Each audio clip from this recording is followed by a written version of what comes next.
You all have stepped off of the submarine. The Security Bureau has escorted you out of the Orion HQ administration section.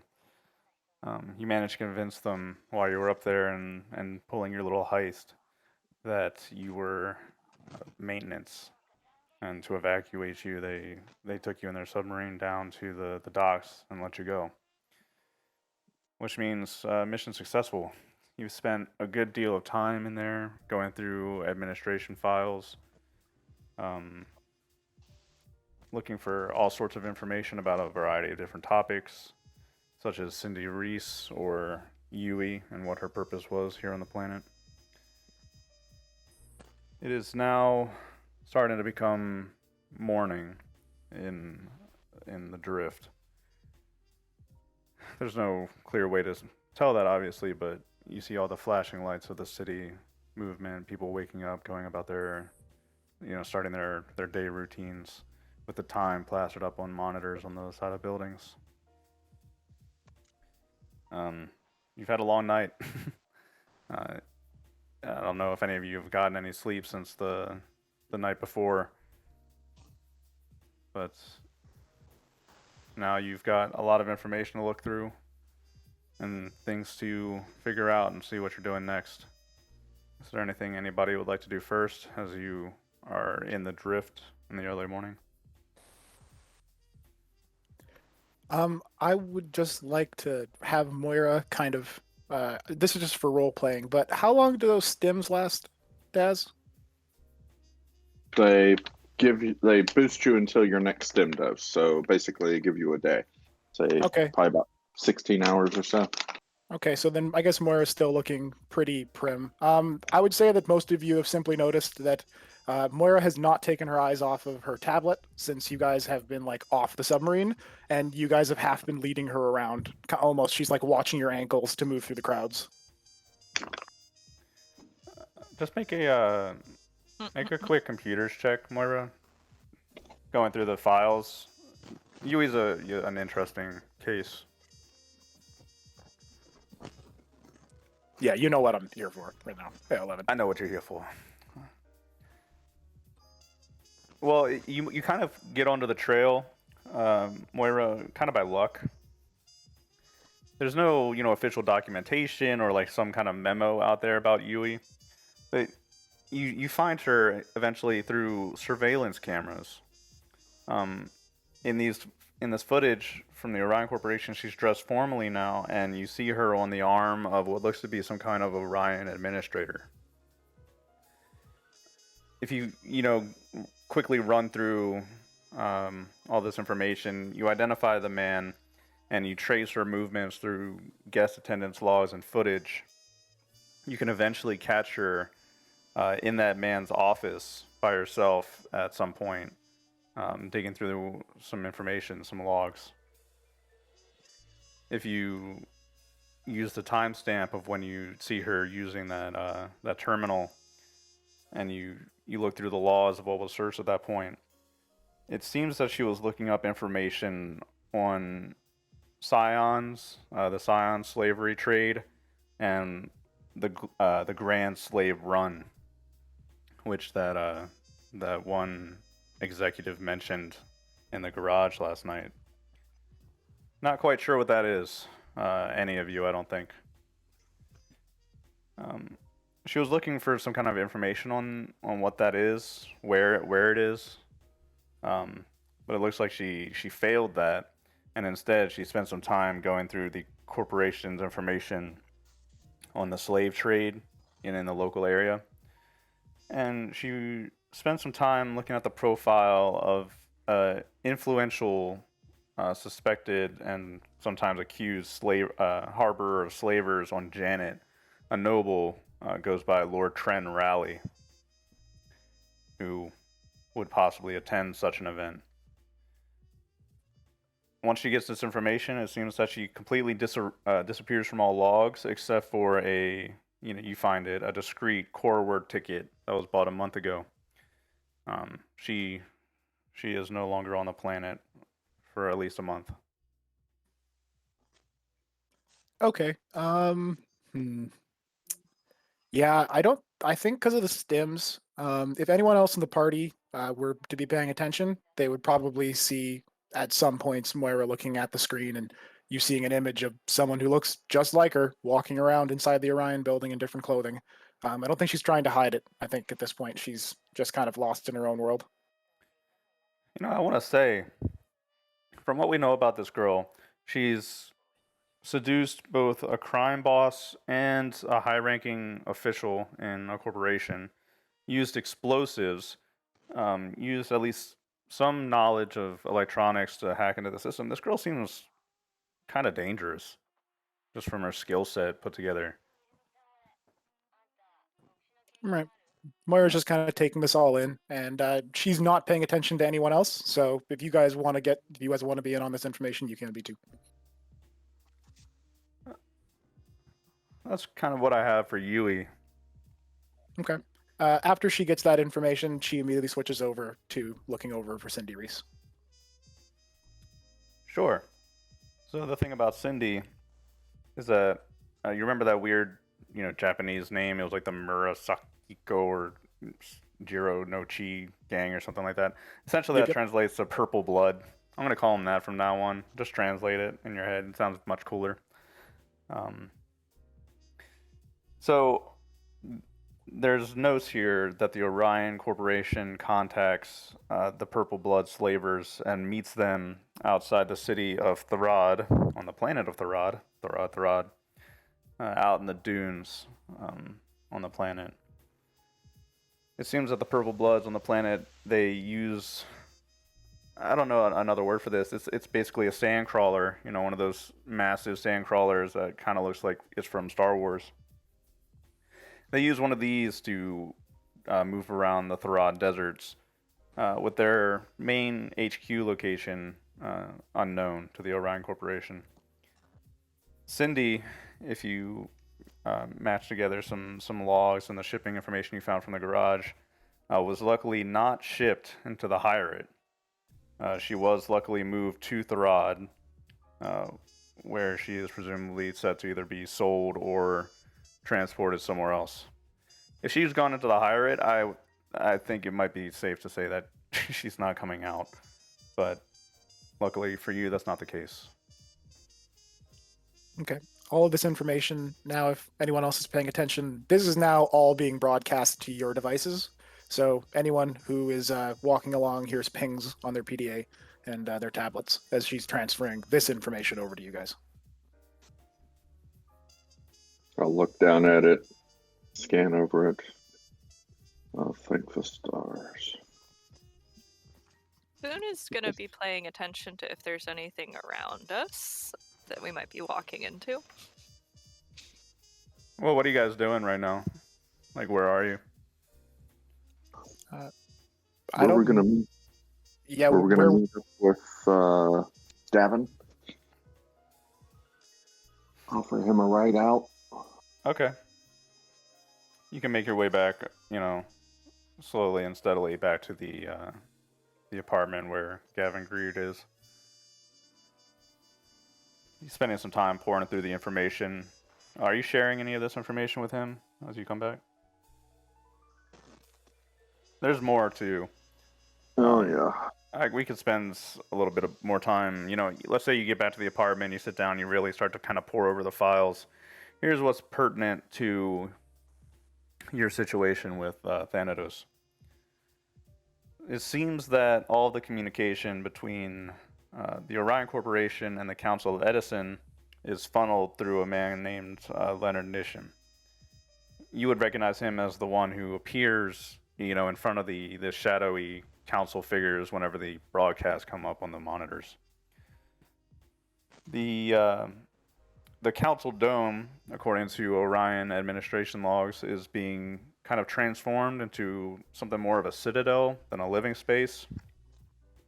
The houses and manors and whatnot that was built in the Citadel Dome are being replaced with kind of like a monolithic structure, with a lot of resources going towards military funding. The government, as you're well aware of now, is involved in the slave trade in the Kair subsector. They never really stopped this since when Edison was first founded, because there was a lot of slavers and reavers and whatnot back in the day. The Orion Corporation has kind of made it easier to hide that from the public and put on more of a legal front. Here's the deal with the Scions.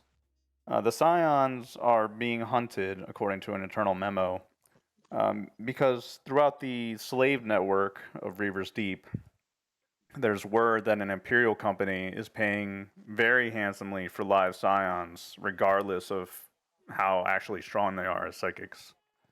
Just if they prove to be psionic, they're paying a lot more than your standard slave would go for. And you sorry, you said specifically an Imperial company. So this is a company that's tied directly to the Imperium. Mm-hmm. Yes. Ooh, okay. And this has kind of sparked, the greedy council, and the Orion Corporation, anything to get more funding.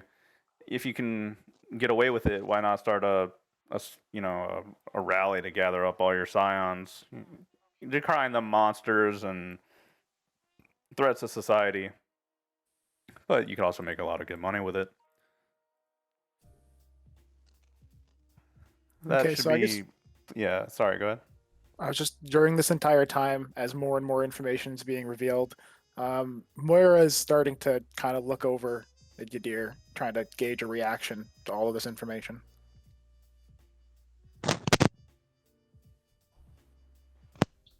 Kind of like silently, just kind of staring at it. Since he doesn't have his wrappings on his head, you can clearly see more of his emotional state. He just looks like confused, disgusted, and just kind of like, I don't know. He kind of looks over at you all, kind of like looking, because you all know what he is and like how powerful he is. So he's kind of like gauging your reaction if any of you are gonna like, because he can probably see like the monetary value of like what would happen if you got turned in by you guys. Probably like wipe away like all your debts and set you up for a pretty good chunk of your lives. Hint, hint. Yeah, no, I think you know what Moira's reaction is. She's just been getting more and more ashen expression. Her face has been dropping, and she's been giving you those furtive glances, trying to see how you're reacting. So.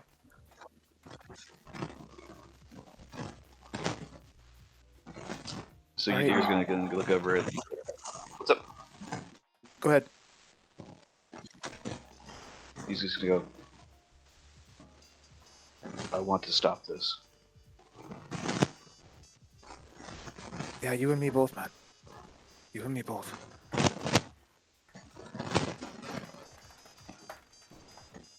Besides the fact that now there are two of us. He's gonna like again mention like look over towards, and I forgot her name. Tallulah. I was gonna ask you about her if you forgot. Oh God. Yeah. He's gonna look over at Tallulah and goes, especially since now there are two of us. This is a maybe 17 or 18-year-old girl with shoulder-length dark brown hair, who looks very nervous and panicky, like a feral little animal. She has unstable psionic powers, and you picked her up from the slave pens in the garage under the Orion Corporation. She has been following you for most of this encounter and hasn't said or done much with you. And now she's sitting in the apartment.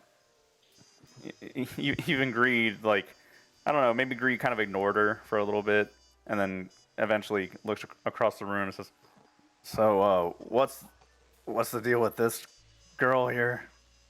What's wrong with her?" We pick up human Yadir will strays. kind of look at him. He goes, "There's nothing wrong with her. She's just different." Uh-huh. Hey, look, Gavin, if you were held in what was essentially solitary confinement for an extended period of time, how fucked do you think you'd be? That's fair. I'm just wondering what she's doing here. If she's yours, then whatever.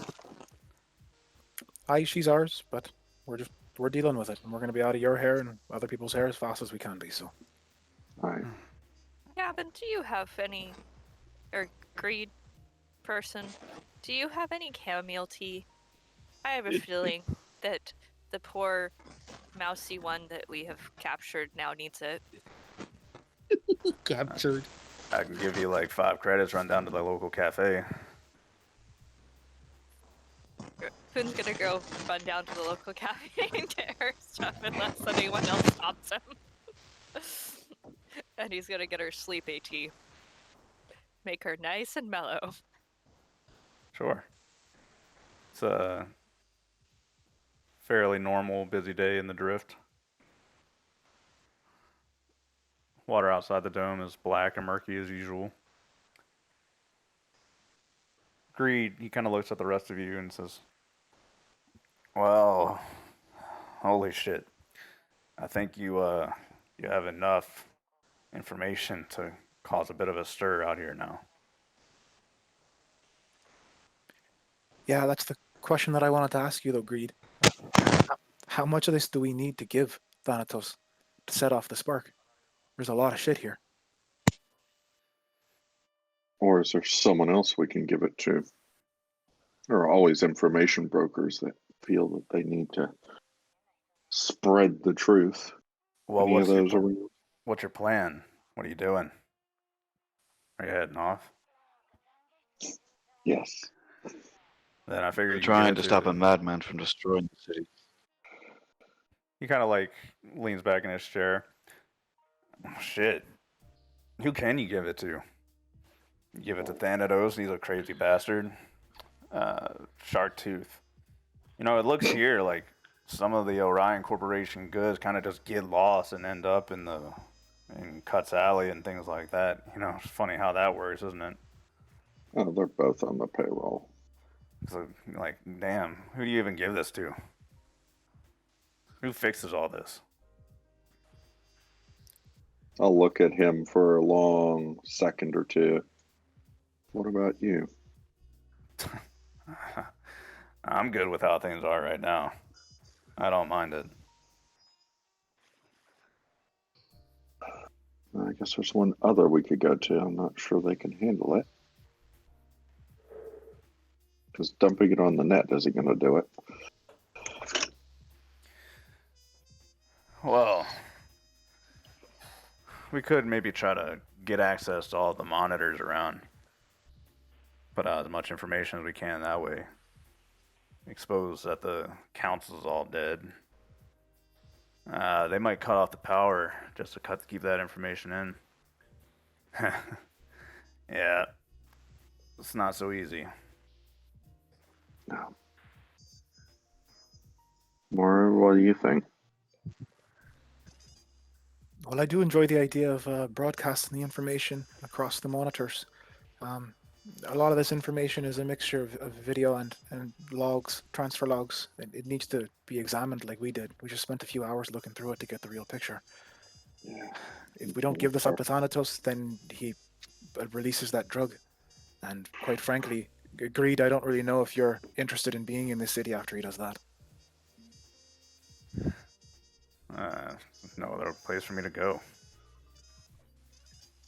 Yeah, there's no other place for anyone else here either, for the most part. The way I see it, we head back to Thanatos and put a bunch of bullets in him and his folks. And that's how we get off, and we leave with our information. Or we find someplace, a terminal I set up, and I get this on the net in a way that it can be disseminated and shared. Maybe a reporter. Anyone down here in the press that can be trusted, Gavin? Anyone at all? The press? You mean the Orion Corporation? That's what I fucking thought. I think your idea of, disseminating across the network as best you can is a good one. That'll get the ball rolling. Yeah, I almost want to be aboard my bloody ship while we're doing that, though. Yeah. Don't blame you. What do you guys think about Vivi? She has enough soft contacts. Maybe she could push it.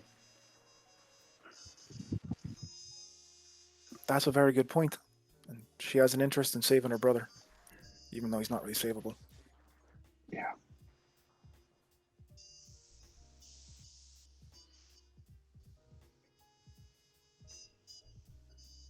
Moira kind of looks around the room.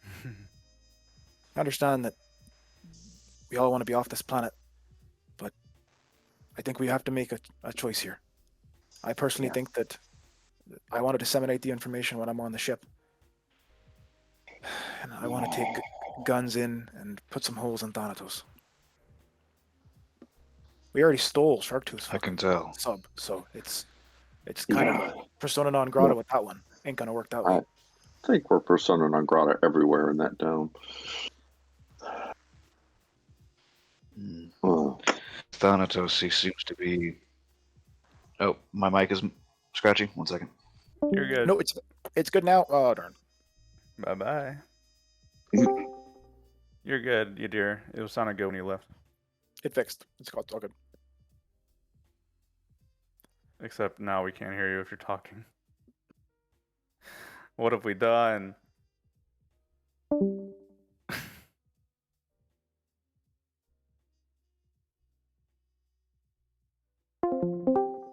Hello? Can you hear me now? I can hear you. All right. I don't know why it wasn't working in that chat. I'll go back. Yeah, you got a little bit of scratchiness here and there, but it's whatever. Okay. I'm sorry. Credits in order to get tea, so he Amazing. got them tea. So I guess if you're returning at this point, I guess Moira's kind of turning to LeBlanc. Look, LeBlanc, you're better with guns than I am. Like, is there something we can do? I think we should get help if we're going to be shooting anybody up. I don't think that the right course of action would be to go with Thanatos. I cannot hear. Yeah, now you're very far away, bro. I bumped his volume. It's good. I've got it turned don't up all think the way and I still can't hear. You hear me now? Yes. Yes. Yep. I do not believe that the best course of action should be to take on Thanatos. All right. All right. The man, while twisted in his mind, has conviction and a vague sense of honor, whether twisted as it is. He will honor our agreement, and I believe that it is our duty to best honor ours. If not, what better are we than him? Dear, our agreement's to give that man information that. What do you think he's going to do with it? He Topple would tell Orion. people. He wants to Tell the topple people. Orion. It's a It's bunch better of. to be that the people know that the corporation that they work for enslaves my people, sells them off to the highest bidder, and also enslaves others like the doctor's friend, for no reason of their own than the misfortune that they happen to land on the wrong side of the corporation. It is better that the people know that than to be subjected to a toxin gas that will drive them into frenzies and slowly kill them, or they kill each other. I Hmm. just think that there's another way not to play this card. That's a card that we can't take And back. In what way We're is leaving, that? so why do To we shoot care? the man? Mm. We leave it. We are caring because these are people with lives. Yeah. I know that you, and he kind of like gestures towards the room, not just towards Spoon. You all can't. The entire time that I've been here, I've been surrounded by a non-stop cascade of voices. These voices carry with them the hopes, dreams, and aspirations of each individual that lives here. Everyone here is an individual person, not just a person that can be forgotten. It is our duty to them to, at least in that respect, give them the future they deserve, and not just leave them to a terrible fate. Well, We put ourselves into this. you keep adopting strays, so we save that one stray at a time. I So think you would that- rather that we say so? Second. No, yeah, go ahead. I'm sorry. So for the fact that I am willing to save this one woman, you believe that justifies the damnation of an entire city? No, I just don't think giving it to a drug dealer is the right course of action. I think we can get the information out another way. But It sounds like I'm outvoted here. I don't want to cause an issue. I'm just Well, saying.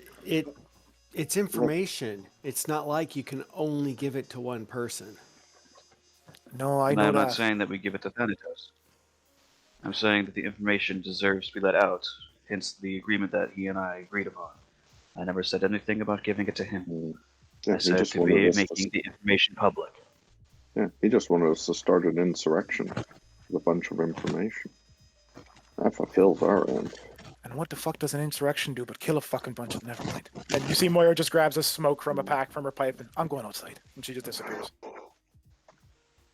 Clan Damn. warfare is always bloody. Udyr kind of like, Udyr sighs and goes, "There is no easy way to remedy this. But at No, least with the there isn't. information that we could give to these people, the choice is in their hands." You're telling me Exactly. revolution is not simple and straightforward? Wow. No. I don't know what to say. And he's lights a cigarette sitting in the chair in the apartment. Udyr kind of leans back and Love goes, it. In the wild, things are simple. To here in civilized areas, it seems that things become more and more unstable the more civilized an area is. I'm gonna, while we're discussing this, find out who's more or less been blacklisted by Orion. Who do they really not like, but they haven't completely wiped out? Mm-hmm. My tablet's in the room, so you can access mine if you need it. Yeah. Well, data's on mine too, so yeah. Yeah. I have a much better tablet for computer use, but yeah. Okay. Well, the city was first founded, and they participated in the slave trade and slave routes, and had to deal with marauders from the higher and things like that. The Orion Corporation got founded, kind of started taking over the city, doing deals with the Reavers and traders and other people passing by. I can't think of any. They don't have any like distinct enemies. Probably the biggest enemy they have is the little people that are, sick of life in the gulch. I mean, Thanatos kind of checks a lot of the boxes. He's just, you can't be sure what he will do or what his intentions are or anything like that.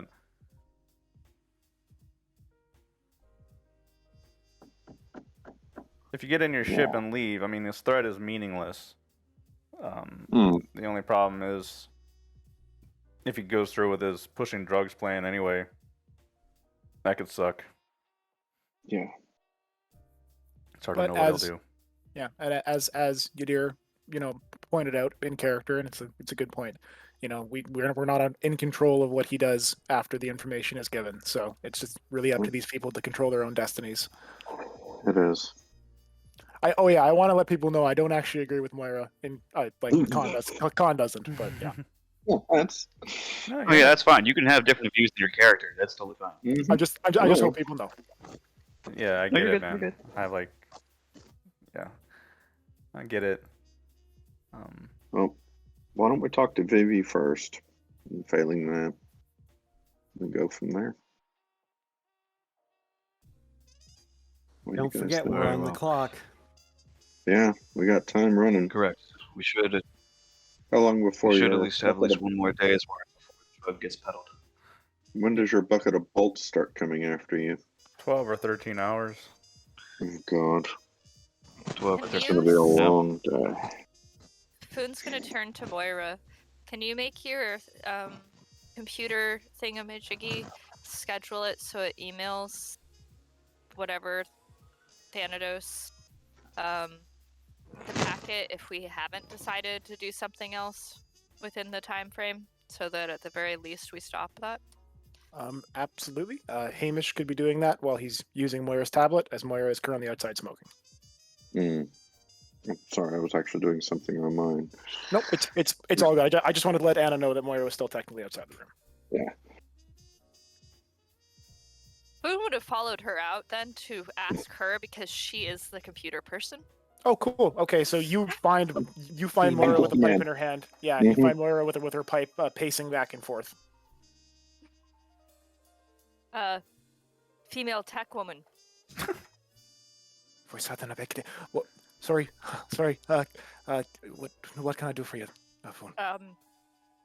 Information that you guys all got. It should be sent to the evil man.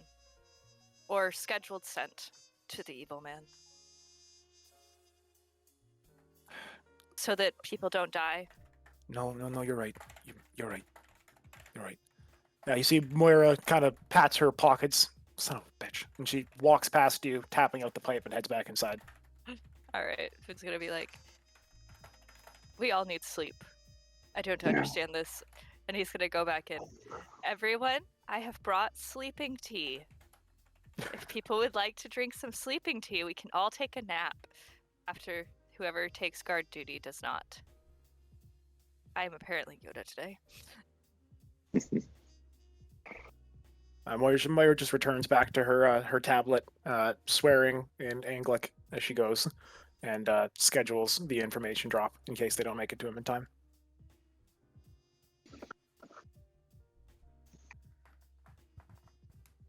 Okie dokie. So are we headed over to talk to Thanatos? Is that what we're doing? Or Guess. all right. Then I'm going to go ahead and Directly to Thanatos or to his sister? Vivi, I was thinking Vivi.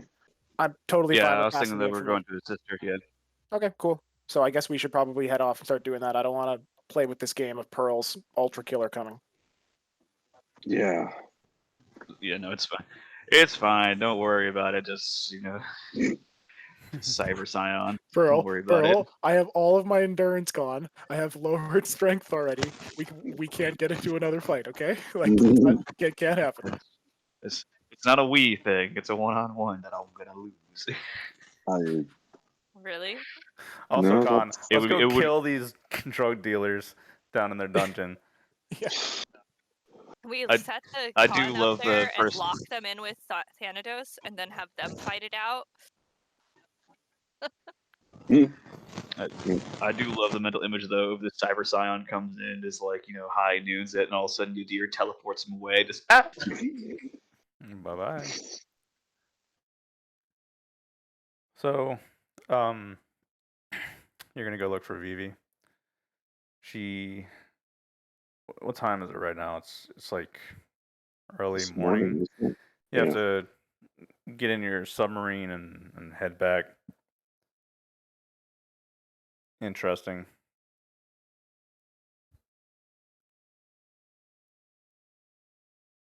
Yes, Anna asked a good question. Are we taking naps?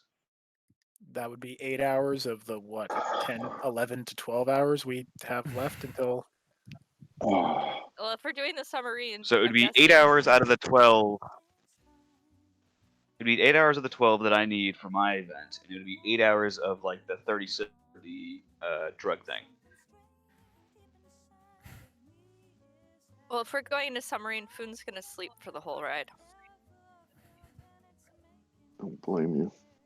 He won't Did be we ever establish- driving. Yeah, thanks, LeBlanc. Did we ever establish how long the ride is from the Gulch to the Drift? It's not very long. Yeah. Yeah, less than an hour, I think. Cat naps. Yeah, take a Cat quick nap, yeah. cat nap, and then when you arrive on the other side, you can get out. If you head to Rocco's, the bar is going to be locked and closed, seeing as the morning. Vivi would probably be in her apartment at this time, so you can maybe give her a call.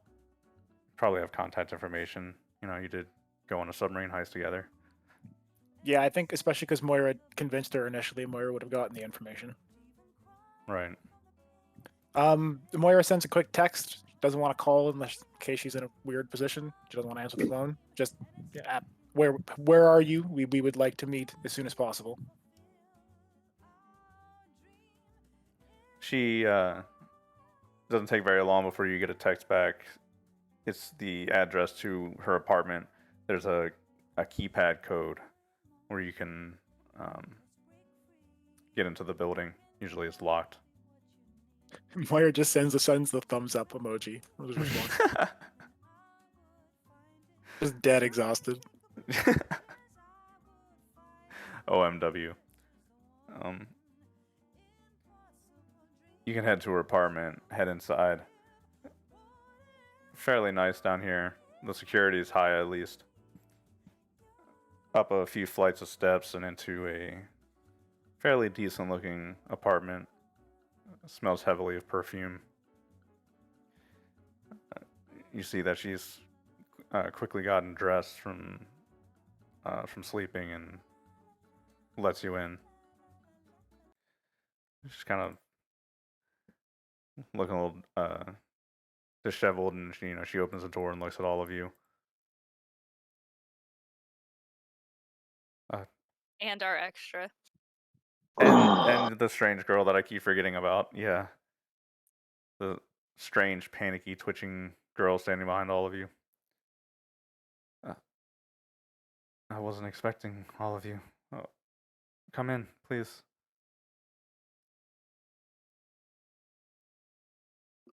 Come Where- in. Yeah, she lets you in. Delightful to see you again. Oh, It's great to see you too. What are you doing here? What happened? We have come, we have conquered. We are here to be paid? Kuhn has a very good question mark at the end of that one. No, No, we are not here for No, payments. no, that's not how that worked this time. I'll look at Vivi. Do you have any tea? Yeah. Yeah, one second. Not sleepy time. Not sleepy time tea this time, please. I'm falling like over right now. You sit on our comfortable couches and like half of you basically fall asleep on the spot. Kuhn's like, see, we are getting paid. We're getting paid in tea. Every single person needs to give us a cuppa, and then we're good for the rest of our campaign. 10-15 minutes later, she comes back with, teacups and mugs, hands them out around the coffee table in front of you. She says, son, you look exhausted. You all look terrible. Yeah. It's been a long day. So what happened? We have some information which will be damaging to Orion. To be honest, we really don't want to give it to your brother. Is there any way you can get it pushed out to the people?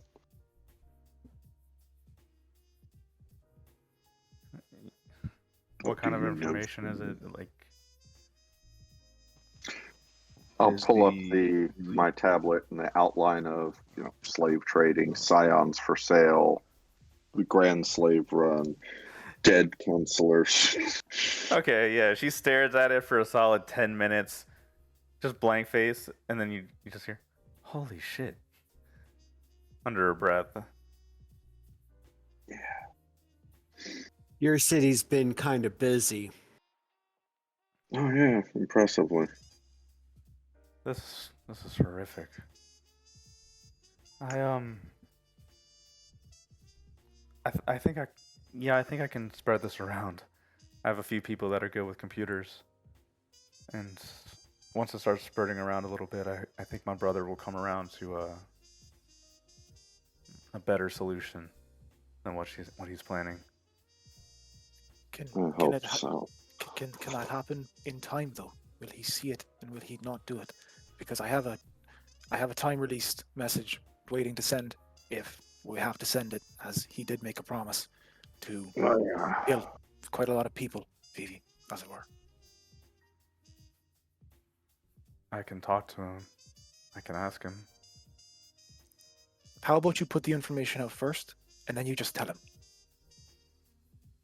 Okay. I think that's a good call. I mean, we Once it's- can't stay for this. My friend was shipped off world. Oh, you found out where she went? And Yeah. It would have been better if she died on a ship, I think. There's also the minor image Death of some is of the stuff you final. saw. Only So- only living people say things like that. And then there's the other Because the- issue, of course, of the I'll shoot back in the dead. That's because the dead are content. One assumes the dead are content. Until we have visited death, we will not know. All of you really need to get some sleep. Yeah. Foon is like discreetly like tasting the tea and then seeing what type of tea that she had and writing it down in his little thing.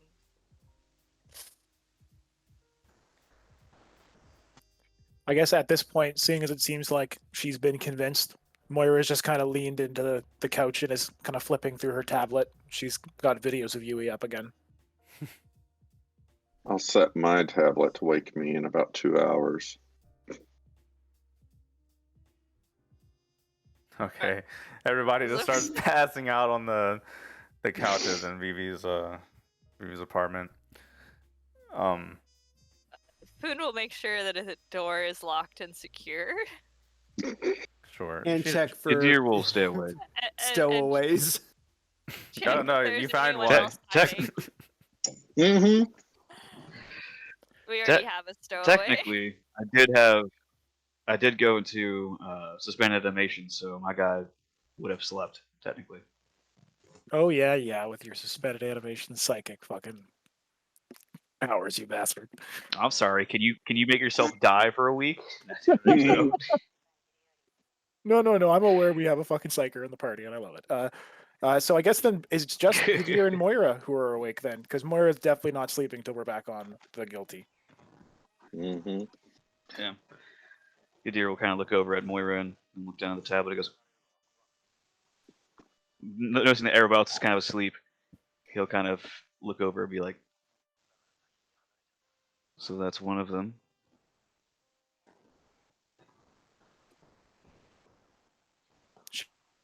I glances up. 20 fucking years. Kadir. 20 years, and this is the fucking second one that I found in all these fucking stars. The first one didn't seem much better than this, but I missed her and I lost her. And now I got another one of my sisters. She's a fucking killer. Like me. Do you see it?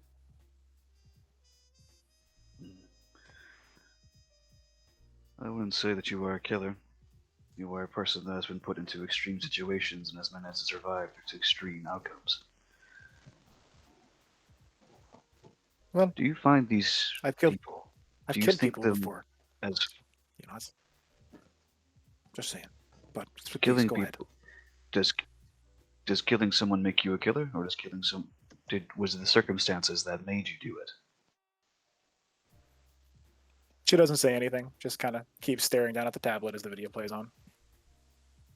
He looks at the woman and goes, "Do you see these people as family to you? You said sister. I understand that you are made of the same genetic material, but do you actually see them as a family?" I can't tell. I can't tell how old she is because we're almost every single one of us at this point taking age blockers. There's gods. I don't even know how many of us in the program. She might be from my crush. She might be from the crush after me. But yeah, they're my fucking sisters. Whoever made us put us through the same fucking hell for no reason, or whatever the purpose of the Iskander program was, and she might have the answer that gets me back to that fucking woman. To that geneticist. By woman, do you mean... Oh. So you wish to see your creator? I want to talk to her. I got a lot of fucking questions for the person who put God knows how many people through whatever the fuck she experienced. Hmm. Look, Yadir, you've talked about your childhood. It doesn't sound very pleasant, but it sounds like it made you into what you are, and you can say that mine was the same, but there's God knows how many women out there who all had the same fucking childhood. That's unnatural. That shouldn't happen. And I just want to ask the woman who did it why.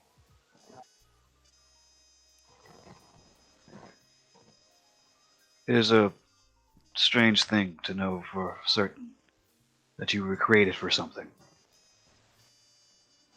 I was created so that way my family could take back their house.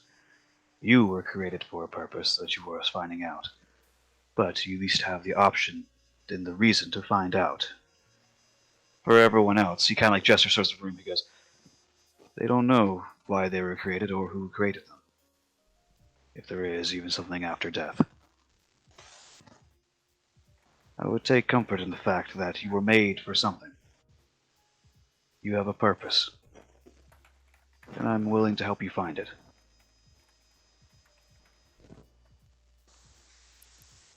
Well, I can't really say that I'm as deterministic as you are, Yadir, but I appreciate the words.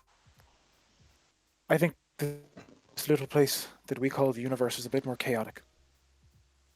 I don't know if that purpose was for anything that means anything. But maybe one day I'll find out. In the meantime, I think I've been living a pretty good life. Gods, we saved how many people back weeks ago, and now we're saving this many again. It makes you feel good.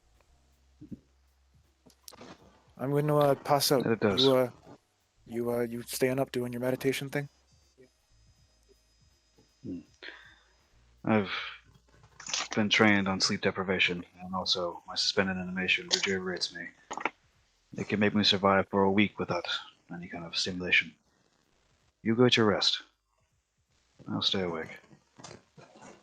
Hey, just wondering, like, when we hit Therad, I remember reading into it, it's supposed to be like a desert planet. You gotta show me some of them survival things you learned. And she kind of waves to you as she walks away, yawning. Yadir will nod and he goes, "Of course. Sleep well, Moira." And Moira slings her hammock, which is in her pack, from like one of the beams in the side of the apartment to another beam. Is Vivi just letting us like all collapse around her house? You kind of just started doing it, and to be polite, she didn't stop you. Yeah, like a couple of you started falling asleep on the couch, and what's she gonna do? Kick all of you out? Probably wasn't expecting I'm it. not going to move the giant tired kitty. Yeah, so most of you spend the time kind of just sleeping, having a sleepover in Vivi's apartment. She probably just goes back to sleeping in her room. I'm gonna post this. I hope I'm not posting anything I shouldn't. Think it's good. Yeah, Yadir is just kind of like, Dun dun. he's just going to be staring at the distance and just talking, just kind of like thinking of what all is happening, what all has happened, what all he still has to do, and Yeah. now he kind of looks around like the room to the people that he's like basically made into a surrogate family, and thinks how much danger he's put them in with this man that wants to hunt him down, and also for the fact that he potentially also has others that will come after him, and as long as he's with them, there will be others that come for him. Looking at the monetary value of his life, like I said, he could probably easily pay for a few couple of ships and all that stuff. Yeah, we just need to turn you in. So yeah, It's just that easy. big plot twist. Turn me in, break Just me take out. one for the team, Yeah. man. Yeah, Is there just anybody- take the W. If we find some actual criminal psychers, Then I get to probably pull you really up. do not wrong. think- I was going to say, I cannot It's- wait it's to watch still as very Yadir's wrong. lifting LeBlanc into the air, trying to make him stop. Just force choking him. Well, Yadir, you have about 3 or 4 hours, I think, at this point, right?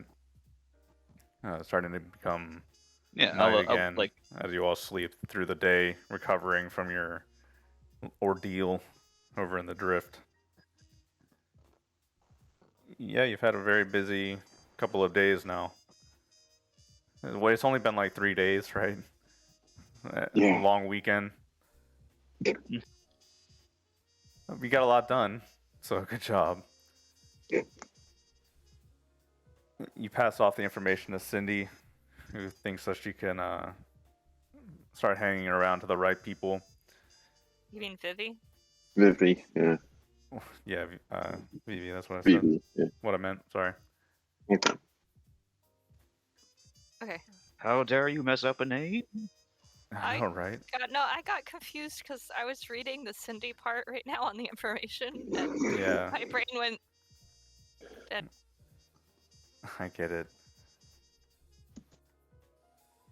Alright, guys. It's starting to become evening in the gulch. What's your plan now? What do we do from this point?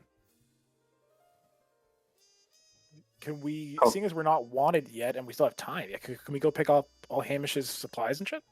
I'm having it delivered to the ship. Oh, perfect. I love love the future. Uber Oh, delivers. hell yeah. And I'll call Keegan and let him know there's a shipment coming. And how are the upgrade or how is the maintenance going? You should also let him know that we have an extra body cup. Oh, he's not Oh going to my- be happy. So mad. At least it's a female. Sure, you call him. Hey, Keegan. Hey, Doc! There'll be some medical supplies being delivered. Just shove them in sick bay for me, will you? Sure.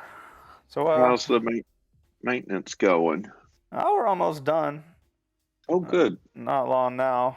I assume you're calling me, so you are still breathing and alive. Yeah, against all odds. How are things on that end? Good. No complaints. Good. Nothing exciting going on here. We should be ready to lift and hopefully within 8 to 12 hours. Thank God. So fuel us up. You got it. Sounds like you're in a good mood. Good. I'm now expecting that he turned us in. Plot No, twist. They offered me a free dinner at the casino. I don't know what you guys wanted me to do. I believe he's happy because he went off spending ship's funds on stuff. His money. No, it was his pay. Ah, his okay. pay. It's cut. Yeah, again, he's had unlimited access to our ship, guys, and like Keegan's technically allowed to touch the finances because he has to be able to when we're not there. So I was thinking He's about gotta it. pay for the- Look, he has a page in the character introduction. It's basically a crew member. Yeah, So Yeah, totally. that's group funds. yeah, group funds. as long as he's not blowing like half our fucking money on hookers and whores, And I said both, yes, hookers and whores. Hookers and important distinction. Yes. Through Good. Space Amazon, Orion is on. You get your medical equipment that you purchased dropped off at the ship. If there's any other shopping that anybody would like to do before we hop on and do whatever we're doing, maintenance is pretty much done at the end of the day today. So, set to go. If I remember correctly, you have a cargo hold full of fuel tanks. Yeah, we're gonna sell that. I thought, or transfer it over. Yeah, you could Yeah, probably not sell probably it. sell it for some money. Yeah, we're gonna end up buying fuel anyway, so we should just discount what we buy. God, it's Yeah, been a true. while since we've done ship stuff, and I don't even remember. The cost of refined gas is like 500 credits a ton, I think. A ton. Yeah. But if we take the tonnage that we have and just fill up our tanks and then sell the rest, we don't have to worry about refilling money at all. So, It does. No, we don't have enough fuel to refill. oh, we don't. Oh, okay. No. Yeah, that's why carrying extra is kind of pointless. So we might as well just dump all the fuel in and then fill the rest. Fill the rest and see if we can get some. I guess I can do that while you guys are helping Vivi. I think Anna's also very good at us at steward, which is what I think we're gonna have to do to sell shit, right? Broker. Oh, broker, yes. But Anna has no broker, but wants to have broker. Okay. Moira Boone has. does not know Yeah. anything See if about we can get. cash at the moment, though. Yeah, that's gonna be. I was going to say, Boone has repeatedly shown that he has no financial abilities. Okay, so then Anna, this He is gives that to con. the female. Me asking you, would you be open to Moira teaching your character? Yes. Okay, so then Moira breaks off from the whatever we were doing. Like we're pretty much done with handing off stuff with Vivi. She's got the audio send ready if Vivi doesn't actually, or Vivi doesn't actually get the information out. So she just starts to talk to you about how to pick up shit legally in a starport. You mean that you have to do it legally? But the people like in the hoodies will sell me stuff a lot cheaper. Oh well, Foon, I can also go down there as well because Moira actually has a rank in Streetwise as well. But Boone like only has a rank in Streetwise. like we can go talk to them, but usually what ends up happening is if the deal doesn't go well with them, they stab us. You know, if we go do it legally, they might not stab us. What do they do if you do it wrong legally? They try to fine you for wasting their time. So they just want extra tea instead of being just Your money or your life. Yeah, no, it's again, if it's legal, we're just gonna walk away from a deal, and we'll likely not be able to talk to those people again. And it's one of those things where we would be able to use your kind of persuasion a bit better if we were talking to the hoodlums. If you want to go do that. But the hoodlums never want to buy tea, or at least not the same type of tea. Oh yeah, no, actual legal business for the guilty would be going through the actual port authorities. So here, I'll guide you to the offices, and we'll see how that works first, eh?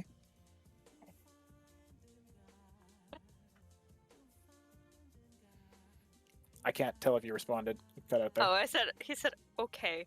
And then Alright, he's so- going to go look for the other, follow you around like a very confused puppy. So, Faust, I actually have a 1 in broker, so I have 2 ranks in it. So, Moira is just casually walking around the port area, looking for the port authority offices, so that she can do some actual trading with the legal brokers. Yeah, no problem. You can find the low port offices again. So Ryan staffed, plenty of security bureau officers around, and you were trying to get rid of some of your fuel. Or just use it to top our tank, yeah. Yeah, we're topping up our tank. We're gonna legally buy fuel, which I don't know if I have to use broker for, to top up the final bit of our tank, and then we want to pick up supplies to fill the void in our hull because we don't have anything in our cargo anymore because we used all the fuel to fill our big old. Oh, barrel. right. Okay. Get some freight. Heck yeah. Yep. It's been a while, guys. You guys remember how to do this? I think only like 3 of you were here last time we did it. I Been Actually, a while. you're right. I believe you roll broker, and it's based on effect. Yeah, And no, then- yeah, there's a whole chart, and let me see if I can Yeah. find it. It's Let's effect. pull that It's up. effect. Yeah, I'm just gonna try to guess by memory if Daz can confirm for Right, me. here we go. It's All effect, right. and then based on the tech level and the law level of the planet port you're on. Right, so you're out looking. It is the starport we're leaving, the starport we're going to. We roll to see what cargo is available. There are modifiers for tech level, zone types, and how far the parsecs are. Yeah, this is a process. And then, then we go through and determine what we want to grab and how much it costs. And our ship can only take certain things, right? With our cargo hold. Your ship has a cargo hold of 11 tons. So you Yeah. can only take up to 11 tons of goods. They're tiny. But then Well. also, how much is that affected by the fact that we are over capacity with humans? We need to have enough food. Well, Armin's the only one that sleeps in the cargo hold, and he doesn't take up that much space, so...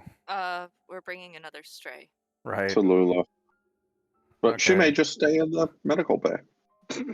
Yeah, you've got a hole now that your prisoner is gone. You got space. We're cramming him in there. Cut one loose.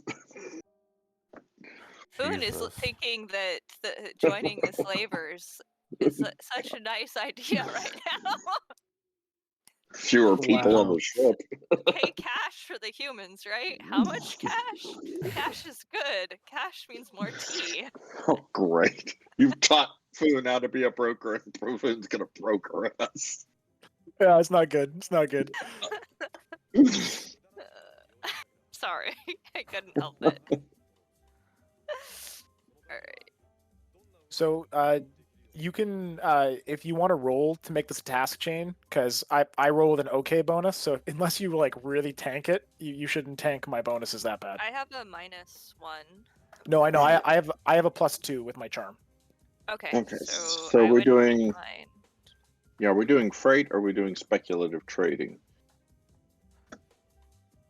I Boone think we wants should. to learn speculative, but the other, whatever one you want to do. It's I've done all neither, so- broker. It depends on whether we're buying cargo to a specific planet or just looking for whatever happens to be available that we can resell somewhere. Is there anything going to Therad? Things that would be needed on the planet or Therad? Okay. Yeah. So we can start there then. Slaves. Oh, Slaves wow. are currently needed on the rod. Okay, we're not No, doing that one. We're going to be Fine. checking the cargo. Moira refuses. All We right, already so have number, to. We're done. number Yeah, of they're- cargo lots is They're 2D. voluntary slaves. Okay. Yeah. I'm just gonna pull up the trade page here real quick. Thank you. Yeah, I appreciate it more than other people than me because I'm reading through it. But yeah, sorry. Go ahead, Des. Yeah. So the cargo is 2D for the number of cargo lots available, modified by your broker effect. And if we're going for major or incidental, I think we're going for minor and incidental. Major tends to be too big for our ship. Yeah, that was the one thing I was thinking of because there's certain cargo sizes, and I don't think we'll just They're even be able to huge. fit certain things. Yeah, because they go past the 11 tons. And then we are looking at Here's this. Oops, sorry, didn't mean to double post that. Where'd you post it? homebrew. Copy. Oh wait, Mm, Oh. I'm not seeing anything yet. I think he nuked it real quick. I don't know if here this we is go. helpful, but this is Ah, a trade page. If you use this tool, you can pull up planets and it gives you tons of stuff. Like I think if I do, there's a destination Therad down there. mhm. Damn, So this is doesn't- so cool. Fuck. Someone already did it. I am now need to. This is a ton Now of this- information, but this should help, I think. But does it have tea on it? Maybe. All right. Kind So of. freight. Talk about freight, and if we're talking about freight, then I'm sure one of these could fit the bill for tea. So it Exotic looks like foods. using that result, there is beryllium, silver, cosmetics, uniforms, pneumatics, All right. Are cyber we... prosthetics. Huh. Can we just like reflavor one of these things, Faust, as tea? That's interesting. I don't know if. Spices. I mean, don't you'd want probably to. I don't want to prescribe break like, the economy, buddy. I don't want to break the economy. I'm just asking. I'm just thinking it would be probably wrapped up in foodstuffs. So you would ask, and they would tell you that, yeah, you want to deliver food to Therad? Like, we can include tea in that. Oh, I was thinking more of like the spices or the one that's like higher modifications. Hmm. But I Spices. didn't know. Where are you seeing the spices in the? I'm looking at the. Trade goods, available goods. Oh, okay, never mind. I'm on Yeah, I the was- wrong spot. Yeah, I was looking at freight. Freight.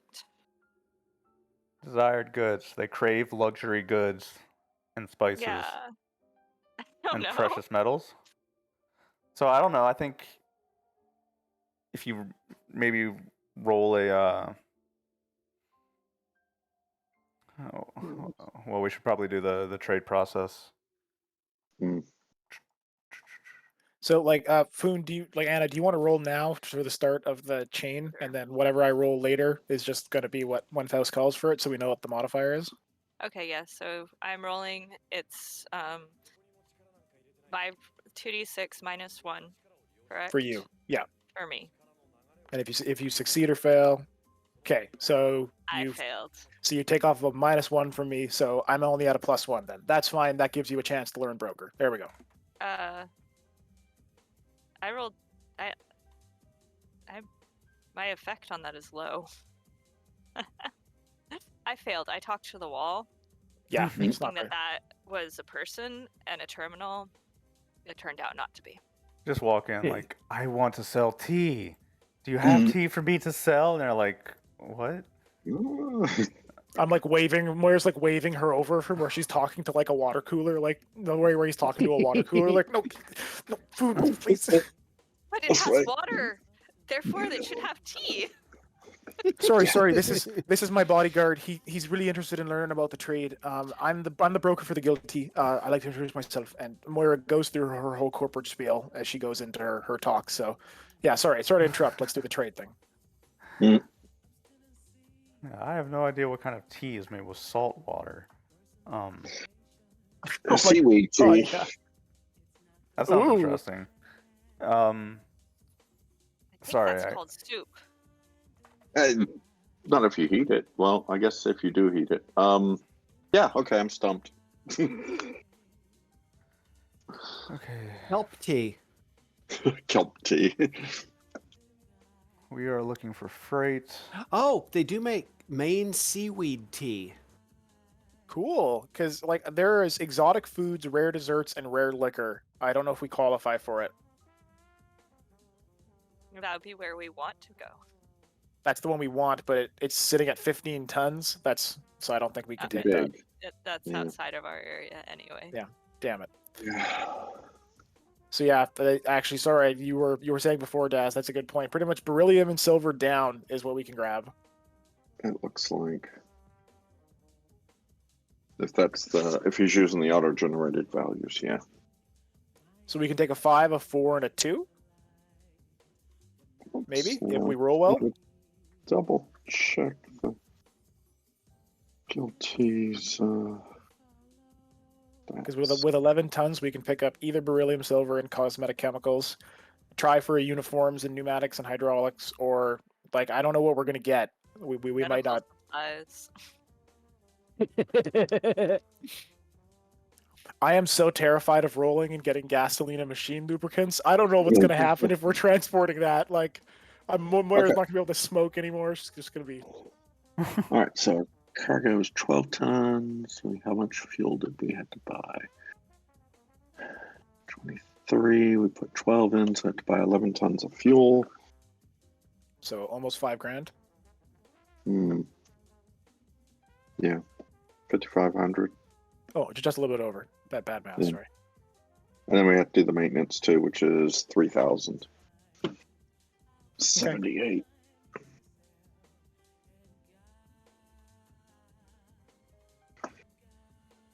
I'll get those entered.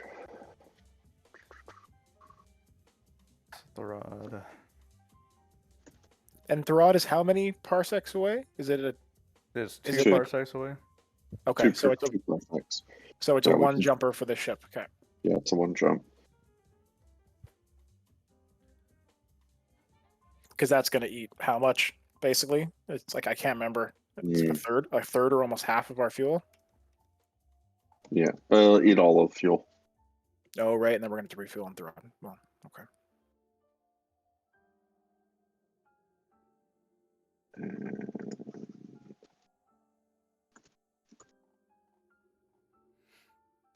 Okay, so we basically have to roll lots for what's available on the planet. Mm-hmm. Yeah, I got to roll really well to get. We can probably skip rolling from major cargo and just roll Yeah. for Medium and lower. minor and incidental. Okay. When you roll, you get a +1 modifier for the starport being level B. You Nice. get one for, or you get +4 for the world population of Therad, which is 8 or Damn. higher. Sitting at a +6 right now. And if I'm reading this right, you roll the 2d 2 times. I can roll it right now if you want me to. Yeah, roll it 2 times. And for the incidental, we add +2. Oh.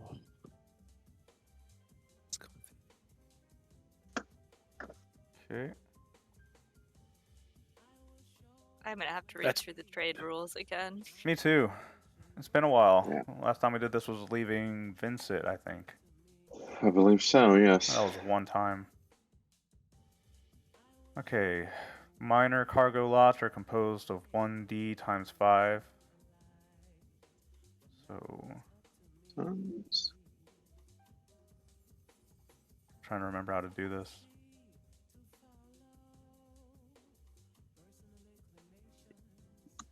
To determine the number of cargo lots available, roll 2d on the freight table 3 times. Once each for incidental, minor, and major lots, apply them the following modifiers. And the freight table is down here. Next page, yeah. Okay. So we got a 13 and a 13. Mhm. And Yes, we did. that's a 15 actually. Yep. So 60 lots. Yep, so 5d minor and 6d incidental cargo. Okay, I can roll that. Minor 6. All right, So so, just yeah, do 5d 6. Okay. So 20 Yeah. lot. and then do 60 6.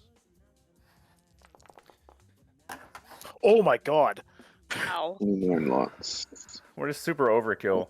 You only have 11, cargo 12 tons, spaces. Or 12. It gives So- us the pick of the litter of whatever the fuck we want.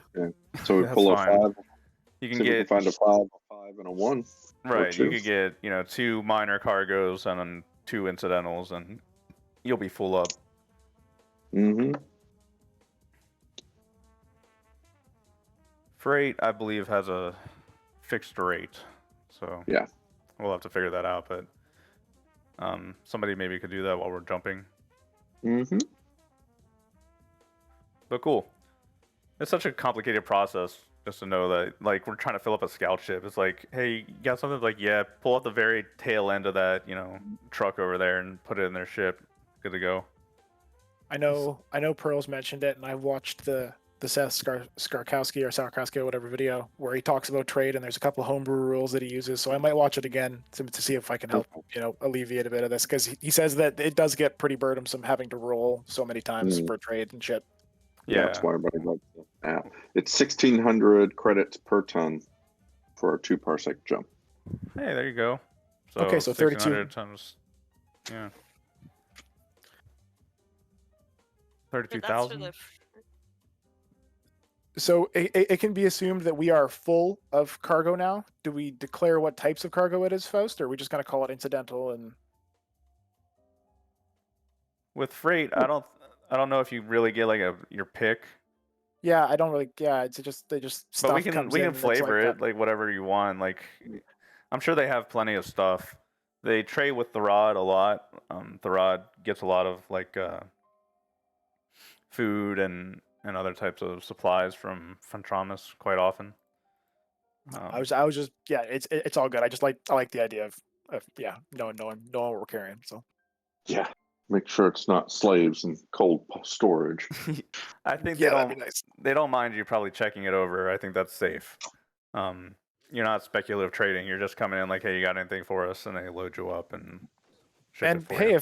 if at a later time in the campaign, if people offer us money to not look at the cargo and it's enough, like who knows, right? Like probably not, but who knows?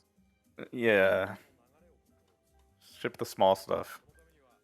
Mm-hmm. Yeah, but I'm thinking about that Firefly episode where they got their friend's body, so small can still be an issue. Worth checking sometimes, yeah. Yeah, you get boarded like that, and the first thing that comes to mind is, God damn it, another person on this ship. Unironically gonna start spacing people. All right. The guilty now loaded, full of freight, prepared to go. Gassed up, Armand and Keegan are on the ship. You've got fancy new maintenance on your scout ship, so you don't have to worry about that for another 4 weeks. Good for you. Life's looking up, right? That was a nice, relaxing weekend where everything was simple and easy and relaxing. And now we're back. Anything else? What are we doing now? I think the only thing that Moira wants to end on is she's got like an arm around part of Foon's shoulder. It's just like, you did fine. You can't come on so strong the next time, and you got to talk to the person first, not you were good. It was fine. You were good. It's fine.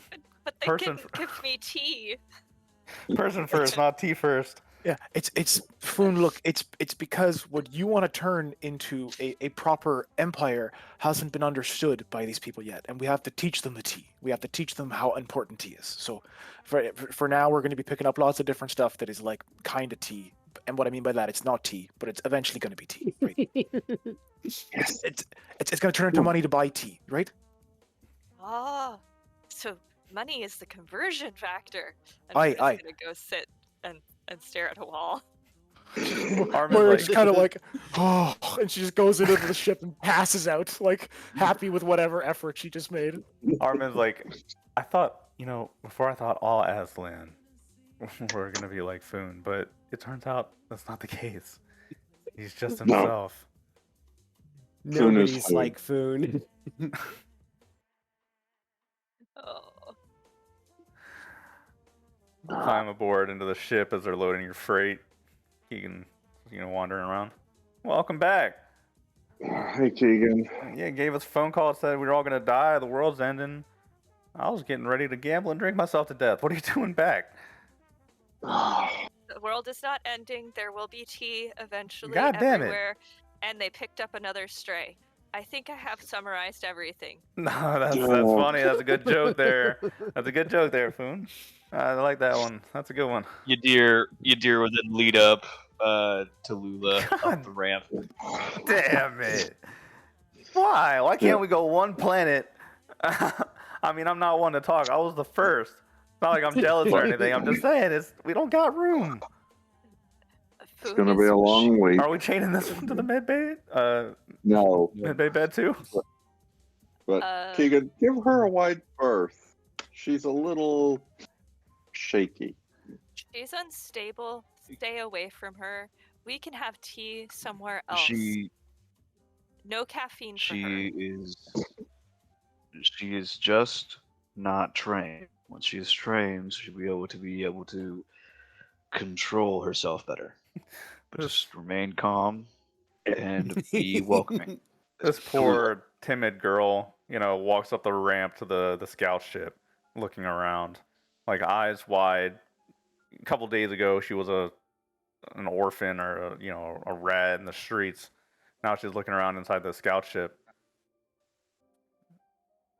She's wow. Ooh, like wide-eyed, in amazement and awe.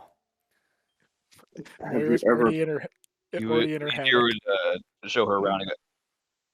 Yadir would just kind of show her around. It's like, Tula, this is a scout ship. This is called the Guilty. The name of the ship. That's not the classification of the ship. Let me take you to the comm area. That's the only place he kind of knows right now because it's the only place that Moira's comms are. The comm room? The bridge, you mean? Bridge. Yeah. Oh god. Yeah, well, the bridge, but how to operate comms. As you And, pass sensors by, and shit. as you pass by, you hear Moira actually she grabs towards your shoulder, misses as she's passing out, and goes, "Don't let her fucking touch the comms." And then she's out cold. Oh, just falls onto the floor. Oh no, I said she's already in the hammock, and Oh, you have to okay. pass Yeah, by her no, in the hammock. hammock to get through the hallways. Sleep. Is she okay? Yeah, she'll be fine. Yadir, bring her by for a medical check at some point. I will, once I've done integrating her with the vessel. I do not think that people are supposed to integrate with vessels. I was gonna say the way I know it's in character. Goddamn. The phrasing. I do not think Yep, this is I know. correct. They're not supposed to be It's time for one the with Borg. it. It's time for the Borg. Foon is going to check and make sure that we do Keegan. not have any more stowaways in the Mhm. vessel. Make a recon check, Foon. Oh wait, I can't test type recon. That does not work. Yadir will go over to Keegan and goes, Keegan, What's up? you know the engine well, correct?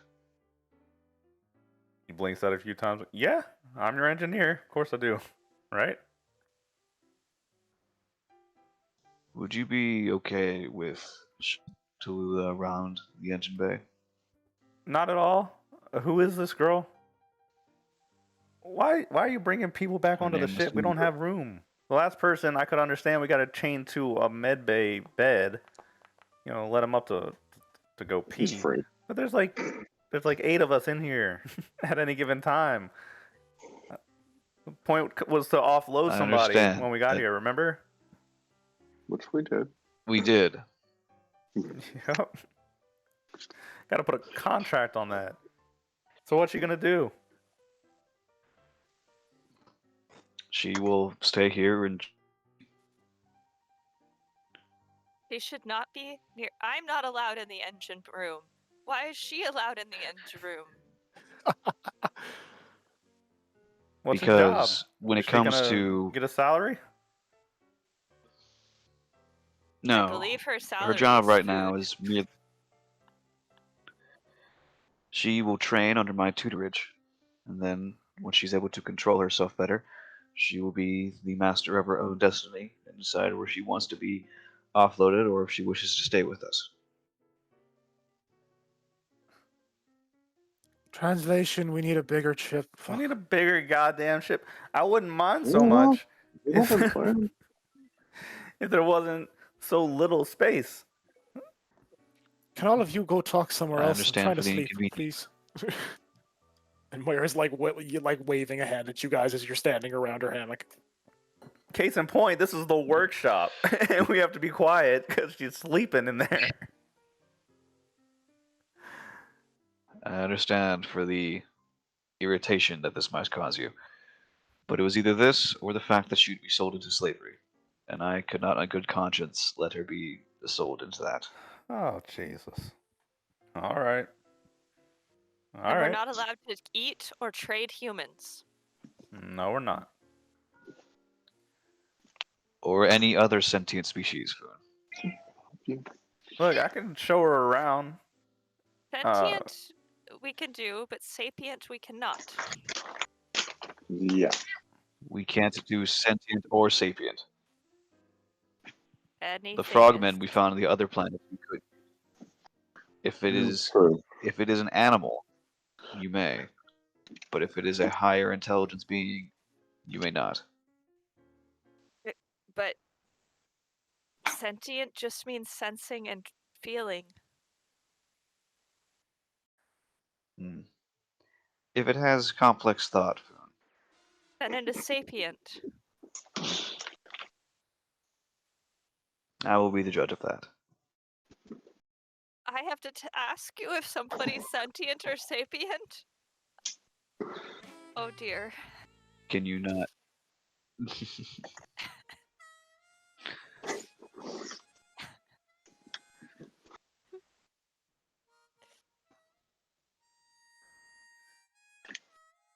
So what are we doing? Well, Uh, on the are we still same gonna visit- die? Foon reconned the ship to make sure that there wasn't any other people stowed away. Not that he's sure where they would stow away, No, but when you check your freight cargo for any stowaways, you don't find anything out of the ordinary. It's basically a lot of like what was in demand, luxury and foodstuffs. Basic, luxury goods that you can only find in the ocean of Fontramas. who you? All right. But no, you're clean, except for the sins that you bring aboard with you.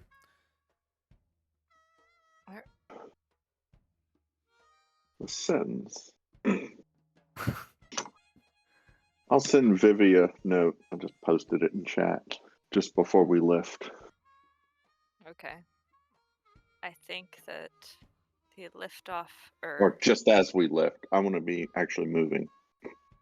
I think some of us were sleeping.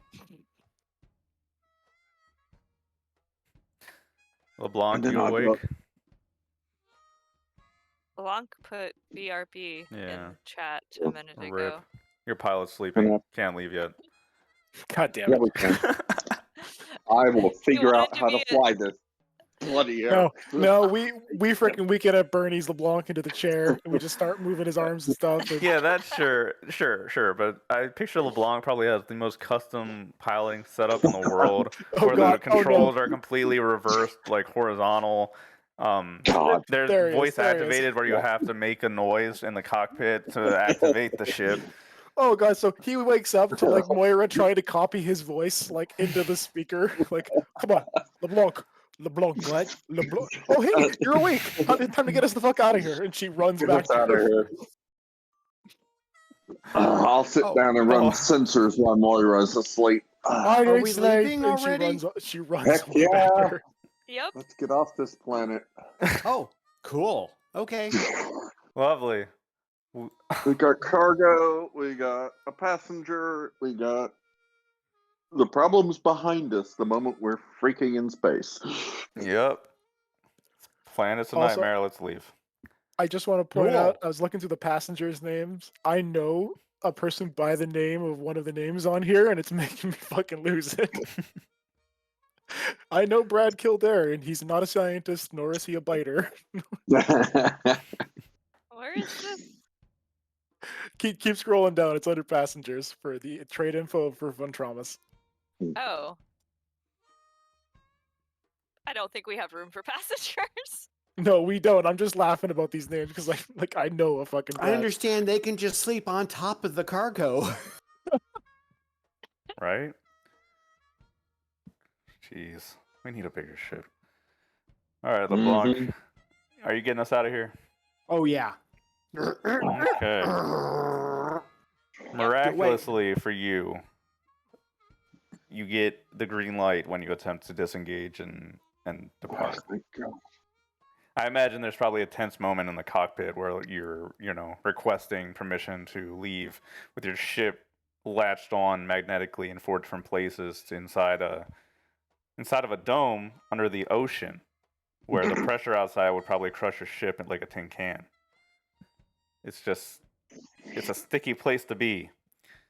But you watch as your light, turns green, and eventually you feel the lurch of the elevator as your ship is risen higher up into the shaft. 4th floor, menswear. And just as when you came in, all that long, long time of 3 days ago, you see the view of Edison under the seas of Fontramas. Your elevator, those of you sitting in the cockpit can watch as the elevator rises, and the last view you'll have of Edison in a while shows in front of you until the window disappears and all you see is the metal grate, the metal wall of the elevator. your ship reaches the top of the elevator, is turned around, and then you're given a very long hallway with lights displayed to guide you through LeBlanc until you come out into the open ocean and can pull up above the surface.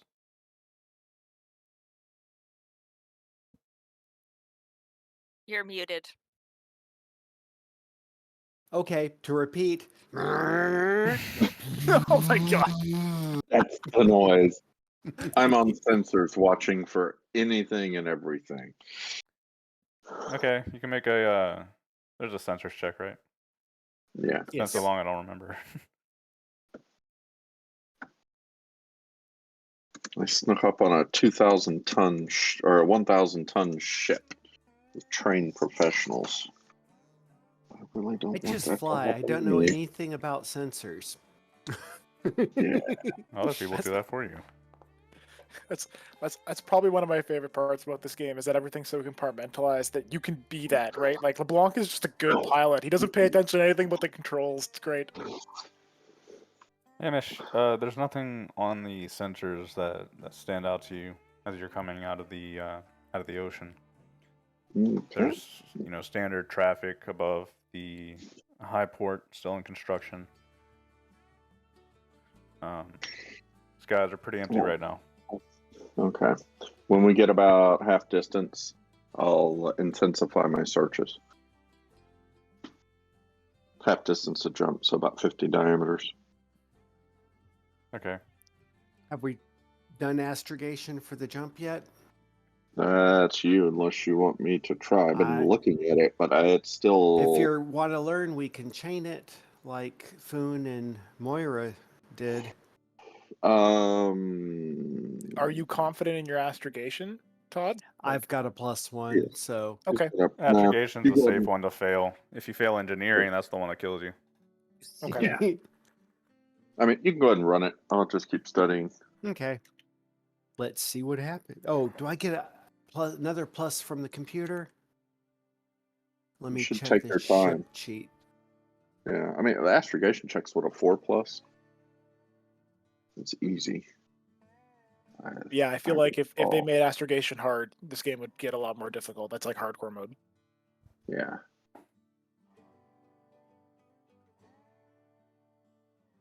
Let's see.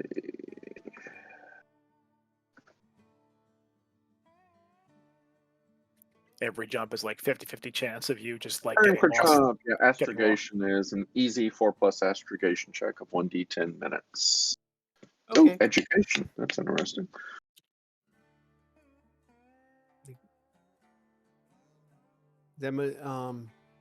Sorry, I'm going back to mine. Hmm. Astrogation. Yes, astrogation education. And just take extra time to get your bonus. Ha ha ha. Huh. We're going to McDonald's, right? Yeah, buddy. Space Wherever. McDonald's. Space Macca's. It's good food in space. Oh yeah, Space Muckers. It's wonderful. Nice Bucky's, right? Oh, Space yeah, In we're and going to Out. stop at Bucky's and get some meat sticks and chocolate. Mhm. I stopped at 2 isn't- Bucky's on my way to Ohio. Aren't you Texas folks? Shouldn't it be Whataburger, whatever that is? Oh yeah, Burgers Whataburger. for burgers. and Oh, okay. fries and Bucky's shakes. is a whole different experience, and they have the cleanest bathrooms on the planet. Okay. Nice. I'll have to take your word for it. Yeah. You have to come We'll, visit. we'll I go just- to a Space Bucky's sometime. I just want to check. Like I've heard the only other store I've ever heard about in America that fascinates me is Publix. Apparently, it's a thing Oh in yes, Florida. Publix. Yep, Yeah. Florida. Apparently, got really dope sandwiches, and it's just like the nicest grocery store. It's like weird that I know this, but yeah. Yeah, no, everybody in Publix is always great. The people stocking the shelves. Oh, how are you doing? You having a good day? Can I help you with anything? That sounds Yeah. creepy. Oh, it is. And all their deli sandwiches are fresh made. So anyway, Where the fuck are we going, Faust? Therad, aren't we? Therad. Yeah. Great question. So, Our Yep. astrogation Mhm. check works fine. Yeah, you passed your astrogation. I'm going to I'm just gonna have Keegan take his time with the engineering check. I don't think anybody wants to gamble Mhm. their lives on that. Please Nope. don't. That's okay. And that's a Is 1 week trip one for of us. us learning us? Is anyone learning the engineering stuff besides Keegan? When I have time. Yeah, over the week, I am like actively still teaching Yadir engineering J drive. So like, or whatever drive he's working on, because that's what I'm training over that 1 week period. I have 3 weeks already, so. Okay. Technically, I am learning advocate from you as well. Mhm. So yeah, during that time, I'm coaching you on advocate. And how many weeks in are you right now? 5. Oh wow, so we're like really into the deep level stuff. Okay. And this is how you talk nicely to someone. Mhm. Ah, guilty. Welcome home. Ah, Another week in this glorious place. So, Armin gets a bivy, as does the new person, so they at least have a sleeping bag to sleep in. sure. I don't know. Get Tallulah situated. Are you having her sleep in the med bay or the cargo bay or?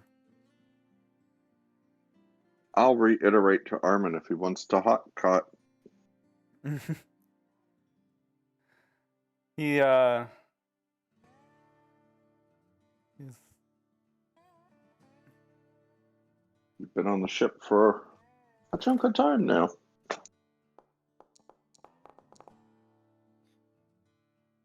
you offer it to him, but Yep.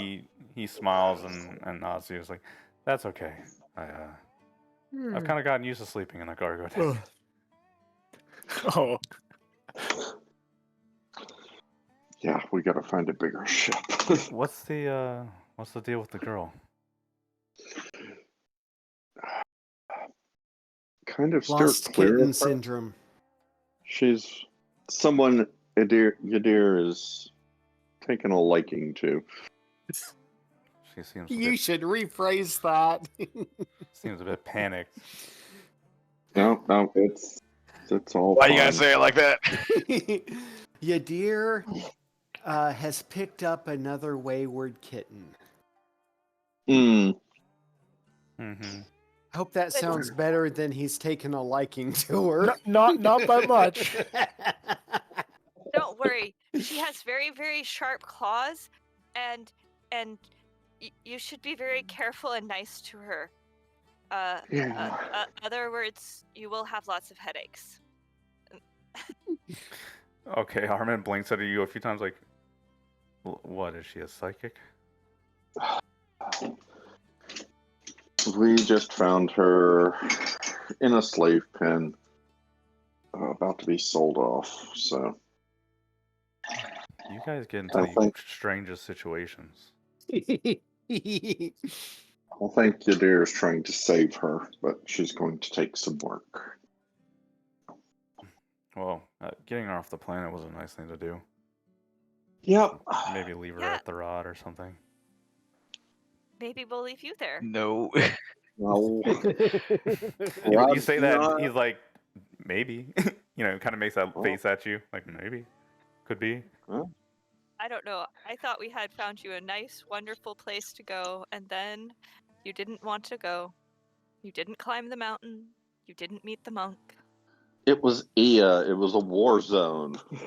Right. And the But the monk crime-filled was nice. underwater city, while it seemed nice, I think I'm going to pass on that too. Yeah. We're just taking a It's trip trying to probably- find my dream home. Yeah, that's it. I thought you wanted to, like, go revenge your clan. Oh, he's Or trying to. your I clan don't- father. I never said that. I was actually trying to get to Marlheim, and then I was tased. Things are a little blurry after that, but after that I thought I was coming with you, wherever you were going, until we get back to Caledon. Oh, so you're going to go join the Caledon person? Can we hand you over with the ship? Oh wait, no No, trading he's not. humans. No trading humans. Yes. Have we not It's learned like Foon's anything? been studying broker. He's got it written on his paw. No selling humans. No eating humans. Moira's just standing out of frame, giving her 2 thumbs up. Like, I got it right. Yes, I will pass the test. All right. So how many weeks? 1 week. Tallulah is mercifully calm throughout this trip. She sleeps in the cargo bay, and she can speak. She can hold a conversation. She just has these flare-ups where sometimes only Yadir can tell. She has trouble controlling her power, so when she gets scared, nervous, angry, confused, sometimes she has flare-ups where you'll see the lights, in your room flicker, or the instruments on the cockpit will flare up, act up. No Okay. major incidents though. Limited bridge access. Yeah, but Yadir this entire time would be trying to teach her some basic abilities.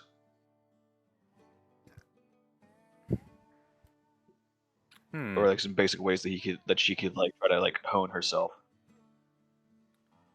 Make a first make like a persuade or something with charm. Trying to like calm her down, Okay. like get her to trust you or even work with you when you approach her. Sure.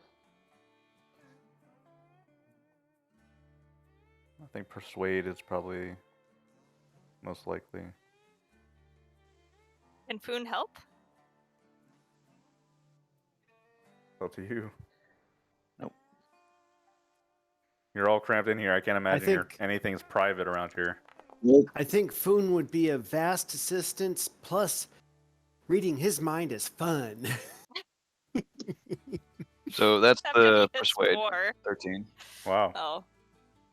Don't need my help. So she's hesitant at first to work with you, dear, but you spend some time, over the week talking to her, just getting to know her. She was a poor orphan, as you've guessed already in the Gulch on Edison.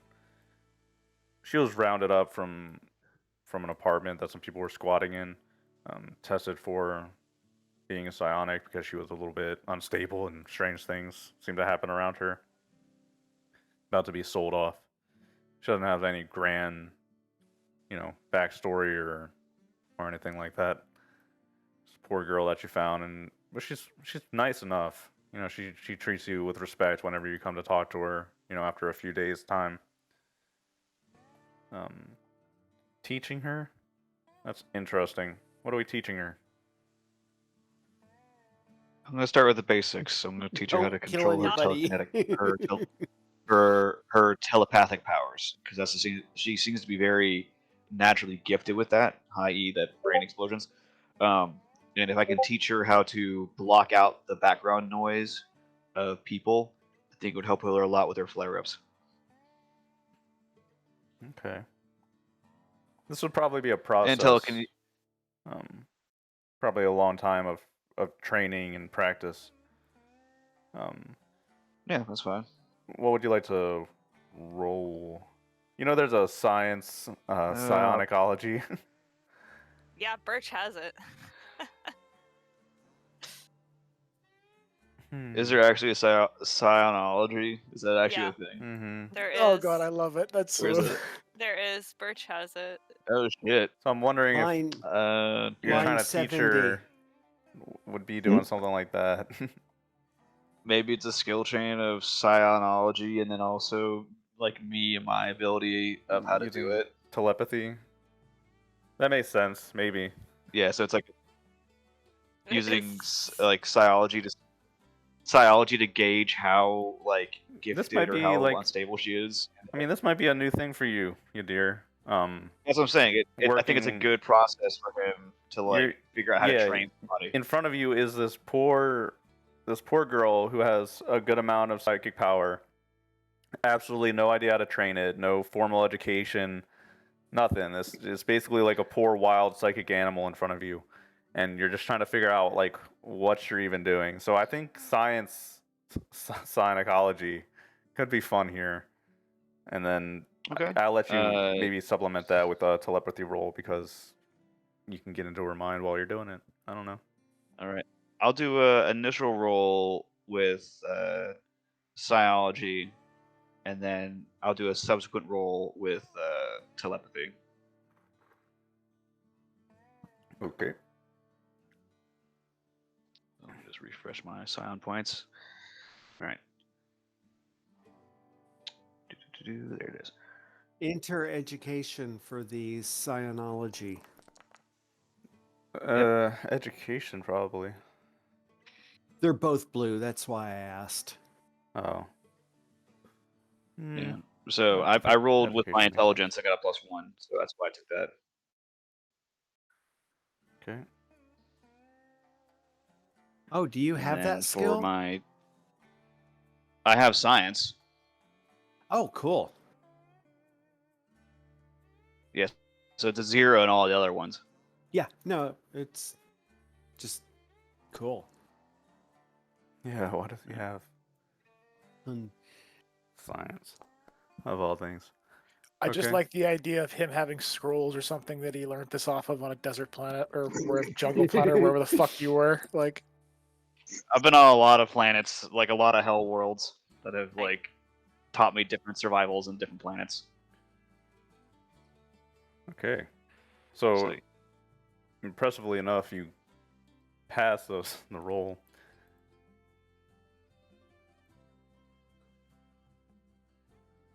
So you spend some time. So yeah, Yadir is basically just going to be basically along the lines of, you know, you need to focus on something, like basically have like a psionic focus and use that to almost channel or ground yourself, so that way you can build upon your shield. Because once you build upon your shield, then you can block out the other noises. Because right now in space, it's quiet, and the only people you have to worry about are the people on the ship, and their minds are relatively relaxed.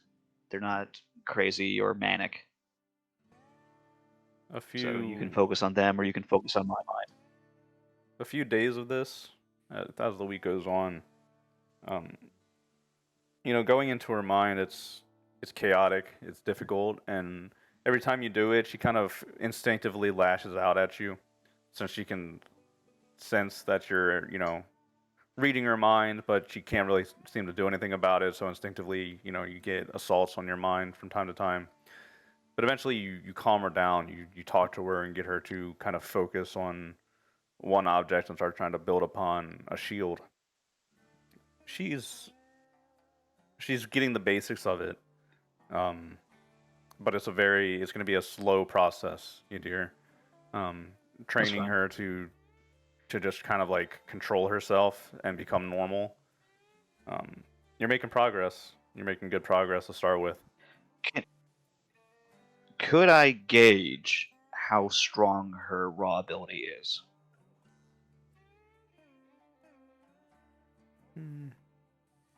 I.e., can I get a number to see how strong she is?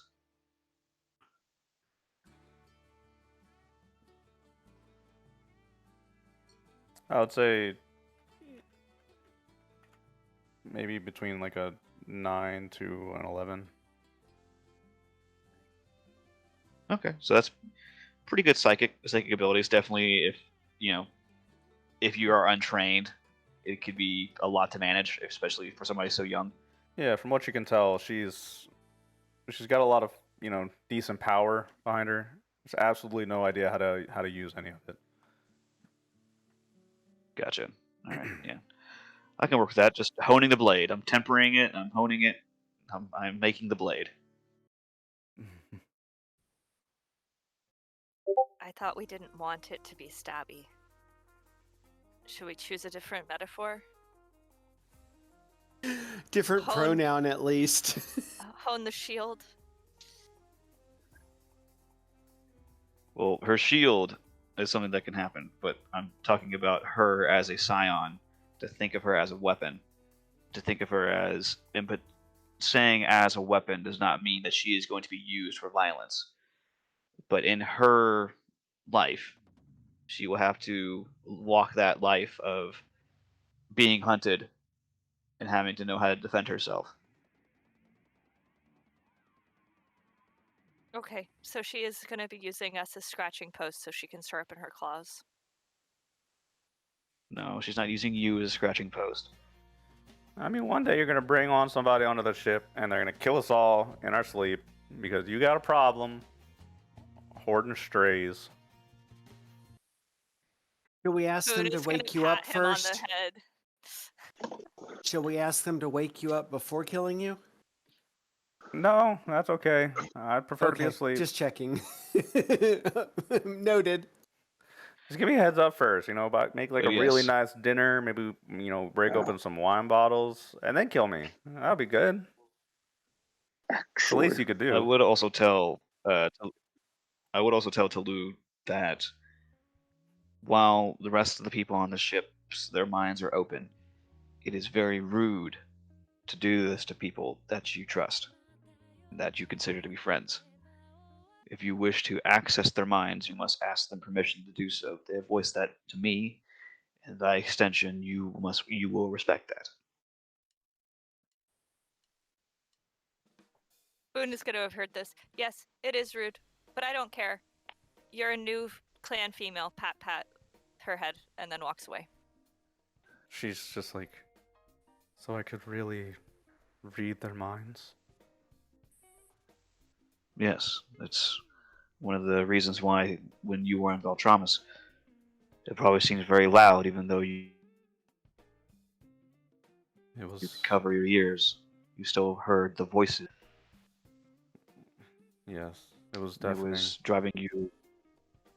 Yes, that is the unfiltered echo of the mind.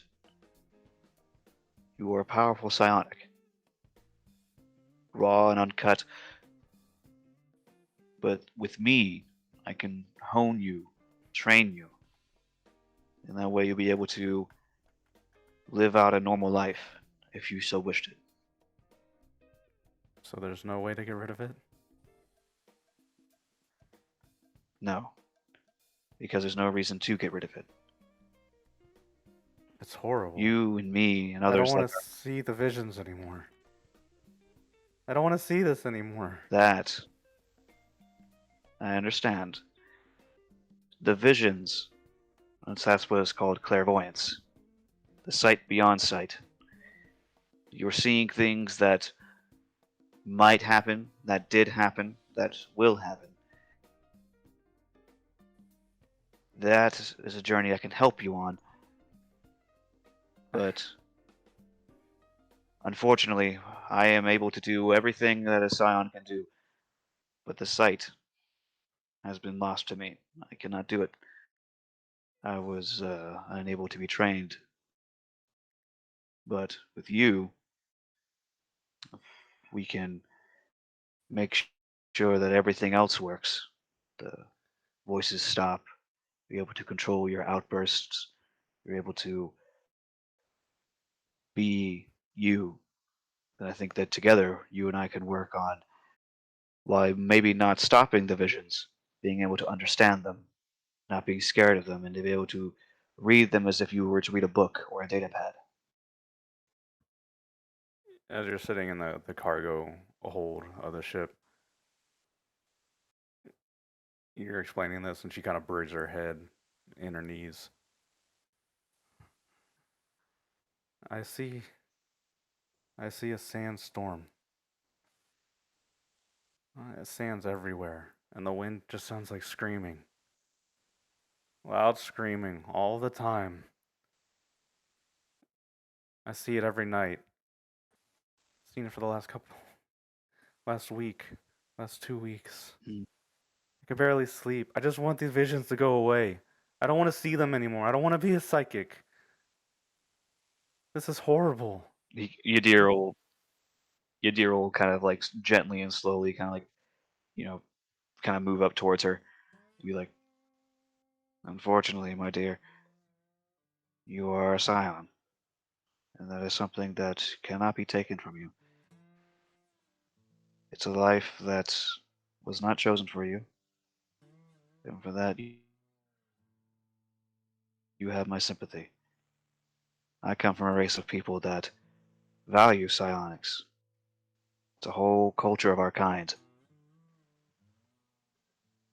And then I know there are others out there in the void that form psionic communities. Well, you think that you are different. You are not alone. You are quite special. And as for these visions, the ones pertaining to this sandstorm and the screaming winds, I can tell you from personal experience, that it's just the sand. Perhaps there is a world out there that you will find yourself upon in the sandstorm, or it could be a metaphor for the fact that you are lost, adrift, unable to see, unable to feel other than the cacophony of noise around you. Clairvoyance is often a tricky thing. It can be literal or speculative, or interpreted, almost like a dream. But I promise you this, I will help you in any way that I can. And once you feel that you are ready, you are a free woman. You may go wherever you like. Live your own life, and you would probably never have to use your psionics. You might even forget them. And as you age and you don't use it, like any muscle, it will atrophy to the point where you can't use them. And you'll be, with all intents and purposes, normal. Through But I that. say you this, if you continue to study and train and hone your abilities, you could become a very capable psionicist, controlling your powers as if they were an extension of yourself. Through the hatch to the main floor of the ship, you hear Keegan. "Hey, Moira, we're almost out of freaky alien meat. Where are we gonna get more at?" But fuck if I know, Keegan, man. I don't eat that stuff. I mean, I've been eating it for the last 2 weeks. I think I'm starting to get addicted to the taste. I don't know if I can go back to regular steak at this point. Oh, good God, we're not going back for that more meat. You have to deal with it. We're just. Yummy Do you know how alien many? meat. I like the spots. Oh, Spots are the best part. You're making this weird. You're making this weird. I'm just saying, there's gonna be a problem if we run out of freaky alien meat. We'll be able to pick up fucking new meat from random planets that will be freaky enough. Trust me. We will find a bazaar where they have a wet market, and it's going to be nasty. Don't worry about it. Are we gonna go hunting? Will We they don't have need- one where we get to slaughter our own? I I- miss that so much. Well, like Foon, to be perfectly honest, Therad is hang on, like Faust, did you say that Therad is well populated, or is it like a desert planet with only a couple like areas? Has population 8, which I'm not sure what that translates to, but that's a good amount of people. Okay. It's like we should be able to get all of the goods we need for most of our jumps, I think. God. Except it's a low tech planet. Yeah. Especially with all that desert. Yeah, it's tech level 8.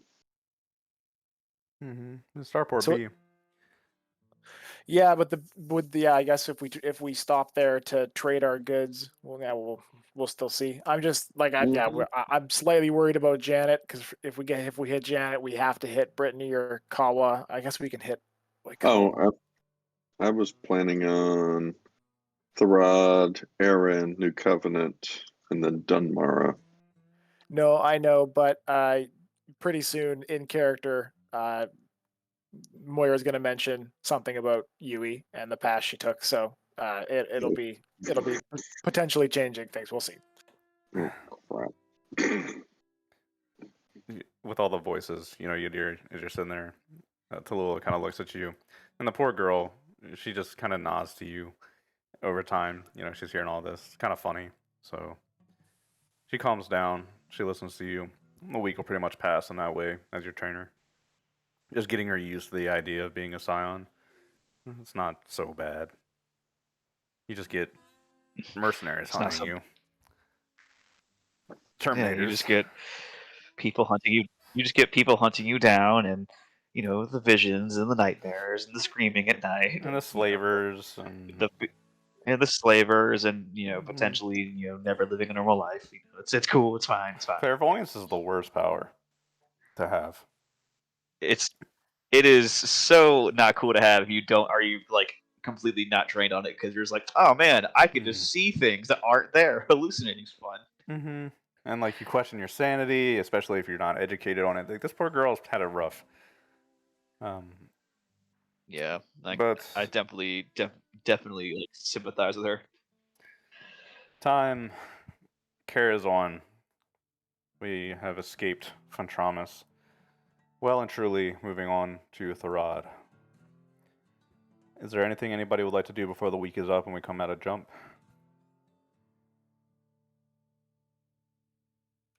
Yeah. Yeah. I Mine's think in we're good. DM. I do like the fact that we're going from a water planet to a desert planet. We not should have fully brought them desert. water. It's not fully desert. Let me put on some music and I will explain. Therad has a pretty dense population. It's all focused in kind of one specific part of the planet. Let me pull up some music. Whatever, this will do. I don't care anymore. You can't not care. You're right. I do care. It has to be the right music, or else it doesn't work. Mm.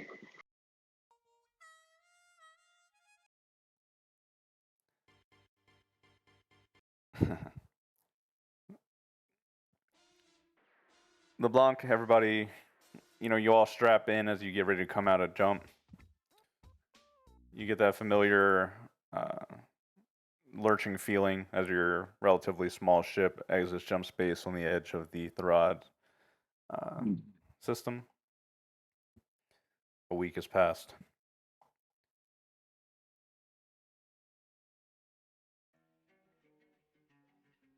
As you sail through and you approach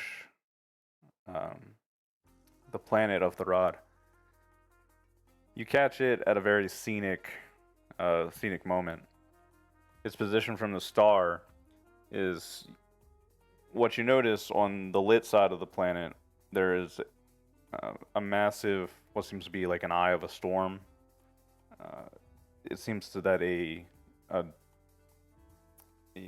sandstorm has covered a good portion of the planet and is raging in that spot. It's very pretty to look at, especially when the light shines off of it. But what you notice too is that in the darkened section of the planet, away from the sun, it looks like the planet itself has a golden scar against it. And looking at it, it's hard to tell kind of what you're looking at in the dark spot of the planet until you realize that those are artificial lights. The city of Therad is basically built into a jagged cut out of the crust of the planet. This very long and deep cliff, I guess, valley, cliff, naturally formed by the planet. The settlers came down here. While the surface of the planet is usually ravaged by some sort of sandstorm or other inclement weather, the people here have taken to colonizing in this little crag, this very long stretch of valley in the cliffs, and they turned it into a city and a starport. It's a dense population, and a lot of the planet is kind of too hostile to really go explore or colonize much of. But the city is flourishing for the most part. Has a pretty good low port, a pretty dense population of miners, mostly is what they trade in. metals and earthen goods. They tend to use Hamish, as you know, they tend to use zeppelins or hot air balloons to travel around the crag. It's a very interesting setup.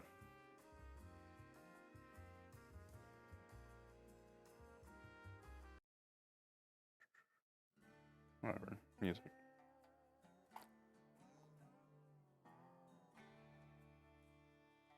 We land on the planet then?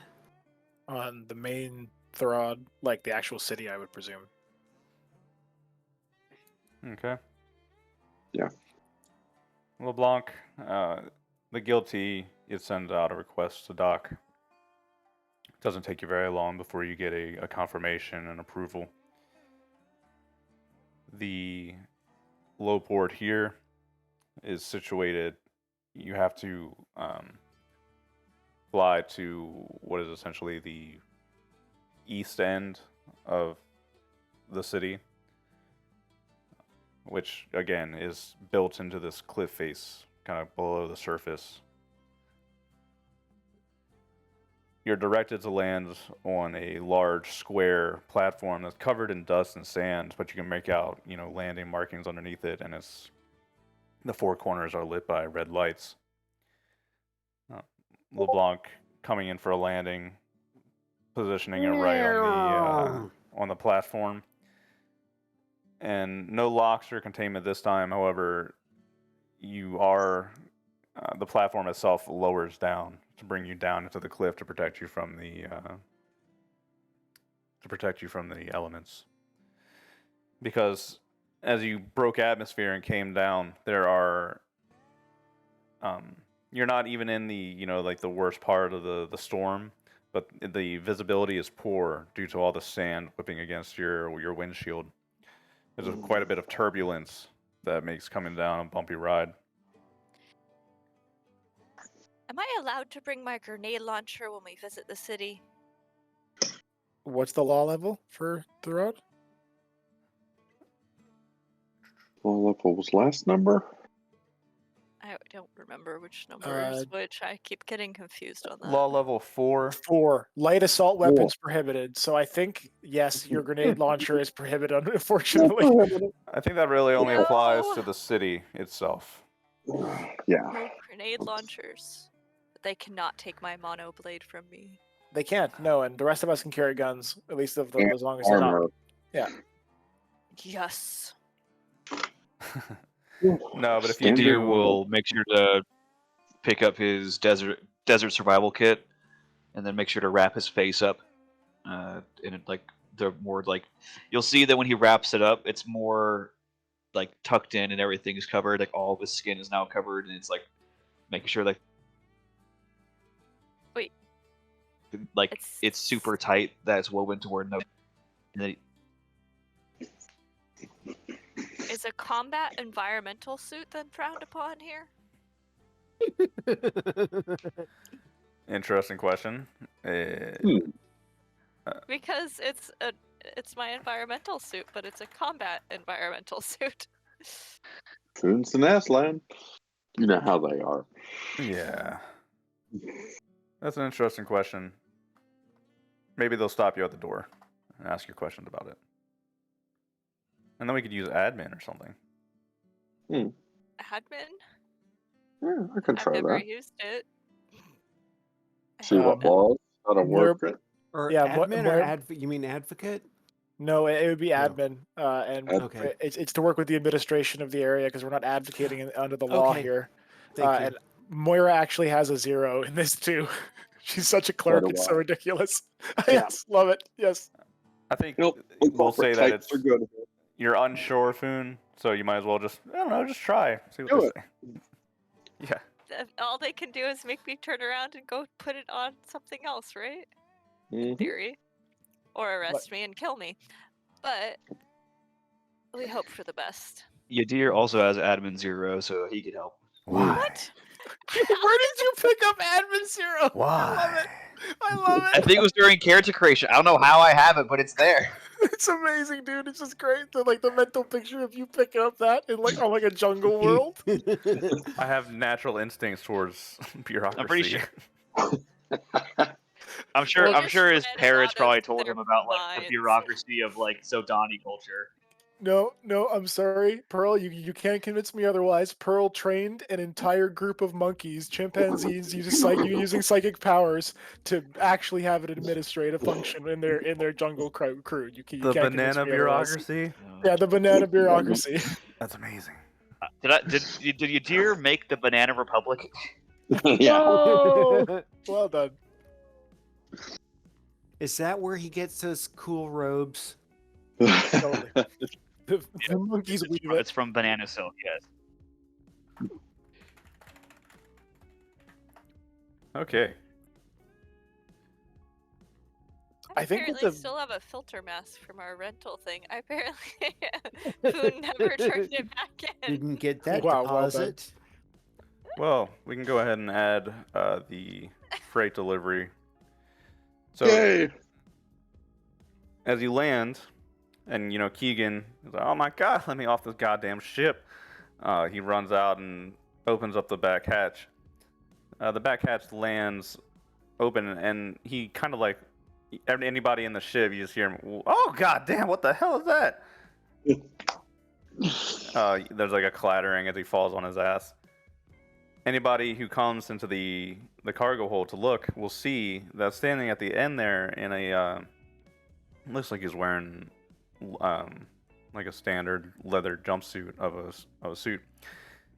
There's a massive. He must be probably 8'5". He's a rock man.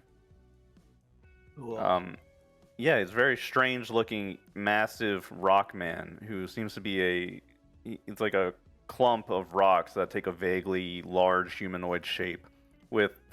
This one has rubies for eyes that kind of like shift around and look.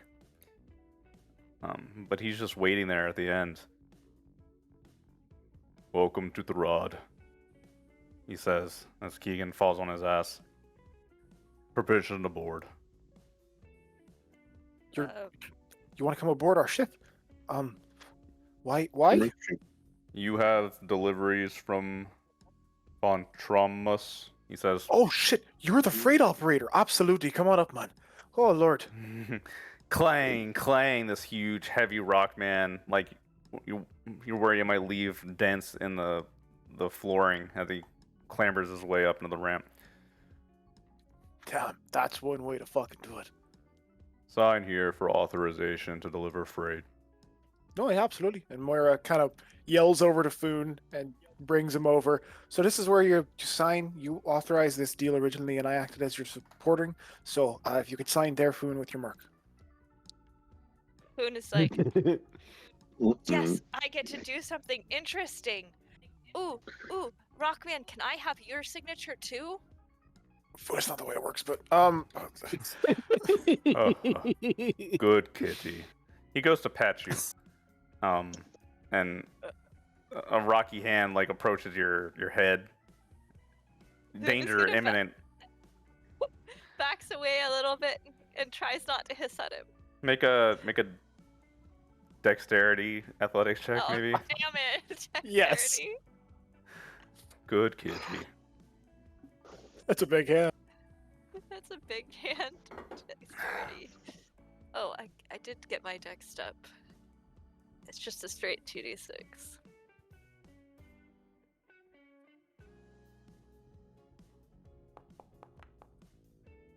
Haha.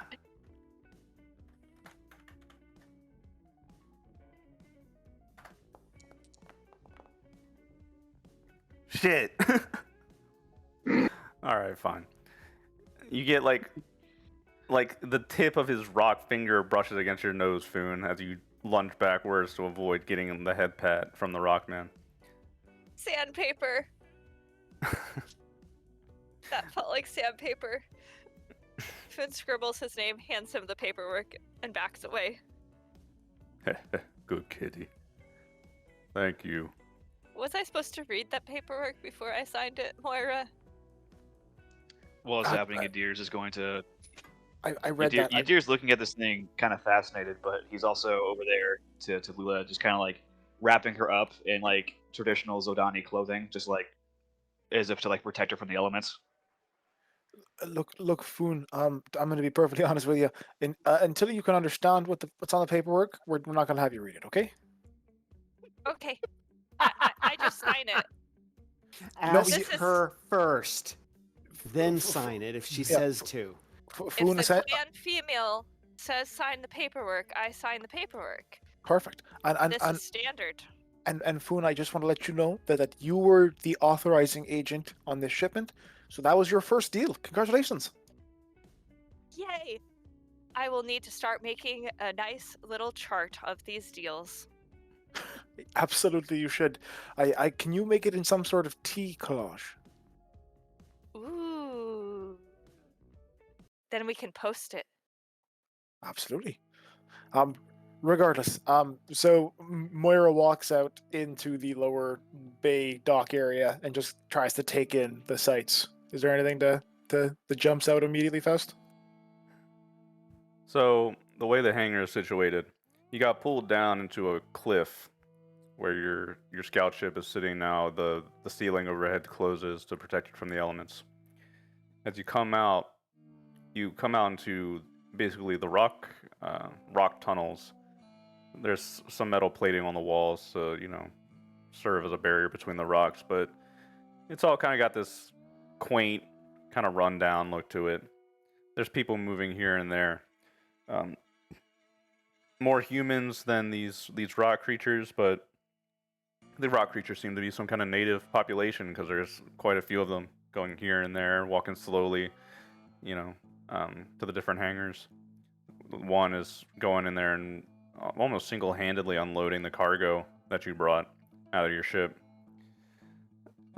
If you wander your way through the starport a little bit, eventually you do come out to the opening, and you find that you are situated near the very eastern tip of the... I don't know what to call it. The scar? The crag? Let's call it the scar. The city. On I like either that. side of you is a huge rising cliff face on either side. And on both walls, you can see where the city has been built in. There are a few standing buildings, and these are mixed with houses and manors and shops that have been dug into the rock itself. Between the two cliff faces, you've got this huge, not kidding, a pitch black descent. That's how far they've dug. If you can walk forward and peer over a railing where you can look down and you can see that this valley just kind of goes on forever down. You can see flickers of light and movement down there from mining operations, but they're so far down that it just looks like a pitch black descent. Right. Just consider that on a huge scale with cities built on the other side. To navigate this, there are a few footbridges, and you also see zip lines crossing from one side of the city to the other. Cool. And this is, again, stretching for miles in front of you. You can look down and you can see this for miles. It's a whole civilization built into a scar in the earth. Overhead, you can see that the sandstorms are kind of settled down and not so bad at the moment, to the point where blue sky and sunlight can be seen. And there's a level of activity going on. It's refreshing seeing people going about their business, craftsmen working outside in front of their shops, just stretching on forever, and there's multiple levels. You can see kids riding the zip lines back and forth over, this huge gap, which one thing that might, trigger your parental instincts if you have any. Extremely dangerous looking. You let go, you fall down into the black abyss. Kind of horrific. Yadir, after seeing that, will kind of real quick go back inside the ship and grab his climbing gear, which has a parachute and climbing equipment, and make sure to bring that too, just in case. There's you can see at the far end, there's a hot air balloon. We're actually where you're standing. It's actually below you. They use the hot air balloon to descend down to a lower level. The cliff face is kind of rocky, so being able to maneuver the balloon down is helpful. And there's a few dots in the air overhead. Since the weather is good, there seems to be, some kind of air traffic off in the far distance. With your bare eyes, you can't really tell what's going on. The city stretches on as far as the eye can see down a line, a craggy, scar-shaped, very interesting line.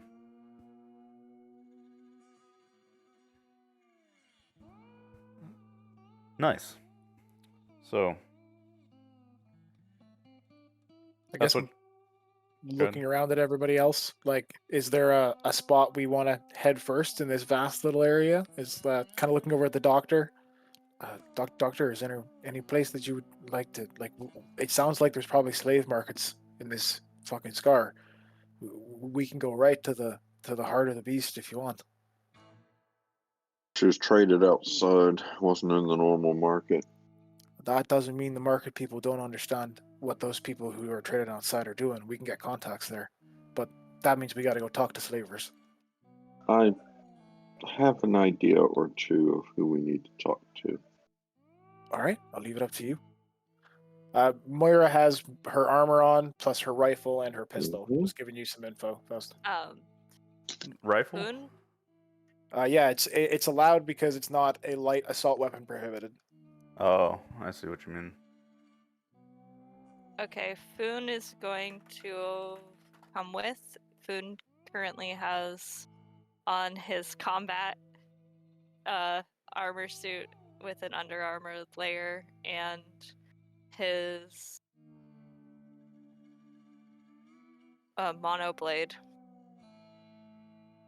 He wanted to also bring his static axe, but he decided against it. And the normal stun fist and other things that he brings. Okay.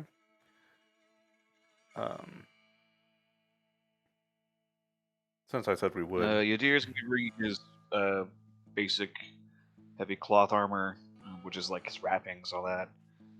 His laser gauntlet, his static maw, and he'll, now knowing that there's a cyber scion out of his ass, he's gonna put the shield on his back, and then he's going to have like 2 satchel bags, one with the desert supply kit, and the other one with a climbing supply kit, like a Mercy kit.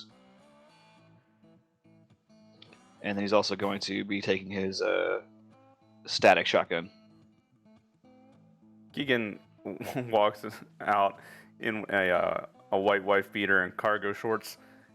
Oh, right. And he's like stops and looks around. What are we all dressed up for? Do I need my piece? Okay, you understand that, like, you're allowed to carry weapons when you move around worlds, right? That doesn't mean everybody does. Well, we'll see if the townsfolk get mad about it. And if they do, hey, I'll bring my guns back. Yeah. At least take a stunner, Keegan. You never know. I'm not going to get a phone call in a couple days saying, stay on the ship or I'm going to die, right? You might. Might. I don't know why. I just mental image. No guarantees. Just mental image that We were told that we are not allowed to trade human crew members. So your life should not be traded. I apparently was not the only one that needed that lesson. You don't. Yes. Food, I'm sorry, you just don't trade people. We're not those kind of people. I just said that. I know. I know. I know. I was I learning. don't know why. I have this mental image of we're gonna piss off one of these rock people, and like Yadir's gonna go to shoot it with a stun shotgun, and it's not gonna do jack all. It's just gonna be dude, and the thing's gonna eat that. And be like, oh shit! It just gets smacked. If you'd like, you could use the library to look these things up. That might be a good plan then. Yeah, that's true. I'll throw you that one. I'm interested in these things. I like, unironically, I do love like rock creatures. I don't know why. Like silicone life forms, I'm down with. I'm partially getting Galaxy Quest vibes too, but it's just a lot more intelligent, you know. So this is a Diung. These are not actually rock creatures. What they are is they were life forms that lived in volcanic areas that evolved by kind of taking bits of the earth around it, volcanic activity, and building onto itself to form a shell. So the rubies for eyes, those are kind of decorative almost and vary between the rocks. They don't all look, the same. They're built out of different components. Some might have, sapphires for eyes. They're pretty diverse as far as species go. So it's not actually a rock creature. It's a, I don't want to say a parasite. It's like a creature inside of a shell, which is fairly soft on the inside. Decently intelligent, some of them. So Often used for as for slaves when that situation happens. Not very intelligent all the time. question: the creature that resides inside the center of this like stone suit, what is it? Like is it like a mollusk almost, like some sort of like worm? Yeah, that's a good way to put it. They look like snails and shells. It's basically Mollusks. it's just snails sticking. It what it reminds me of. Have y'all ever heard of? It's a type of snail that lives in volcanic vents, and it uses the iron, and it makes its shell out of iron. Yeah, it's very cool. Yeah, it's like the most hardcore snail it's ever. Like fire snail. Yeah, it like lives like right next to volcanoes. Like, it eats iron and like excretes iron like scales. It's fucking dope. Yeah, these things were found not native to this planet. For a while, they were basically mass enslaved and shipped around to a couple of planets in the system, or the subsector. Some of them gained independence. Places where slavery isn't really openly tolerated, which Therad is actually one of those places, the city. They were granted independence. They're still kind of second-class citizens where they are, but they're given jobs, and they don't cause much trouble. They're not an openly violent, aggressive species. Oh, so Therad, the city, has banned slaving, so we might not find markets here then. There are no open slave markets in Therad. Okay, cool. One I'm glad I thing, asked then. you come in and you spend a little bit of There's time no war walking around, around. looking around. The law enforcement here seems fairly, upstanding. It's mostly just a sheriff. They have bureaus that, because the city is one big city that stretches on for many miles, they have bureaus where sheriffs basically take over. They have communal meetings, like where they vote on matters. No big central government here. They have an organization that handles starport matters and trading. It's all fairly decentralized for the most part. The sheriffs are the kind of the law of the bureau, obviously. The district. But they seem like good people. You see kids running along the wooden platforms that are built into the cliff face. If any of you have a fear of heights, this is probably the worst planet to be on because there's not a lot of security, blocking you from falling. There are even sections where you can walk along and there will be no railing at all. You're walking on wood and metal, rock, and you can look over to your left with an open black expanse beneath you. And that's fine. A little kid will be zipping over your head on a zip line. You'll see a hot air balloon beneath you, or if you have those intrusive thoughts, you might want to jump out and bounce on top of it. Boone is going to be struggling with these thoughts. Everybody roll a luck for me. Oh, Oh, damn. are you kidding me? Love it. I do love that we all like. It seems like pretty much everybody here has made luck their shit stat, and it's so thematically like, just like because our luck in this shit. Oh, sucks. oh, jeez. Okay. Oh no! God, no! Oh no. Woo! I won. I don't think you want to win Nope, this. nope. Who tossed that one? Ooh. Todd got 0. LeBlanc, I rolled double ones with a -2. LeBlanc, what do you have on you right now? Oh my God. I have. You mean like weapons? Anything. Oh, war pick, stun fist. Okay. Make a Let's see, I have- recon you want- roll for me, LeBlanc. Okay. Where is my recon? 2D. Aha.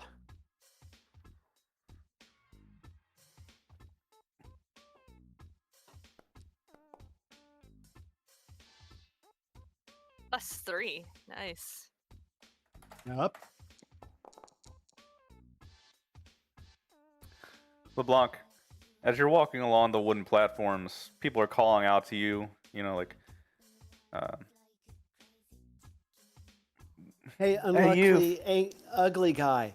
15% off a meal, sir. You want come eat at our store, or you know, some of them yell at you in a language that you don't really understand, but they mix it in with enough of Galanglic that you know it's like would you like this shirt? You know, stuff like that. Merchants try to bother and heckle you. You'll see a man sitting out front of his store with a pipe and a black beard, just kind of watching you guys walk around. And you guys all spot him, kind of just like watching you walk around, eyeing you. But as you're walking LeBlanc, you see a sudden burst of movement behind you, and it looks like a child is about to ram in behind you and crash into you from behind. Make a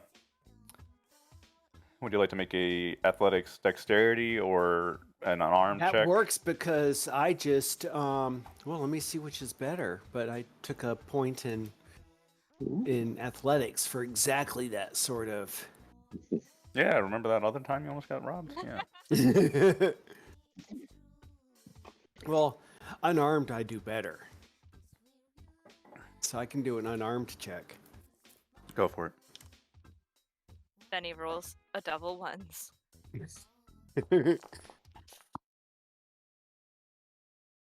Wow. Yeah. LeBlanc, you feel this crash. You feel this crash into your back, and everybody, you kind of see Todd like lurch forward out of nowhere. But LeBlanc, he's very quick. You see his hand kind of shoot out and reach for where your war pick is hanging. And his nimble fingers are about to just, you know, unlatch it and pull it off you, you know, very quickly. But even faster still, you grab hold of his wrist and pull up to the point where, you know, you hear him yell out as you catch him in the act. All of you can just like turn around and see this kid just like kneeling in front of Todd and in front of LeBlanc, who's got his wrist just like a split second later. Oh shit! Something happened here, and Moira kind of turns over. Let me go. Let me Foon is go. gonna turn around. We are not getting another stray. I was gonna give it to Yadir. Why would you give it to Yadir? What did you He's do? collecting strays. Oh fuck off! We're not. That's not what we do. Why'd you grab him, LeBlanc? What's up? He's yelling. Let go was of me. trying to steal something. Oh, little No, I fucking wasn't. I light just finger. tripped. I just tripped. He's like trying to pull away from you. Let me go. We have methods of figuring out if you were trying to find things. Foon is going to lean over and stare the guy and the little kid in the eyes, and not blink. I'll watch our back while they're interrogating the kid. Funnily enough, Hamish, there's people just watching. Like the guy sitting out front of his store with a pipe. He's just kind of like got his leg crossed up over his knee with a smoke in the pipe watching. There's like, you know, a married woman, like a mother just kind of walking with a thing full of food and just kind of slows down a little bit to watch. Random passerbys. The kid looks up at you. It's like, Yadir is gonna kind of look at this and just be like, "Do we really want to interrogate a small child for petty theft? Let him go." It's a lot of heat, boys. yeah, let me go. We could just toss him over the side of the building. That's murder. True. No, We are not killing children. Good lord. LeBlanc, just drop him. Can we keep going? We could ask him about, ask him for directions to anywhere. Beat it, kid. Okay, Do you let him go, LeBlanc? sure.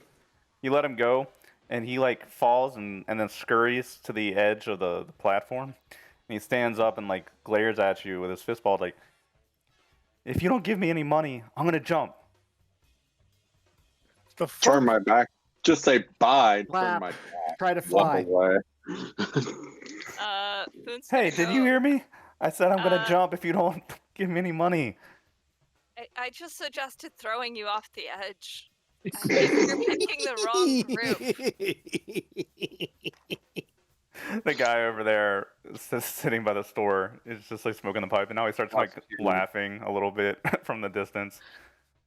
He's like, seriously? The kid goes, Who's he asking seriously? Us or the kid? just like your group. He's like, you're just walking away, you're not taking this threat seriously, so he just goes like, really? Oh yeah, no, we're all walking. Foon is gonna be like, it would be one thing if you were gonna throw tea over the edge and then turn around. Give it a rest, Chase. These people are cold-blooded or smarter than they look. And you see the kid look over at the man who's sitting in front of the store, and the kid, Jace, he just like waves a hand at you and runs off down the platform. Foon is gonna wink at the old man at the store. So What does his store sell? not much. Wood carvings and furniture. Wood furniture. Oh, You see there's a little girl inside with a dress kind of tending the store, and he's sitting out front with a pipe smoking. Overhead, there's a couple of platforms of wood above you where you can hear footsteps of traffic going overhead. He kind of waves you over, and he says, so, would you been okay if he had jumped? no. It's not like we threw him over. It But sort he of wasn't going depends. to. We probably would have run over there to try to render aid because the idiot decided to jump over a freaking edge for some sort of. It would be complicated. I don't really know how everyone would react, my friend. he like hears you talk, and he's got this like mirthful look on his face. He leans forward, reaches out to shake one of your hands. I'm Everett, carpenter, woodcrafter. Hamish. Extend my hand out. He looks inside the store. LeBlanc, pilot. It's Zelda. Come here. And you see the little brown-haired girl come out in a dress. Hey, why don't you show them that trick? And the little girl goes, okay, Papa. And you just see her waddle over to the edge of the platform, and then she just takes like a step off and starts falling off of the platform. And you hear cool. like a woo as she falls. And if you peer over the side, you can watch her just kind of disappear into the black abyss underneath. And you see the man just kind of like sit there with his pipe. Mm-hmm. You seem and then it goes quiet. unperturbed by the death of your daughter. Foon's gonna go lean over and look Yeah, walk over at with the Foon. edge I and wish see it if he took. can see anything. I wish it took a little longer. No, friends. There's this city is known for mining. We've got mines all down there, stretching the whole length of the city. We've got water down there and all sorts of things. One of our byproducts is we've got this metallic mesh that kind of makes a good wire. And if we string that up all on down the bottom there, doesn't matter what falls down there, it'll be caught. Nobody gets hurt. Kids like to do it for fun. They climb their way back up the mining tunnels. Do it again. So it's fall protection in case one of you stumbles over. Completely that's smart. safe. Yep. Unless That's you fall smart. bad on your neck, but we try to teach our kids to do it right the first time. I can Yeah. jump off. Mhm. Yeah, no, and Moira pushes Foon Foon. off. Food is Nope, going I'll- to happily jump off. Nope. Drag Foon away. Aww. Well, now we've got conflicting things going Yeah, on here. roll opposing strength. Yeah, Hamish, roll to I My don't know, money's on Moira. Oh god. opposing strength. Moira- or Unless that's there's it. a Against needle Foon. involved. Foon wants to do it, so I think Moira should get the a boon. Yeah, Moira can do that. Guys, now. you don't understand. Moira has a really bad strength. Well, Dang. And Oh, shit. is Foon involved in this at all? Well, yeah, you're the one trying to jump off the freaking cliff. yeah, make a strength strength. Yeah, you can make a strength check, I guess, or I- dexterity. I I don't really care. wa- Athletics, I something really like that. I really want the doctor to win. Yes. Really? Really, The guys? doctor- Hamish is stronger than he looks. No, here's what happens. Foon's like standing on the edge. He wants to go over the side. And Moira like goes up to push him off as a joke. But then Hamish sees this. He comes up and like rests a hand on her arm. Like, unfortunately, and Moira's like, nope, don't want any of that. Sorry, Foon. I'm not in the business of doing the leap of faith at the moment. Just She do it just when he's kind of not backs looking. away. You just don't want him to stunner you. Okay, doctor. Yes, I don't have to repair it if you land wrong. But at least But- once before I leave. Please. Okay, before we leave, after Foon, this You're also means training. we can throw people down there and they won't die. There you Oh. go. no, There you go. can I said throw that people quietly. off? I said that totally quietly to Foon. Foon is I'll going to be walk so away. happy at this point. head shaking my head. Oh, this is not gonna end well. But at least we won't be in the city. So what brings you all here? Right? Oh, we're dropping off trade. Skydiving. It's a place to do it. It's a tourist attraction. Once you know the secret. Hmm. Our kids like to, get the drop on people. Thought you looked a little bit too innocent. Looks like you might be too bit charitable. Help too many people. Hmm. Wait, do you guys know us? No. No. Okay. You'll get used to Foon if he's here for any length of time. Hmm.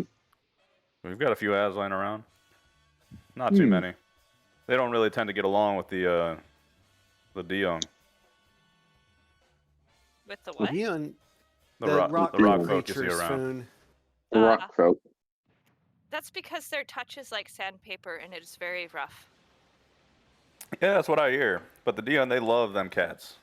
Petting the fur, they find it fascinating. So we got a little bit of a conflict there. Interesting. So, will they give me tea if I purr and I pet my fur?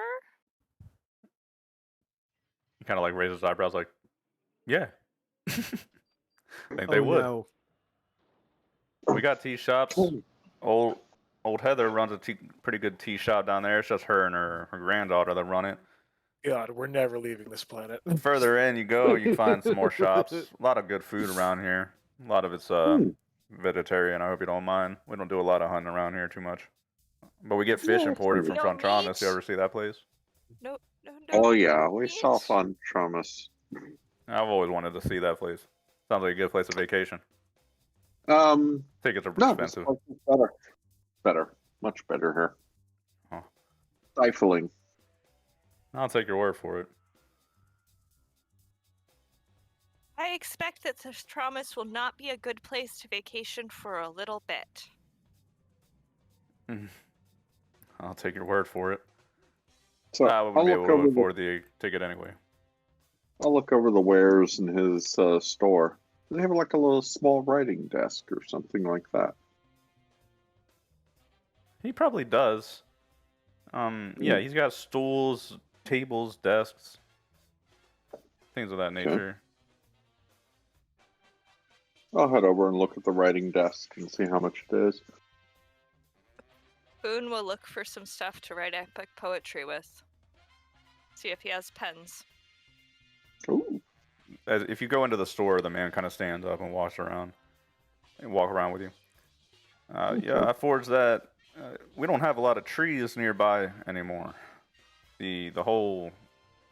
He waves a hand at the sky, like losing the word for the weather. It's all been kind of strange and bad. There's a legend that says we used to have flowing oceans and beautiful forests all over the planet, and then everything just dried up. Sandstorms whipped up. Everything went to hell. We got to range pretty far for this wood, so it's pretty rare, if you know what I mean. Yeah. So, yeah, that table there, that'll probably range you, pretty decent size there. I can do that for 75 credits for you. I can even customize it for you for 80. If you want anything added to it. Want your initials here? Will it fit in my stateroom? Or I don't know. What's your dimensions? yeah, no, I'm asking the DM. Will Yeah, it fit in the... you're like having this conversation with him. Yeah, man, it'll fit. I'm sure. Okay. Making life just a tiny little bit more cramped. But your stateroom doesn't have like, it just has a bed and a refresher. It's a bed and, refresher. You need a place to sit with all that? Sit on the bed. Oh, sure. Oh, I can get you the stool. I made this myself. 25 credits. Okay. If you want the one my daughter made, that's 15. But any points to it is kind of like naughty and crappy and shoddy. It was made with love. That's the important part. Making sure you love those that you deal with. Foon, there's a parchment store. You can find old style parchment. There's a mix of modern pens, or if you like quills, there's a few strange alien bird quills. Pretty nice He's gonna colors get of blue and this- yellow. He's gonna see how expensive the strange alien bird quills are. They're probably only like 10 credits, not much. He will get one and then he will go around bothering people with it. Because you gave the cat a feather. Oh, nice. Keegan, he kind of wanders off shortly after getting out of the ship. He finds it very interesting. Like, if you go on one side of the wall, he split for the other side, so he's on the other side of the cliff now. A quick way over, you could take a land bridge that is periodically there, or zip line across if you so choose. Fun stuff. But they go about shopping. Armand is window shopping. Tallulah is probably going to follow you guys around wherever you go, just kind of marveling and looking at stuff because...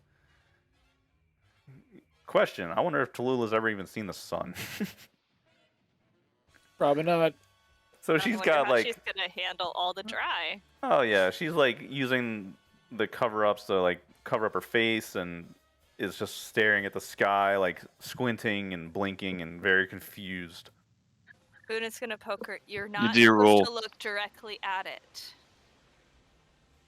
Yadir will kind of like move Poon's hand out of the way and goes, "He is right, though. Do not stare at the sun. You will damage your eyes. The wrappings I gave you will protect you from the elements." Okay. This is all so strange. Those people are in balloons. I take it this is your first Is it time off stranger world. than Foon? She gives like Hey. a shake of the head. No. But then she goes back to like, yeah, I've never even thought of leaving the gulch before. I never thought I'd be out someplace like this. Welcome to your first planet. Well, this is what She's like towing the edge of the platform, looking over the side. Like she was listening the whole time. She's like, I kind of want to do it. Well, until we know where it comes out, I think it's probably advisable, as Hamish said, to not make the jump first. She can go with Foon as adult supervision for Foon. She is a child. Have you met Foon? Rawr. Yes, I have. This actually gets like a laugh from her, like a positive reaction for once. She smiles a little bit. At least she seems to like tea. Hmm? She has yet to turn Obviously, it down. obviously superior intellect. Obviously. And superior taste buds. This is a good stray. Foon is gonna pat her on the head again. Poor girl just pouts. She gets pat on the head. Why would she pout? Because she's scared and nervous and a little unstable, Foon. At any moment, she could scream and blow you off the platform or something. Or send you into the sky. Who knows? That's why she needs more tea. As we settle in, do some window shopping around around Therad, taking the sights and get used to our new location. How about we take like a 10-minute, 15-minute break? Okay. Cool. The rock guy that Technically, it's a rock guy that's like a shell, and then the thing is inside the rock shell. Yeah, it But was the rock guy. I have this picture of a rock guy petting Foon, Poon petting, and then Foon petting Tula in this chain of head pats. yeah, I can see it now. All right, I'm going for the break.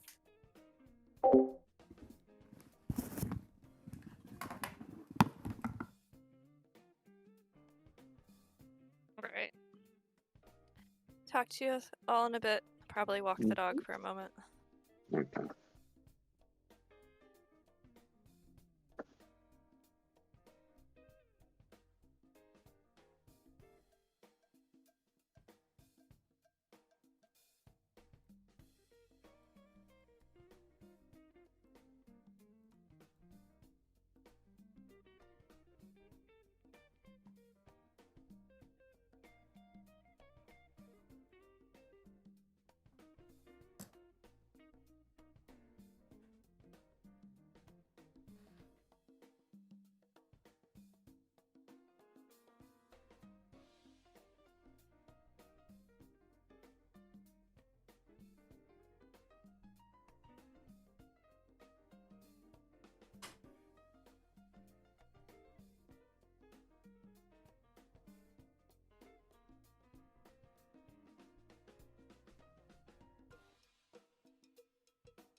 trust you with kitchen counters.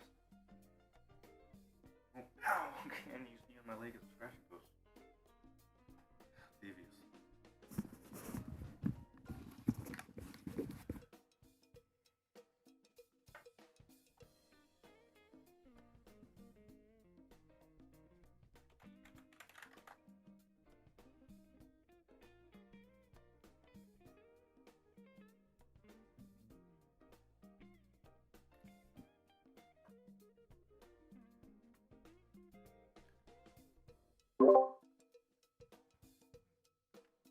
Come here. Get down. Ay, ay, ay, ay, ay.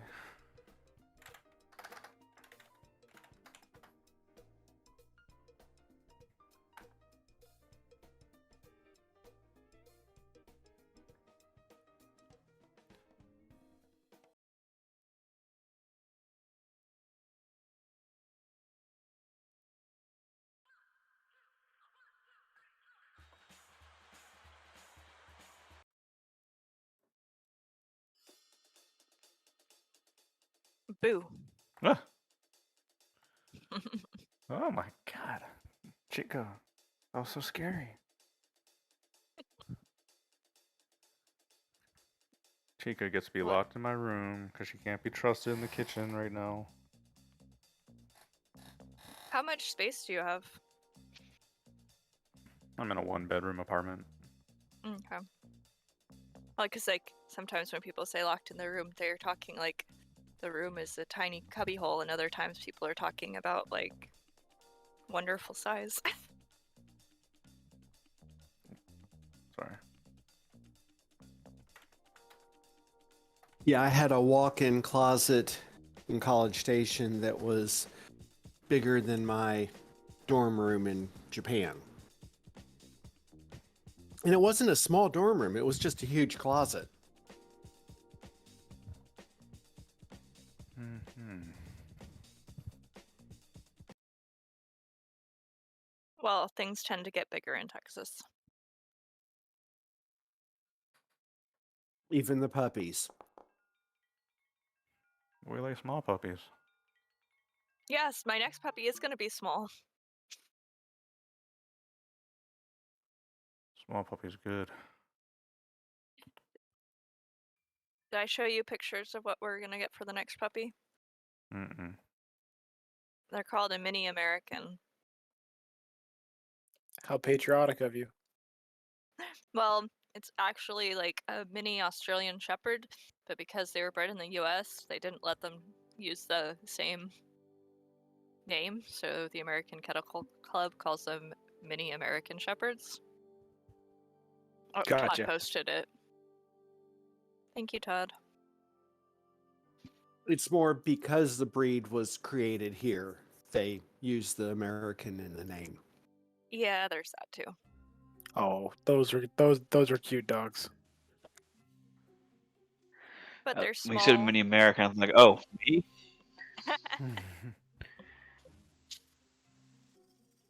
Yeah, they're cute. They're small. They're apparently troublesome. Sounds great.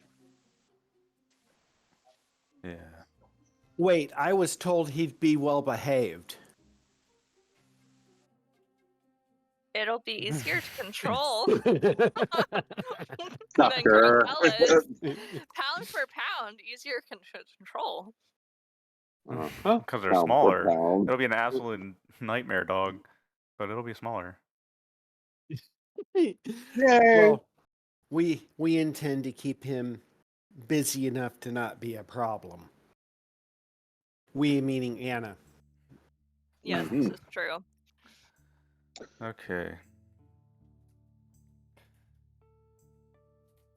Oh, one of those. Okay. You want one of what? No, just look at the picture. Oh, Hamish, during the week, probably you messaged me you were looking for, like, building a Mhm. profile. One distinct figure from the video where the Tonto was taken over was the large Aslan with the purple coat and the scars on his face. Take some digging, but you can find a profile on this guy. He's part of the it was the Bloody Hand, right? Bloody Claw. I'm forgetting the names of my own stuff now. He's part of the.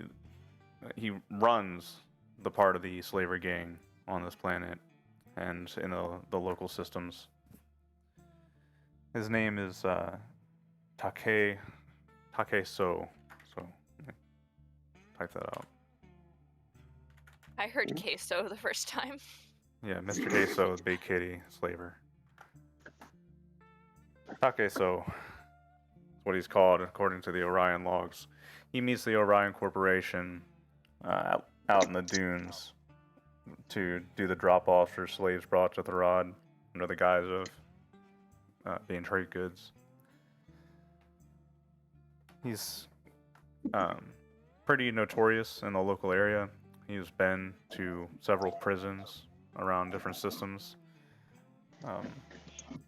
Always manages to get out and has a very strong following of a small but well put together slaver crew that, as you can see, works with the Orion Corporation and who knows who else to make money. Seems to be doing pretty well for themselves.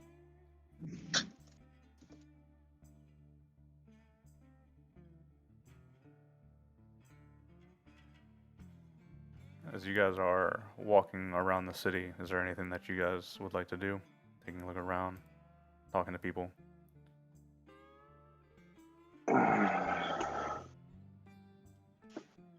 I'll make that purchase I posted and have it delivered to the ship. Yeah, we can maybe handle refueling too. Mm, Don't need maintenance though. yeah.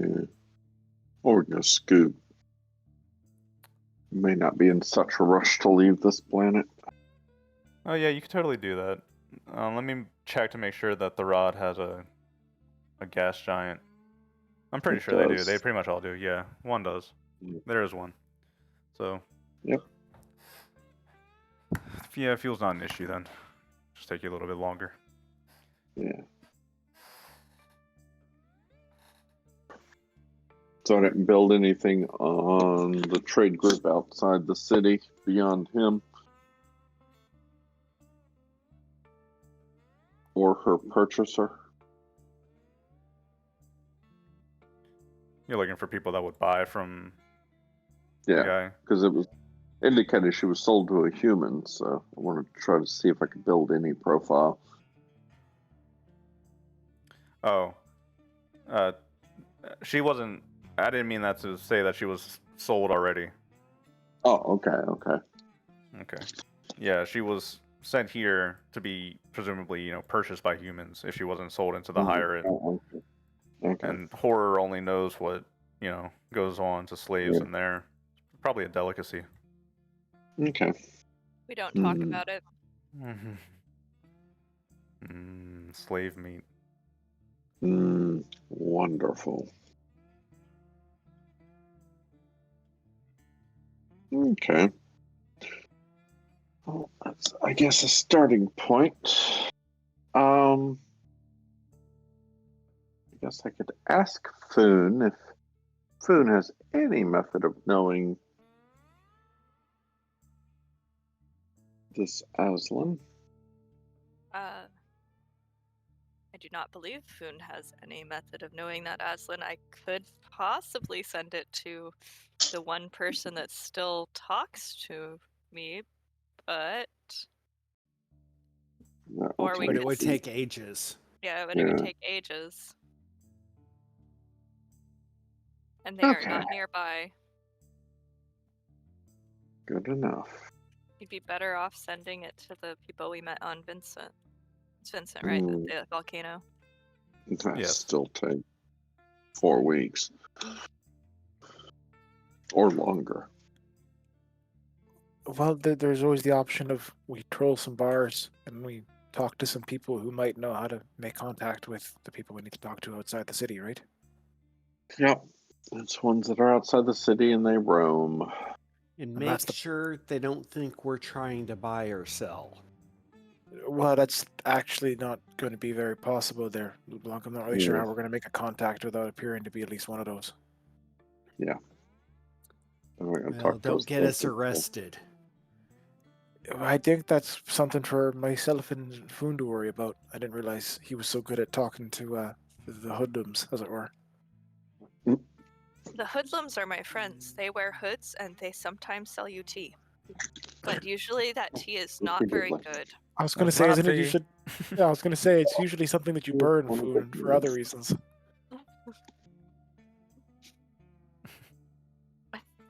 Poon just has a really hard stomach, and that's the only reason he's survived anything. So I guess then, yeah, Moira would like to lead anyone who wants to follow. After those, during all this time when people have been talking, she asked Yadir to help her wrap a headscarf around. She's pretty pale. She's gonna burn pretty fast on this planet. So Yadir would kind of like look at you and be like, "Yes, I can teach you that."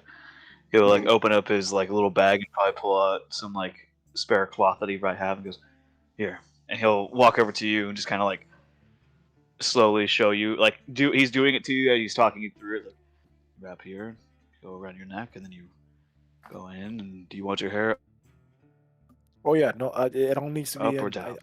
up, like in the thing. I don't want it out and about. The sand will fuck everything up. But sand makes good Understandable. baths. So he's going to then kind of like he's going to then like tie your hair up into like a loose kind of like bun the way he has it in his hair, and then he's going to just continue to wrap up your head, and then he'll cover it up to where only your eyes are showing. But he'll get to like your face area. He goes, "Do you want your mouth covered or just your eyes?" Just in a way that I can like wrap myself back up for the cheeks, but I want to pull it down to talk to people. Usually they don't like it when you talk to them without being able to see your mouth. Hmm. Yeah, the Very well. sun isn't He'll so then make it bad. a way where you can like he'll make it a way to where like you can take it out and tuck it back in to where it's kind of like it drapes in front of your face almost. No, but it looks He pretty goes, "There you comical because like it looks good the wrapping you've done, but she's wearing like overalls, like like a jumpsuit with like gloves to cover her hands, and like she's every part of her is covered from the sun. Jeez. Yeah. Yadir will look at you and goes, "If you keep this up, you'll look like a Zodani in no time." Well, if your people are smart enough to not burn in a fucking desert world, then I'll be a Zidani, I guess. The weather Okay. is not so bad down here. You actually do sometimes get pleasant, gusts of moderately cold air blowing up from the scar. And you're far down enough that you're usually shaded by floors above you. All right. Well, It's not so bad. Moira just kind of looks around, kind of stops a passerby, asking around about bars, just looking for an area, and then kind of glances over at the rest of the group. Can I get like one person to watch my back while I go try to get information? Foon, we probably shouldn't go to the same place. It's just wasting time. Aw. Poon Ah, is fine going to another place. It's We up to you if should you would. probably stick close together in a new place. All right, all right. Sorry, I'm used to being a spacer. I usually don't, just go to wander around with people. All right. Well, I'll lead the way if you want to follow, and we'll try to find a bar. It'll get us the information we need. Were there any coordinates where the drop off occurred? I assume there are multiple.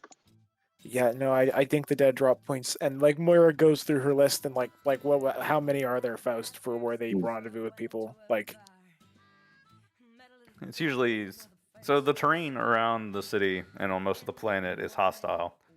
A lot of dunes, some sparse vegetation, patches of woods that are far out under mountains that kind of give them some shade.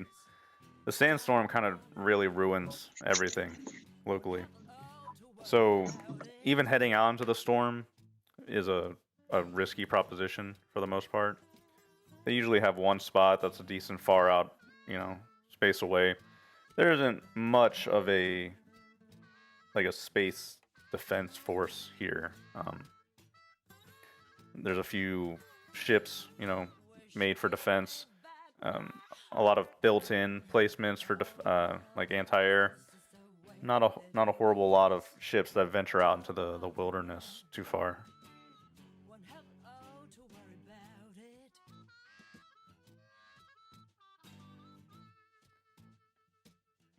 So is there anything that really jumps out to Moira? Something that, Oh, you're looking for potential yeah, like meetup I'm like, spots?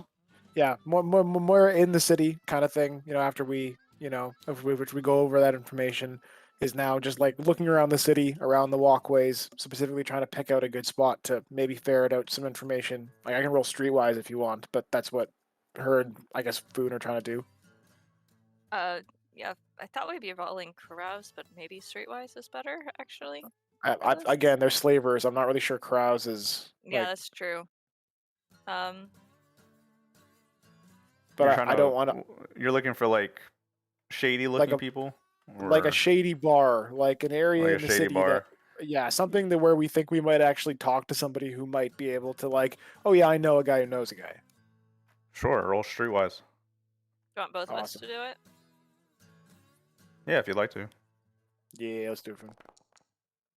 Apparently, I need to because Foon just walked into a wall and ran into one of the wonderful rock people, and Oof, even has worse. decided to try to pet that person. You guys are walking along, making your way deeper along one, cliff wall of the city. You're looking around, trying to find some seedy-looking bar, and your best bet, you're thinking, there seems to be a hierarchy, where on the lower floors, not so much crime-ridden, but more, shady stuff is tolerated. It's a very interesting little culture they've got going on here.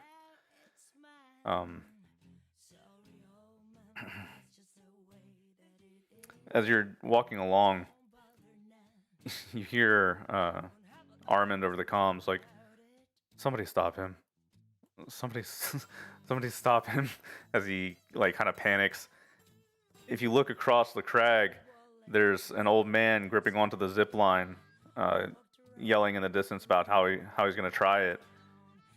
You watch Keegan grip onto the bars of the zip line, and he lets out a hoot as he kicks off, and you see him soar about 2/5 of the way across the gap, and then the wire kind of bounces a few times. You watch him lose his grip, and he does a tumble, falls backwards in midair, and you see him do a backflip as he yells, and you just hear the yells of Keegan as he falls down into the pit, into the blackness below. Oh God, I hope there's a net down there. I'm guessing we should go jump off that cliff thing. Yay! Oh Rush god, up to the edge, and I'm not jumping. Why does no one else want to jump? Those of you with sharp eyes can see Armand on the other side just like rubbing his face. Pull up my comm. Egan, are you alive? There's a good minute or two. Is that you, God? I'm not No, ready yet. It's the doc, and I'll make sure you don't see God today. What the heck were you doing? He was having fun. It looked like fun. You hear he's like You've out heard of of breath, fun, right? and there's like shuffling through the comm as I landed on some kind of metal net. Kind of stings a little bit when he hit it. There's mines down here. I bet it stings more if you miss it. That's Just true. for a moment, though. Okay, I'm gonna try to find my way back up. There's lights down here. I see people. Man, Good. we're deep down here. God damn. All right. Maybe Don't mind shady me. people will like the deep, shady area. Hey, Keegan, do me a favor. You Yeah. see people down there, right? Are any of them digging? Here digging. I think they might be digging somewhere. But you don't see them. I see people. They're standing by entrances. There's lights over tunnels. Other people standing by entrances carrying guns. I don't know. I can go check. Okay. Head on up. Nope. Head on up. Get back to the ship. Okay. As this exchange is going on, Moira, you start receiving I assume you're the one who like leaves the contact information on the ship, right? So Yep. when you dock, you're the one they call. Absolutely. Moira, you start getting a comm that comes from the low port on Therad. She accepts it. Captain of the Guild T, you have someone who's asking for you, asking to have a meeting with you. Oh, well, thank you for the communications, the low port officials.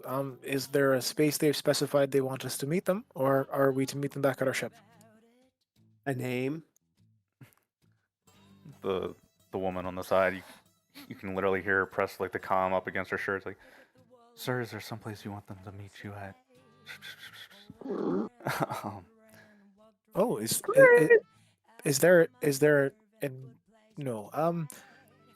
Should we watch as she kind of glances over at the others, looks into her comp? Can you give me a name if you don't mind? He says his name is Mr. Diengris. Mr. Diangris. Right. Of course. No, yeah, I've known him for quite some time. I suppose that we can meet him, and Moira searches her brain for one of the random like bars they've already passed, just a name. Can she roll like something for that? You don't have to roll unless you want to. No, it was more just like one random bar name Yeah, that just we passed find a by. spot. It's they're very kind of naturalistic here. So you'll find a bar that's carved out of the stone face on the lower levels that like uses the rock for seating some places. Kind of nestled in there pretty good. It's pretty amusing. If you come here later in the evening, you'll find drunk people stumbling out of the bar and tripping their way down to the mines. And they're too drunk to climb their way back up, so they, have to spend the night down in the mines. Anyway, Of course. you give the starport officials, the name of this place that you find. There's not many people here. They're still doing lunch, I think. But you see this neat little man in an expensive coat. He walks in and kind of eyes around the place, and since you guys kind of stand out so much, he doesn't waste any time kind of walking over to you. Excuse me, are you the crew of the Guild T? That's us. That's a fine scout ship you have there. Oh, glad you think so. Can we get are you Mr. Diangris? Yes. He reaches over and starts assuming you're the captain, Moira, so he focuses on you entirely. Mr. Loam Diengris, I represent Frontiers Developments Incorporated. Research Division. And he shows you a little badge. Oh, well, it's a pleasure to meet you. Moira Durham, communications officer for the Guilty. The rest of the crew here. Why did you seek us out specifically? That's kind of odd. Well, you I've have a met you unique before. ship, and I have a job to do. I was supposed to meet some researchers from Caledon here. However, they never showed, and I'm stuck here until the job gets finished. I need to have some kind of report. Your ship is perfect, actually. There's not many ships of your type that come by here. They're mostly merchant ships. And I just need a little bit of your time and expertise. You're all part of the crew of the scout ship. And he kind of looks at all of you, and like the implication kind of dawns on him as he's talking. Absolutely, to a certain extent. Sorry. No more strays. Right, Foon, no, Foon Foon. doesn't say that. Foon, I'm not No. asking that. No more strays. Could you elaborate? The research positions from Caledon. Do you have names of those individuals who you were supposed to meet? Sure. He kind of like pulls up a comm, and for an excruciating moment, he's flipping through it, reading through it. Oh, it's the Tonto ship. Are you familiar? More than you would know. Yeah. But at the moment, I don't know if that's well.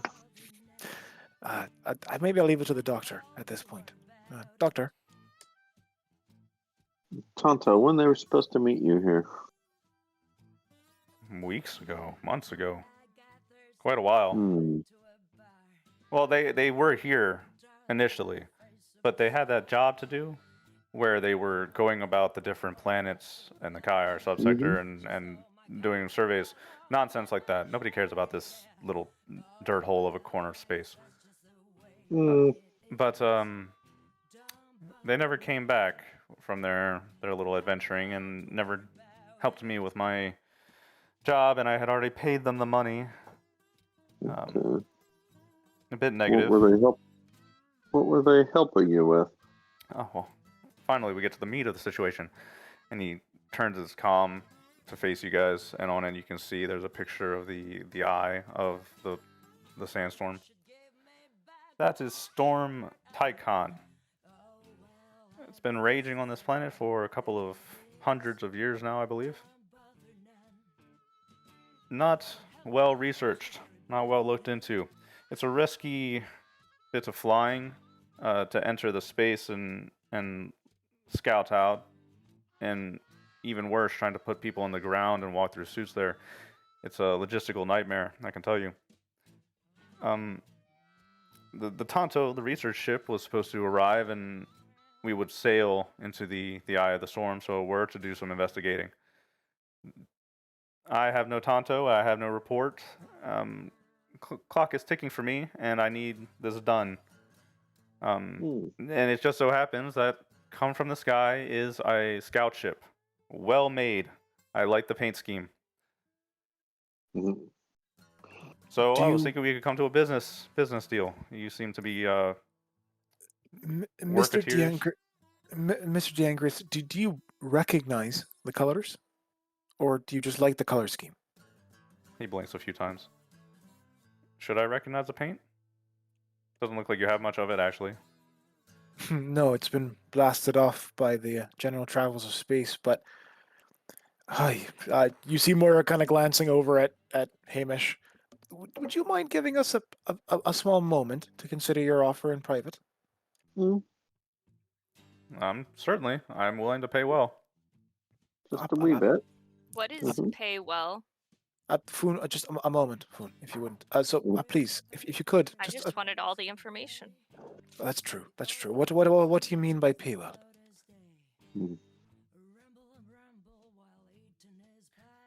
Hmm. 10 tons of tea. Well, for initial surveys, we're gonna have to do this in layers, of course. First, we would like to do an initial scan, flying around the core, doing as much research as we can from a ship. I'll pay you. How does 15,000 credits sound for a job like that? Okay. And then what would follow that? Depending on the results, potentially a touchdown, exploring the eye itself. I mean, this is in the future, depending on what we find. If there's interesting results, if not, I can just put in my report that it's an empty, barren sand hell, as I suspect it is. And he smiles at you.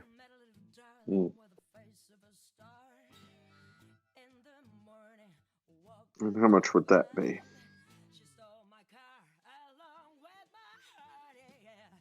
How much will what be? Doing a ground survey. The ground survey. Yeah. He kind of puts his hands in the air. Could be quite a bit. Depends on what we find. I'm certainly willing to pay you adequately. But when you declare based on what we find, does that mean that we're getting percentage rates on the core you found, or is this just a flat payment you're going to do to us? He grimaces a little bit. I think a flat payment is fair. It's not much work, especially the initial part. And like I said, depending on what we see down there, we will determine the pay. No, absolutely. Then if you wouldn't mind, just a moment to speak by ourselves. Oh, of course. I will. What is the local drink? Do you know? I'm pretty sure it's beer, but Yes. He does We've like been the here. snap finger gun, like gotcha, and walks away. And he stands out Yeah. so much in this little, I don't know, I want to say cute little black suit, standing at the bar, made of rock. oh you should have lord, asked for tea. the boy They doesn't always even react better to me. recognize Caledon colors. He was just a messenger. He is. And doesn't know the local beer? BS. Anyone here who's been here more than 2 days knows that. Yeah, no, he's playing a bit dumber than he is, or maybe he is dumb and he's just missing stuff. I don't want to take a chance though. Well, if he's that dumb, he's got more money he can part with.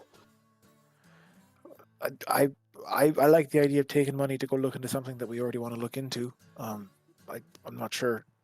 Would this get us closer to Cindy? You think in terms of the Sandcrawler or no?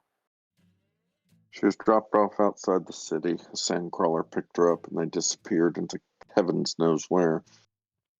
Yeah, it could be in a storm. It could be anywhere. We just don't even know. They're going to be in the storm. It's the easiest place to hide now, isn't it? I'm surprised a Sandcrawler can withstand that much. But I suppose it's built for it. I've never been to a planet like this. I'll look over at Moira and give kind of a almost condescending look. Unless, of course, it's in the eye. Well, we could land our own fucking ship trying to in the middle of an eye in terms of going back up into orbit and coming down. But I, Now, I, the I, I real question is, does little shit there, is he bait to get us to go there? yeah, no, my biggest fear in terms of the Sandcrawler is like we can't approach with our ship. What kind of No. ordnance are we gonna have? Truly, like at that point, Food can break out the grenade launcher, but a Sandcrawler is a bit more. I can. I like for the plan that I break out the grenade launcher. Food. Once we're outside the city, carry any weaponry you fucking want. In fact, I'm gonna encourage it. I vote for this. I like the idea of doing sweeps with our ship using the scan properties of the scout. LeBlanc is a fucking hell of a pilot.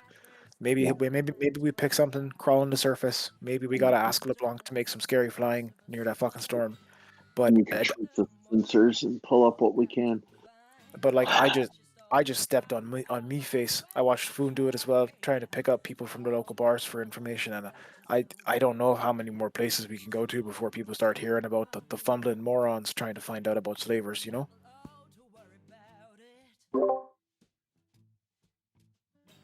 Can I walk over and stand next to Mr. The He's Ingress? standing there at the bar waiting for his beer, tapping his foot. He's humming to stuff like, "Don't have it all to worry about it." Don't worry about it. 25 grand for the eye.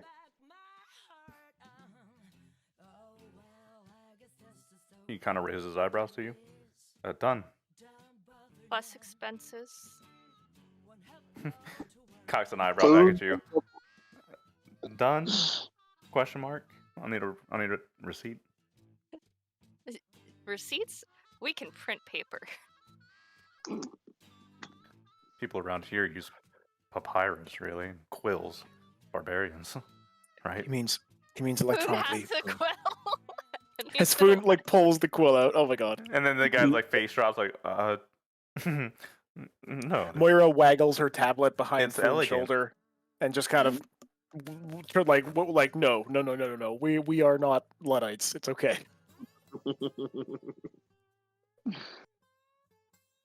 Some of us prefer tradition over convenience. Sure, that's a word for it. Foon just likes it because it's a feather. So he looks at you, Hamish, and says, "So we have a deal then."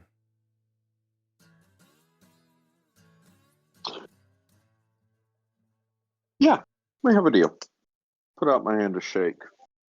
He shakes your hand. Very well-trained handshake. And he nods to you. Says, Perfect. "Perfect. I don't expect you to leave right away or anything, of course. And if you need some money to prepare, that would be great. I'll write up a contract and we can get this job officially underway. Fantastic. And we get half Look up at the front. Look at the barkeep in motion. 2 of your hardest. The guy responds in a language you don't understand, just quick one word, and then walks around, pulls out it's actually a little bowl, little earthenware bowl.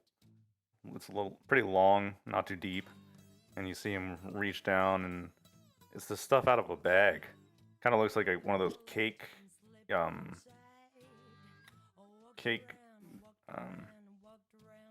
icing sprayer things. You know what I'm saying?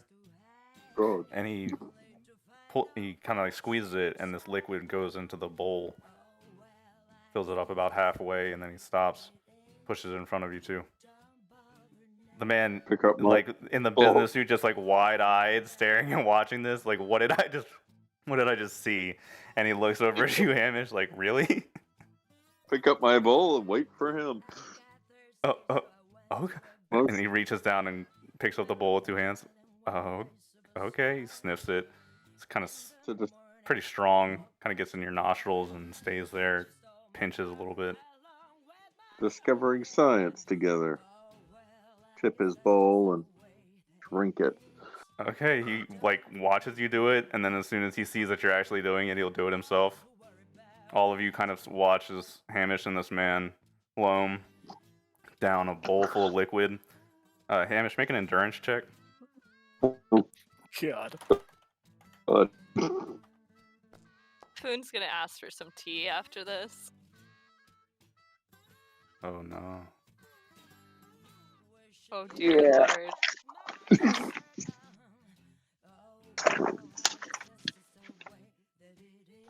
I think it's a straight 0, isn't it? No. If there's an athletics endurance, you can use that. Yeah. Yep. Nope.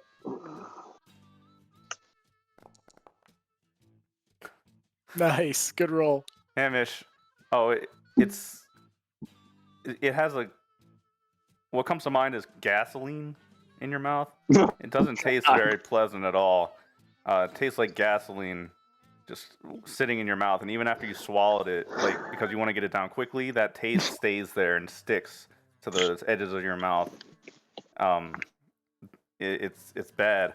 You watch as he drinks all of it. He tries to stay stoic for about 5 seconds, watching you deal with it, and then he turns away from you, and he just leans forward and blah all over the side of the bar.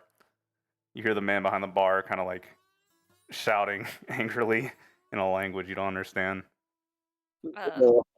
Can Foon try to understand what the guy is saying? Sure. That is language skills 0. I have +0.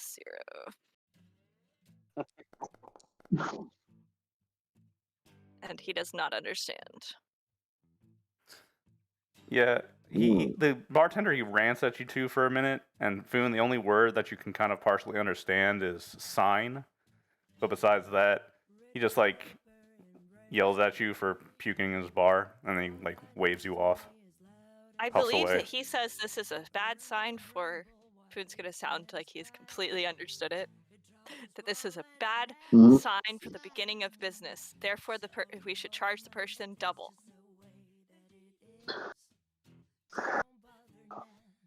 We'll get more money out of him. Don't worry, Finn. I'm sorry.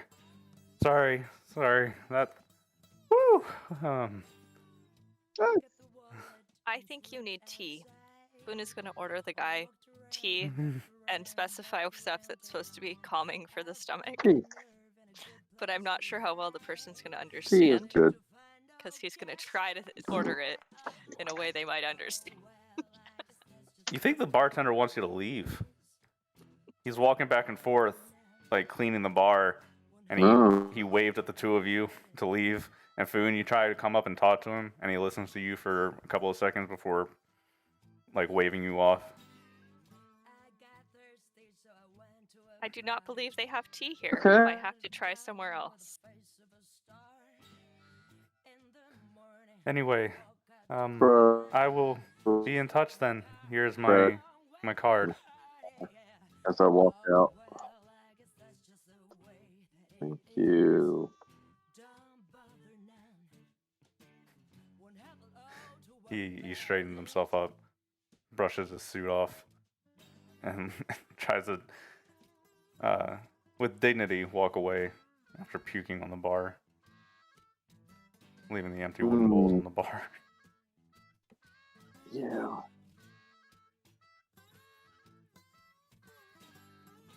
It's impressive that he's trying Yeah. to have dignity. Todd, if you're talking, you're muted. Credits across the counter for the bar.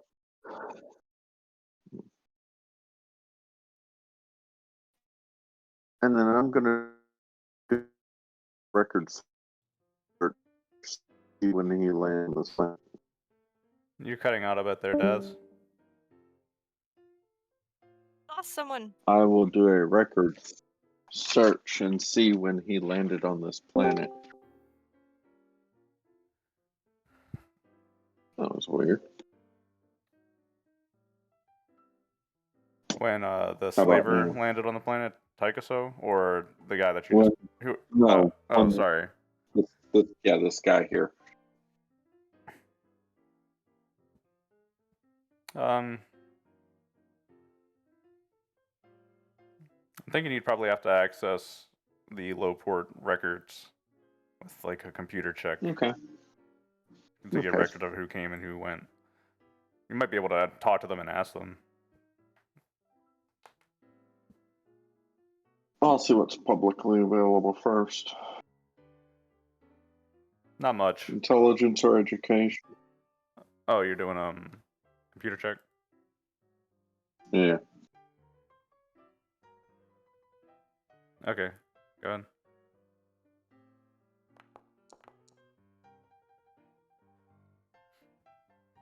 Yeah. Yeah, on Okay. the public communication is you can't really find anything, or public network. Finding out like when ships came and went probably would require getting that information from the low port somehow. If his story checks out, he's been here for at least a couple months.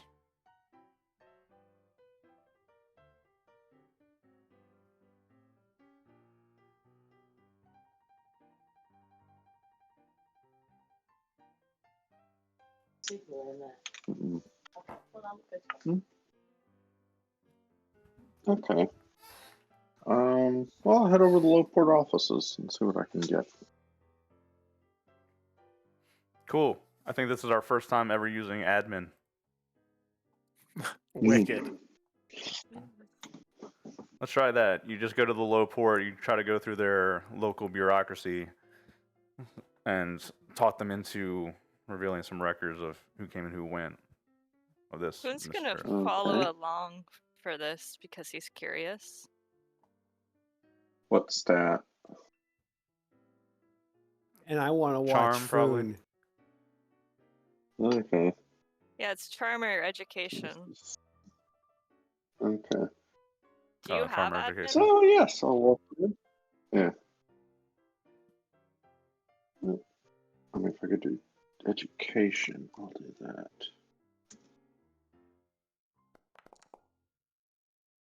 Oh It's wow. education. Damn. Witness the power of the bureaucrat. Hamish, yeah, Or in the, just- in the low port, Mhm. you go through their process, probably spending a bit of time. Probably about 3 hours going through their process, signing papers.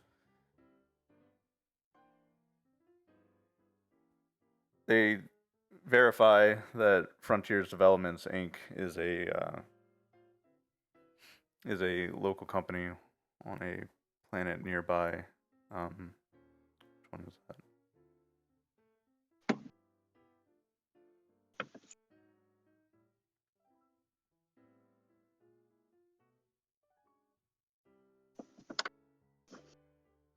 Never mind. Can't find the name. But he's been here for about 3 months. He was initially scheduled to return on a return trip heading coreward after the first month, but he's been stranded here.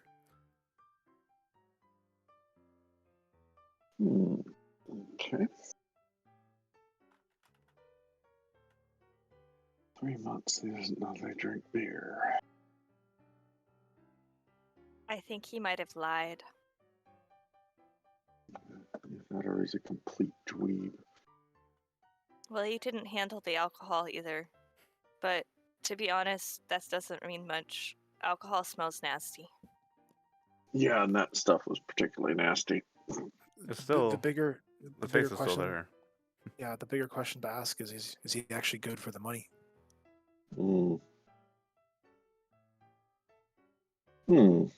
Good question. He's been here 3 fucking months. How much money's he spent living in Therad? Think, like, what are prices around here like? Yeah, probably nothing. But So if he is a rich boy, then he can probably live here for a long fucking time. But he offered us a job, right? It's Yeah. Let's see what we get out of it. half up front. wait. I Did thought we that establish? was the default, was half up front, always. This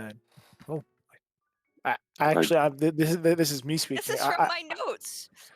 I didn't say that. Did you say that? I I said half didn't up say that. front, but I don't But think Okay. anyone Boone was Did said mention listening it. to yeah. me. But then the man got Yeah, knocked out by Boone. the drink and left out of Okay. embarrassment. You did get his card though. Yeah, we got his card. I assume it has a contact number on it. Yeah, his com information. Send him a Venmo request.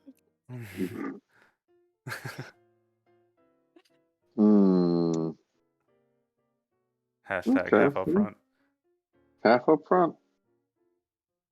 Now we're flying out there. Perhaps we could take a slightly non-direct route and see how much of the desert we can scan looking for these crawlers. Well, I don't want to presume, but like, what's the role going to be for that, Faust, in terms of our ship? Like, is that like I have no idea. Sensors probably. Okay, Mm-hmm. sweet. I think Mario's pretty good at that. And you're Or you better could than I. maybe pick up communications. See Hmm. that also being a possibility. All right, they're both +3 for me. So Hmm.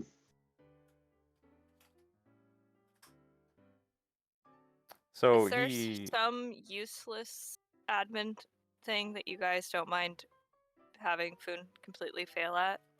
I love it. Because Foon wants to try it. can we think of a reason to unleash Foon onto the bureaucracy?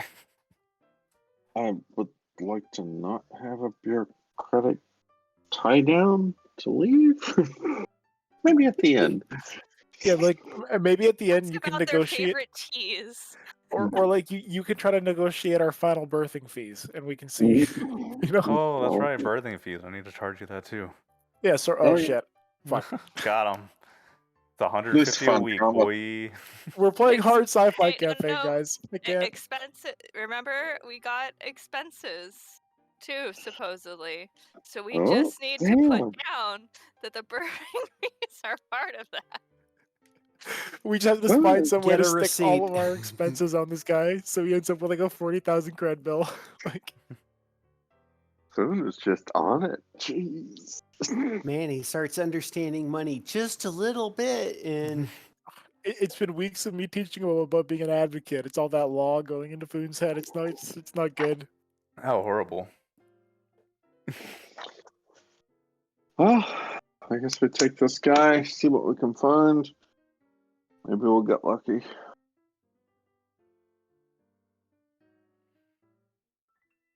Boone is trying to learn broker just to run the tea business, so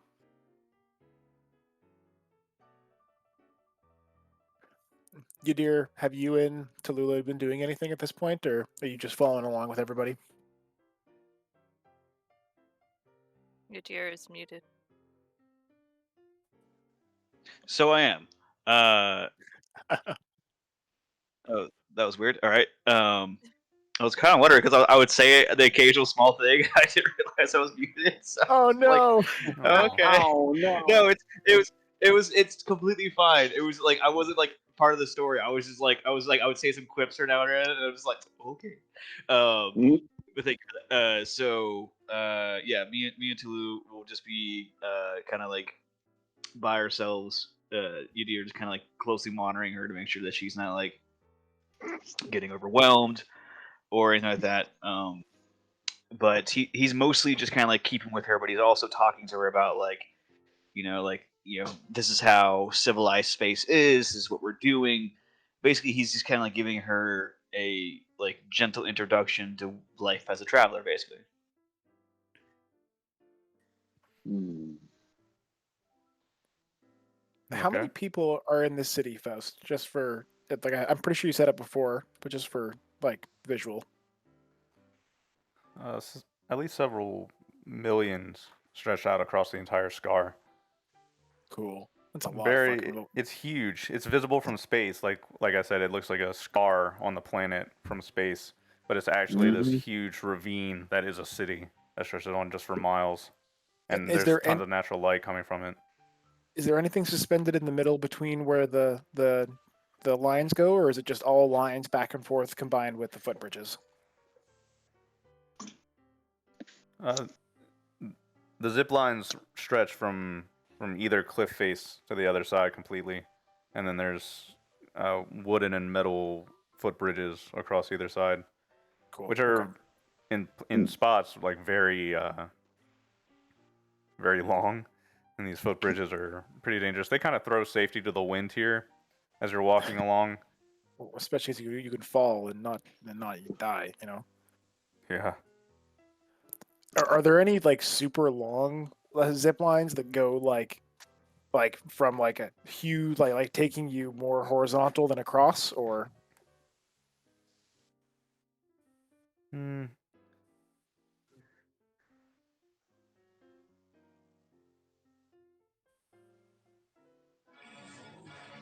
I don't think they go long ways too much. I picture that okay?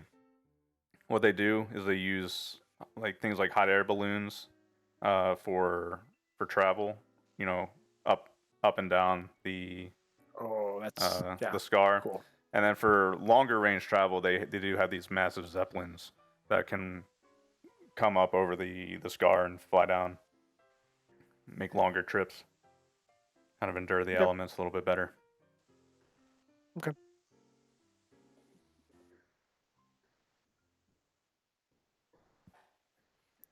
So are we getting back to our ship and out of here right away, or is there anything else people want to grab? I don't have enough money for what Moira wants. Also, I don't think the tech level's high enough. Yeah, they will send you you message them in, Uh, and he will are, send you 7.5k as a as half of the scouting job. aw. I thought I'd gotten it higher than I that. thought I had said I heard 25, and we 25K. agreed. Yeah. It's two Remember? jobs, right? It was 15k for the initial scouting job of flying your ship around and looking it over, Oh, and then depending on what happens after that, you said oh, going there into was the a miss eye. into Okay, the so eye. it's That's what I meant. 15k for Okay. the first one, which is just scouting. And then it's 25k to go into the eye. Yeah, depending on what you find there, you said that you may want to land and go inspect the area yourself. So we're And that's actually pretty interesting. So you might get paid higher. Yeah, we're Probably just will doing get paid higher. a flyby at the moment. I think Foon Bye for, bye. and then if we see anything cool, which hopefully we do, but even if we don't, we get paid for the flyby, right? Like it's for our fuel on our ship time. Right. And the fuel's and if he minimal. doesn't pay us, then we can bounce him up and down across the scar. Something. Yeah, dear, is there any particular gear we're going to need to not die in the desert? A spaceship. Yeah, spaceships, big Your one. deer will kind of look up. Yes, well, preferably if you don't want to die in the desert, you shouldn't be strapped. You shouldn't be stuck in there at all. But a water collection system that is powered by the sun is a good start. A way to protect yourself from the sun and the elements. A way to capture food, although realistically, the average humanoid, at least that we progress of, is all you're human, me and myself, and I'm not too sure on the Aslan physiology, but they probably need more food than the average human. Water would be your main killer. If you're able to get water, food could be a secondary or even tertiary requirement, eating roughly 3 weeks before you would starve. Also, transportation. Walking on foot is a long and arduous thing. Shelter to keep the sun out while you move throughout the night. Also, a way to keep yourself warm whenever the night hits. Temperature drop can put you into hypothermic states. I would say you need some sort of reflective suit, along with some sort of filtration system. Hmm. Or you bring a If you can spaceship. get one, a survival suit. If you can get one, a survival suit that can recycle your water would be most advantageous. All right, so Or as tech, LeBlanc keeps saying, a spaceship. Spaceships are good. so tech level 8. What is one of those suits tech level 8 or below? No, Then we cannot get it No, here. that's we have to do it the hard way. so the idea with it said with the technology that this planet has, simple, dark, loose-fitting clothing. You would think to wear light clothing, but what that would do is that would reflect the heat from your body back onto yourself and it would cook you. A outer layer, you would want the inner layer to be dark, the outer layer to be white. That way it would reflect it, be it thin enough to breathe, but thick enough to keep the sun's rays off your body. Like I said, you would not want to overthink the fact that it is going to be hot. When the sun droops, the temperature can drop anywhere on most planets, at least 30 degrees. That's enough to put you in a hypothermia. But water and heat retention, that would be your best bet. Also, we can secure ourselves some transport, be it animal or machine. Yadir, my question for you is is that like a hovercraft good? And from that description, shouldn't we just travel at night? Why even walk around during the day? Can you see at night? Yes. Can I you got navigate Yes. the lands with? well, Yadir, Can you you got that navigate the land that you know?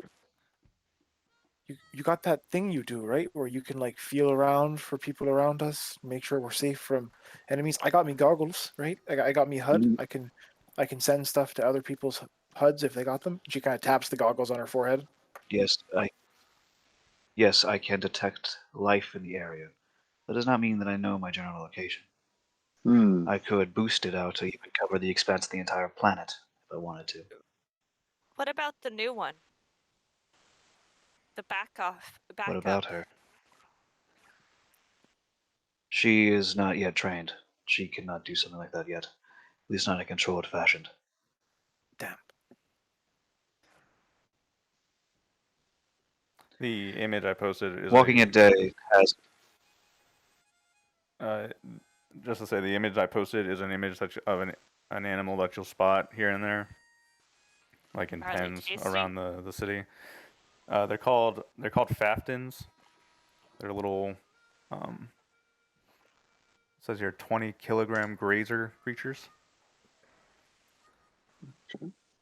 like an antelope, basically.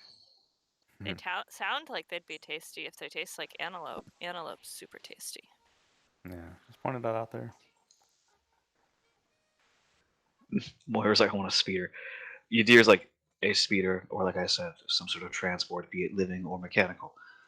We have a But helicopter. preferably, if you're going to get mechanical, Chopper ain't gonna work in a sandstorm. You need something on the word ground. that is what I was about to suggest. A machine caught out here in the sand. The sand is the best way to do a road machine. If there is natural fauna that has grown up and adapted here that can sustain itself in a sandstorm or an extreme environment, that might be preferred. Oh no! Don't say that, Katir. I hate fucking beast of burden. Oh. Is Do either we that or slaughter walking. them if And they yes, well, you don't? If we are gonna go hungry, then you have food and transportation, or you have transportation until you have need of food more. I'm not eating my or you transportation. could just that, or you could just pack provisions. Mm-hmm. I meant if there was a Food major is it. problem. Food is going to be one of your least concerns. Like I said, it would take close to a month Water. for you to die of starvation. Yeah. Water is going to be your main concern. Hey, Mish, I Yeah. ping on your comm. The man sends you a hastily drafted contract that binds the service of the guilty for scouting and other purposes. Can Moira look it over? She has advocate. Yeah, and I do Boone would like too. to So. watch being looked over so that he can count this towards training. Yeah, absolutely. Go ahead. Okay, Guess so what, I we'll check sit to make down sure. and go. Right. That's Read a it. +3. Dang, you're a good advocate. Yeah, I got a +1 to it with my education. Oof. Okay, is this contract solid? So it represents Frontiers Developments Incorporated.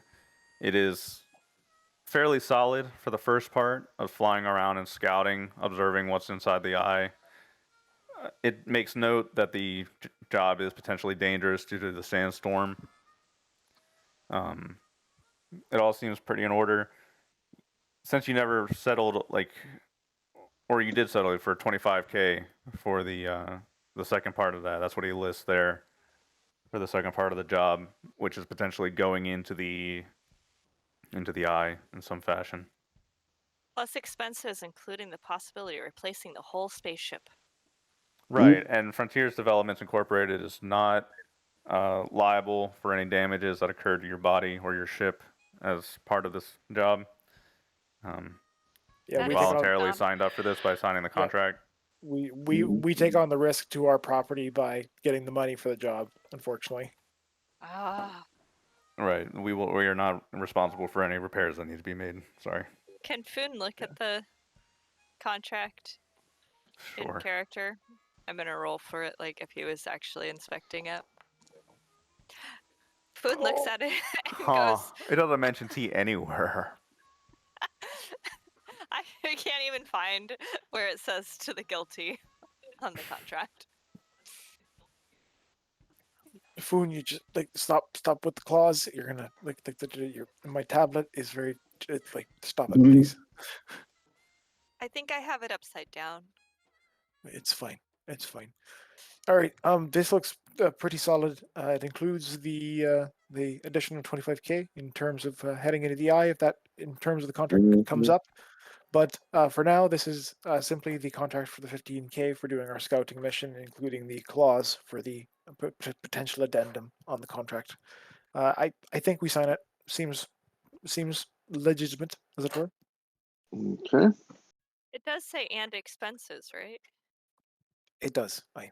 So he should pay for all those beasts of burden we want.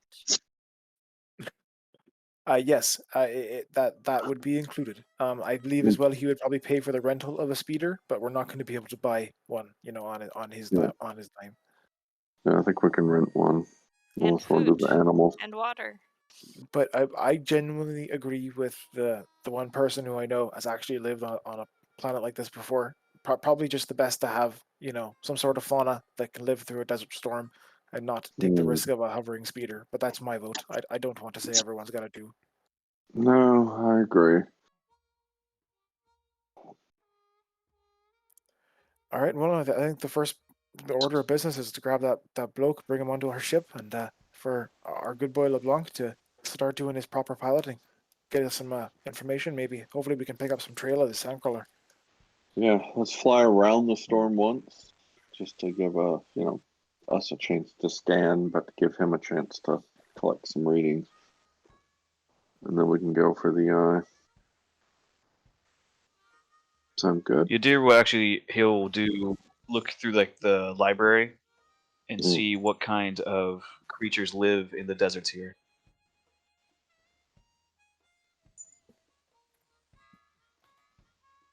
Boone So, is gonna ask him Hello? which ones I'm are here, the sorry. most tastiest of those creatures that live. So I feel like I can answer both questions at once. The Fafton, which are raised here in the city, um, they used to be spread out across the planet. The sandstorms over the last couple of hundred years have really thinned out the environment on the surface to the point that much of it is unexplored.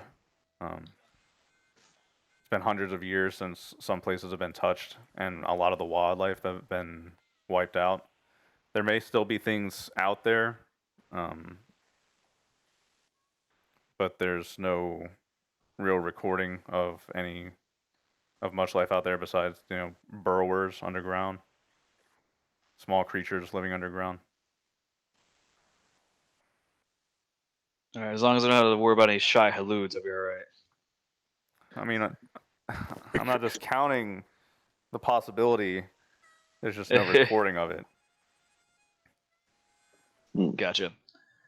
You dear will kind of just he will if we are back at the ship, your dear will begin to meditate, and he will ask. God, I am blanking on her name. Alula. Ulula.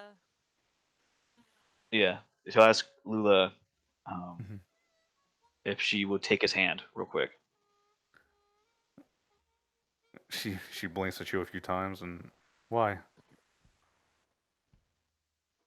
I'm going to attempt to detect life, to see what all is out there in that vast desert. If you hold onto my hand, I can use my Zodani abilities to help show you what that process might feel like. She nods slowly. It's more of demonstration. This is learning by seeing than by doing. Okay, So I will attempt to. she'll take your hand. Looks a little bit hesitant, but All right, let's. Yeah, crazy nomad dude asking you to take a hand. Yeah, that's gonna be kind of weird. All right, what's the range on this bitch? I will. How far away is a sandcrawler?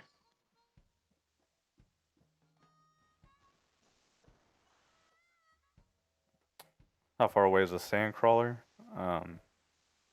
You Yeah, don't roughly. know. Okay. I will then boost it to. I don't think it's more than continental. Probably very distant, so upwards of probably up to 500 kilometers away. Holy shit, OP. That's kind. Well, I could boost it. I could boost it.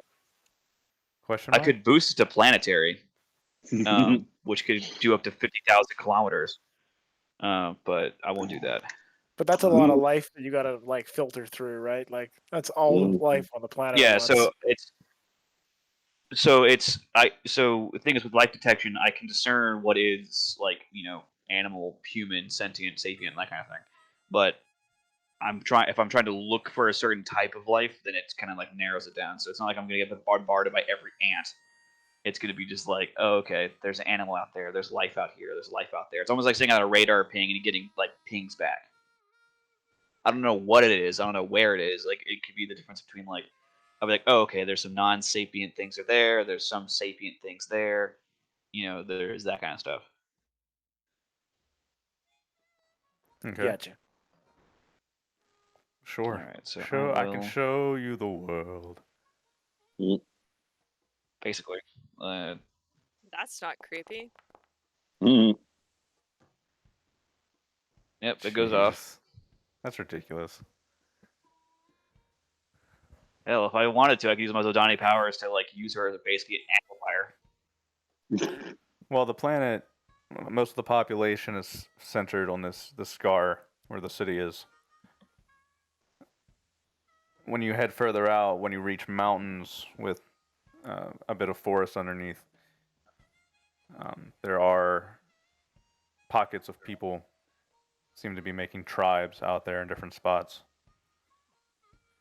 Up further north, closer towards the eye, there's a set of mountains very deep in towards the eye, and you'll see kind of lining these mountains. There's like lines of life forms out there.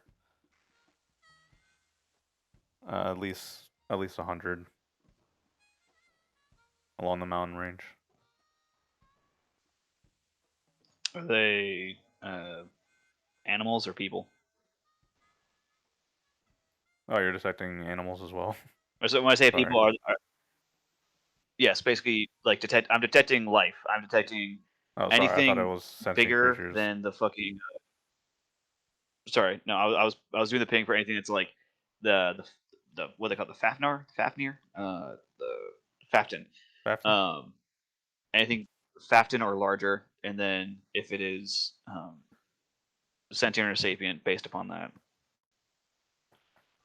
This will take a couple of minutes for me to do, so it's not like he's just gonna do this and be like instant. It's gonna take a while to like sort through all this data he's collecting. There's probably not a lot of life on the surface. Underground, there is probably cave networks, but you can't sense too deep underneath, so it's hard to get a gauge of what's truly out there. There does seem to be life under the Okay. surface. Up in the mountains and woods, there's, a spattering of natural life. Not a lot, though. The sandstorm really made living on the surface of this planet hellish. Gotcha. I'm gonna Yeah. roll. So it's normally 1d6 times 10 seconds normally, but 2d56. 2d56. Tallulah, while this is all happening, like anybody who may be watching, she panics and stiffens up for a couple of seconds, and then just like kind of blank 1,000-yard stares for a little while. But she doesn't panic or anything. She kind of just stands there holding your hand and completely blanked out for about 2 minutes. When it ends, she just kind of like remembers to breathe and steps away from you, looking around the room. What was that? That was the very basic and rudimentary power called life detection. It's a very simple power where you go and you feel the life forces of everything around you. Everything that it emits some sort of resonance. We scions are able to pick that up. And we can discern if it's a resonance of an animal, of lower intelligence, or even higher intelligence, like a person.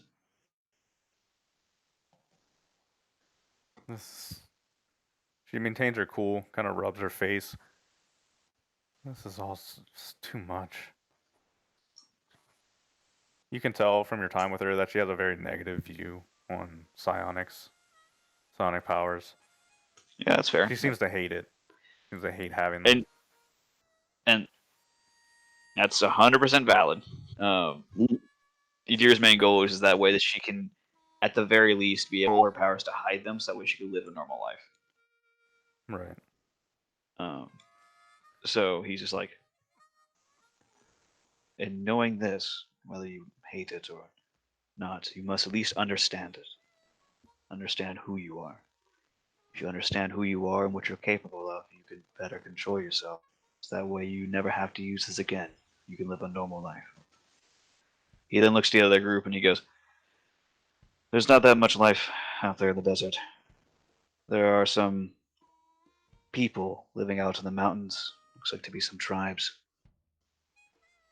Other than that, did I depict anything that could resemble a group of people in some sort of like tight group, possibly the Sandcrawler? There's a number of them out by the mountain range. Out in the eye, Okay. I would say yeah. There's probably one or two pockets of life, sentient life, moving out about there. Okay. Out in the eye, he kind of points in the general direction. He goes, There was roughly 2 clusters of sentient life forms. Could potentially be what we were looking for. Past that, the rest of the life that is sentient lives out in the mountains.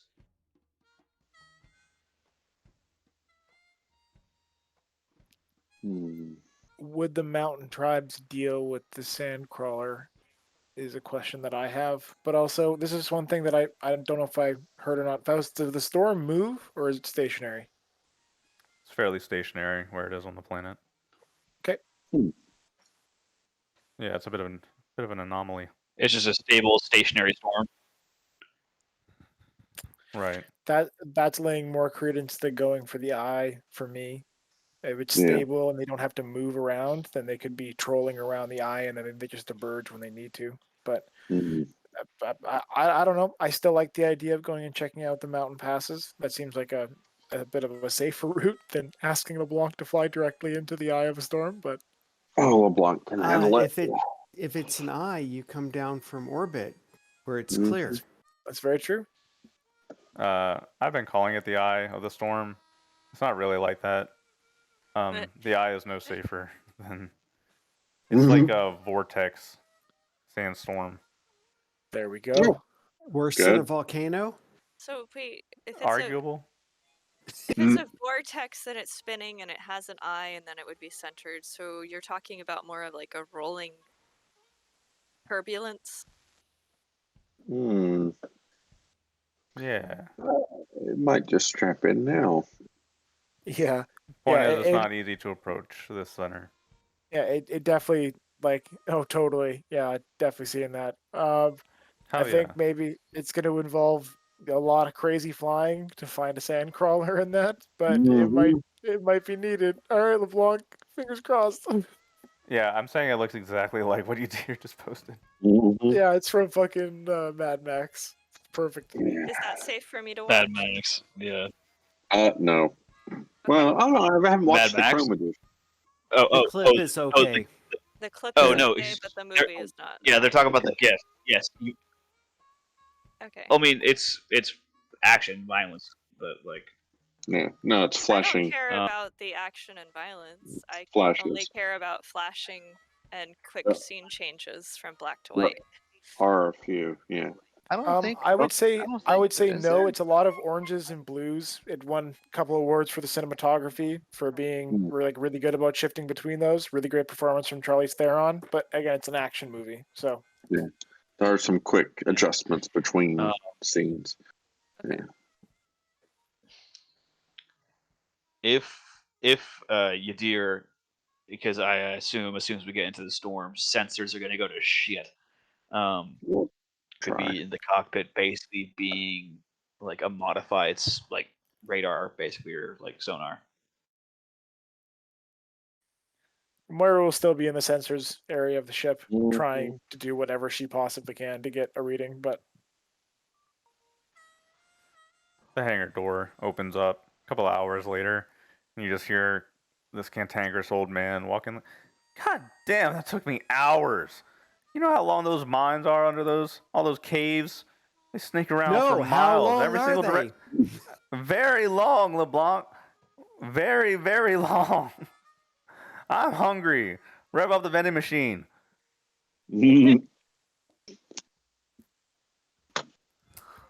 What's the verdict? We getting killed yet?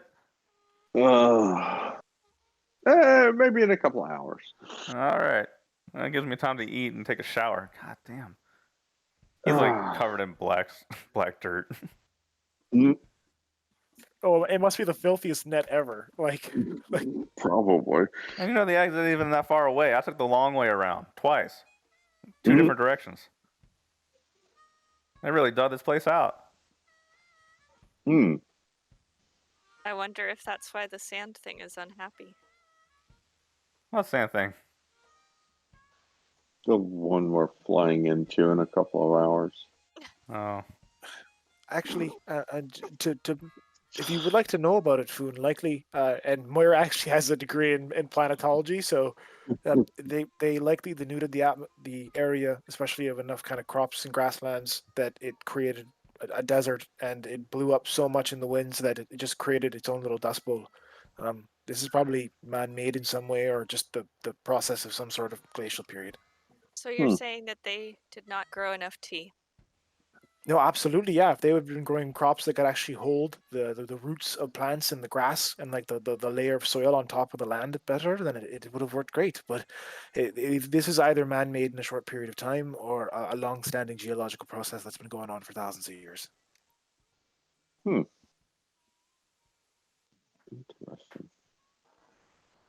It's not too difficult to strip enough land of enough actual grasslands to not support it anymore, and suddenly you get deserts everywhere. Hmm. You get dust bowls You get dust bowls, and Moira kind of like and no tasty meat. pulls up the images of the storm that we've all been seeing. You get that. Hmm. Ah, Oh yeah, LeBlanc flies into that. he's going to. Hey, he's into it. All I think right. I think I think Moira just kind of clambers back into the ship and gets herself ready in the sensor station, and then getting her just set up and actually like strapped in pretty hardcore because it's a storm. Yeah. Yeah. Strapped in. Are we getting our animals so we can set down and set out Yeah, I think that's probably a good idea. and get our outfit? So we better blend in and get an ass ton of water. Everybody carries at least what, a gallon? I was I would thinking even that you say guys two. would go scout with the ship and probably report back. We could do that. Okay.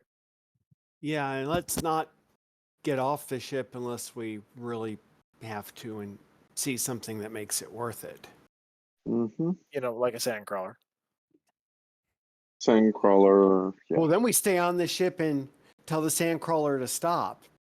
Because Politely. the ship's got big lasers. Well, also depending on where the sandcrawler is, if we're in the middle of that vortex center area, it might just be like a tracking it until it gets out into non-awful Mm. space. Because I don't want to step foot off a ship where the sand can strip my skin off. Okay. Delicate flowers. Sure, yeah, I like having skin, LeBlanc. Your deer's got us covered, literally. No, but like Yadir and his and Tallulah look like desert dwellers from their outfits, but the rest of us are all like ragtag, like different wrappings that he's put around us, and like Moira does not look like she belongs in a desert. Like she's got like welding gloves on to block her hands off. Like Hmm. Okay. As everybody Let's returns do- to the ship, is there anything you guys want to do before you take off to go take a look around? so, yeah, I think Provisions? yeah, provisions. Yadir talked about getting outfits, so at least everyone needs at least one of those, like a white outcovering, dark undercovering, to be able to give them Mhm. loose Protect us. loose flowy clothing that can breathe but isn't like too heavy. And then I don't know how Mhm. many credits you want to charge us here, Faust. Like And this is we a lot. should Of, all it's a record lot of it stuff. down so we can We'll pass just it over. take, ship funds. Yeah. Yeah, this is partially expenses, but I think this is probably just us. We just need to buy desert gear if this happens again. I don't want to have to keep buying shit Yeah. every time we stop on a planet. So Would like environment suits. yeah, I said, sorry, that's where I was going to ask was, wouldn't the tech level 8 basic environmental suit be like perfect for this situation? Is that in the central catalog or? Yeah, page 29. My combat environmental suit, is that Yeah, not where good that enough? should be good. Environmental suit, civilian. Sorry, I'm looking at Ooh, drones in the robot handbook. Can someone post it in the Discord? I don't want to lose my place.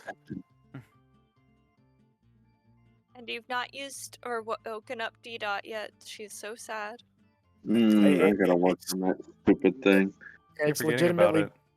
yeah, I keep forgetting about it. Plus, every single week I want Moira to work on her other projects for the engineering in case accidentally lose somebody and we don't have an engineer. Okay, not sure enough for a vac suit. Does that imply you could just wear your vac suit out there? No, I'm not gonna ruin my vac suit. Yeah, get sand in the vac suit. Have that Oh, imaging yeah. you in space. That's a great idea. Okay. Then we can buy environmental suits and charge them to this guy. I Okay. think that's Yeah. I think that's probably a very common buy out on this planet. So that's Yeah, no problem. environmental. Only 500 each. Yeah, that's no problem at all. You're just gonna charge him to this guy too for all of us. Yeah, Well, does your need get one? a receipt. It's a reasonable expense, I think. You are muted, Gideon, by the way, if you are talking. Hamish, are you typing up what we're gonna charge him? Yep. Love it. I love it. Yes. Four Oh, we're getting thousand one for everyone. million credits. Excuse me. Oh no, MCR. Yeah, no, it's just CR. Oh, mega. Sorry. I play another game. Hey, you're kind of marking him up a little bit, bro. Here's He, like- $4 billion for suits. This poor guy. Here's He an gets back extra to his 20. Can he you gets write back it to for his more? he gets back to his rock hotel room, like gets in there and finally, oh god, I can't believe I puked in the bar. And then he looks down at his phone, is like, by the way, we're charging you for suits. 4 million credits, please. And if you don't have goggles and stuff from your armor, which tech level 9 or 10 and up, I think comes with it, you might consider getting the I got my breather mask. I Mhm. was looking for the name of it in Yeah, the There are like 3 of them, so breather. environmental mask or something. Yeah. What's it called, and can we actually get it on the tech level, or is it too high? Let's Do not know see. because let me see. The Search We're at reflect. tech combo level. combo mask is tech level 5. Oh yeah, absolutely. Then yeah, Moira will pick up one of each. One for all of us, right? Okay. Yeah. I would just say everyone just write Can down you- one. Yeah, Okay. I got a breather already, so. Oh, I meant more that if we're gonna charge them for that too. As it stands, Moira is doing it, but Daz is keeping track of it in the chat. So I know that's why I'm trying to make sure it's kept track in the Yeah, chat no- so that we have Okay. it. Moira is jotting it down. But thank you, Daz. Appreciate it. Mm-hmm. So we got breather, environmental. And he's gone. Oh, Dun dun dun. Here you go.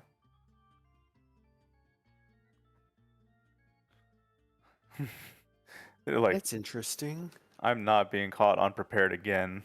Having to rip open spaceship doors with my bare hands.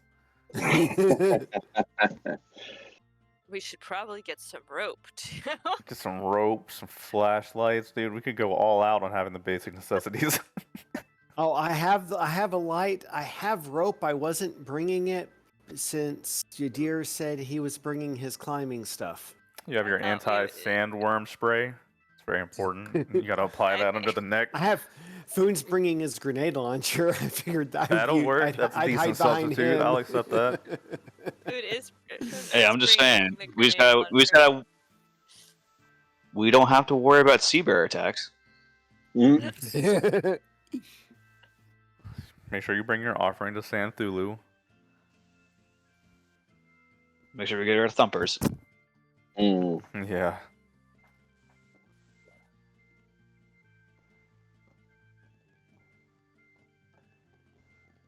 Let's give a big old sand battle.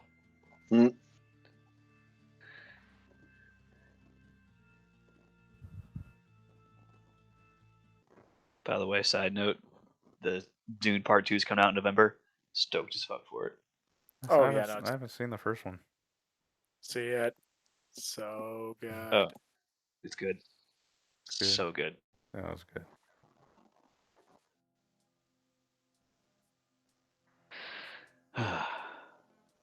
The trick here to avoiding the Terminator is to just go to the most dangerous planets possible.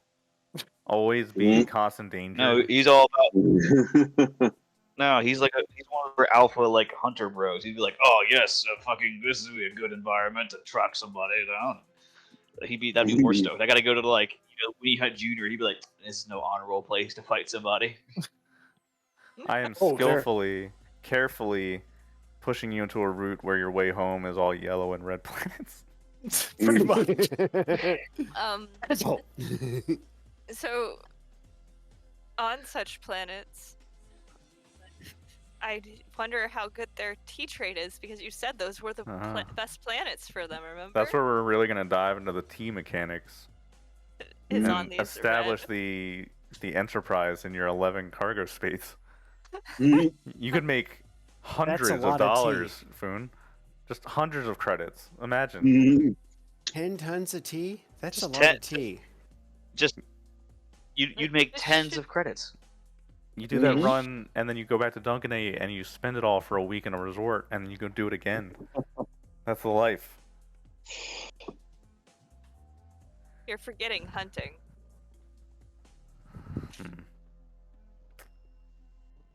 If we want to go hunting, we can get a safari ship, and that they actually have like habitat zones where you can like have animals and shit.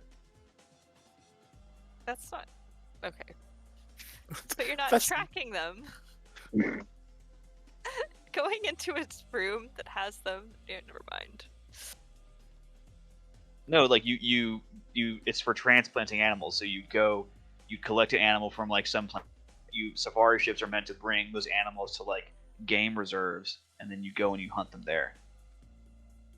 And Sorry, they thinking- provide like an actual area for the animal to live in space until it gets there, kind of deal. Is I think the idea. Yep. Is there anything else Yep. you guys want to Or buy? just put a shit ton of chickens in there. I thought we were gonna buy like water and Yeah. such things. Hmm. And I do think we should buy extra climbing gear. I imagine you probably have some of that on the ship that you could just use. I just want to run up the guy's bill. The water Oh. here is deep below the earth. There's very, very little, if any, on the surface. It's all down in caves. You just need to get a solar collector. Yeah. No, Oh, I think there's a several. hey, hang on. There's a desert kit. Yeah, there's desert kit, but that's Yep, just the that's all I clothing. got. Okay, Our stud's taking care of that. but it already includes picked that 2-liter up. water bottle. Mm. Pivotal. Yeah. I also do have one of the solar collectors for the desert shit. Okay. Hydro collector 1000. And does everyone have a basic survival kit? They're pretty cheap. They're 50 credits, and it gives you a water bottle, a bunch of other stuff you can have on your person, right? Nope. Mm. We'll take one. Yeah, so it's a small knife, fire starting equipment, blanket, poncho, 4 days of rations, a water bottle, compass, light cord string, mirror, water purification tablets, and then a survival manual. It's pretty cheap. It's 50 credits. Mm. TL5, so it should be available Yep, on pretty much any world above. Like, Taking a lot of water. I basically went on character creation, just bought like survival kits on every like, book. Mm. yeah, no, I found the survival kit from one of the main books and figured that was probably enough for a spacer. So she bought mostly computer shit. God, I want drones so bad. They're so expensive. Mm. Drones? Yeah, I want like spy drones and stuff that I can hook up to my equipment to Bruh. give. That's what Are- D-Dot is. I Yeah. Yeah, know. D-Dot. I drone. Yeah. You Yeah, have we'll fix. Laura's little. It looks like a canary flying around, but it's a robot. It has it's like a stealth feature, cameras built into it. That's what you're looking for. You need to fix Alright. that. It's been sitting in a drawer in the workshop. All right, Yeah. I'll probably be dealing with that the moment we Well- get back on the ship. Then. Yeah. Well, you and I That's what can we've sit been down and trying do to it. get you to do, but nope. Yeah, that's a knows nice little nothing thing. about Plus, computer. your scout ship was probably specifically chosen because you have 10 probe drones sitting in a closet that like Keegan opened up. Like, what the fuck are all these things? And then he closed the door, and nobody ever talked about them again. They've been Ooh, used. Okay. I think they got scorch marks because they were used in an active volcano. Mm-hmm. That's fine. Moira just kind of wants to get enough money to give everybody personal HUDs so that she can potentially use her turns instead of having to fire with her bad aim and shit to give other people bonuses who are actually good on the team at shooting. So that's like, I don't know. The personal HUDs are actually an item, so you'd have to buy one to have one of those. Exactly. Yeah, no, Moira has one of them, but she'd probably end up buying them all for the rest of the crew at one point. But that's when she has all the drones fixed and all that kind of stuff. Mm. Foon would like to go try to get some tea. Of Take with course. I'm not sure where or how I'm going to do this. What are you trying to do? Oh, I'm trying to have him get some extra tea and try to slip that on the bill. Yeah, I don't think he'll grudge you. I mean, how much extra are we talking? Like least- refill the guild tea stock supply? I don't think that would be good. 1 kilogram? I don't know. It's Would just you some throwaway previously- expense for like a box full of tea. That's fine. Mm. Our previous thing. Dishonor a brew, having to drink others' tea. You should have your own tea.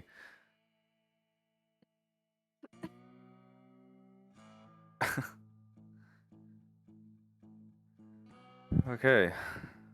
Everybody loads up. Is there anything else to buy? Just one last. One last thing. Yeah.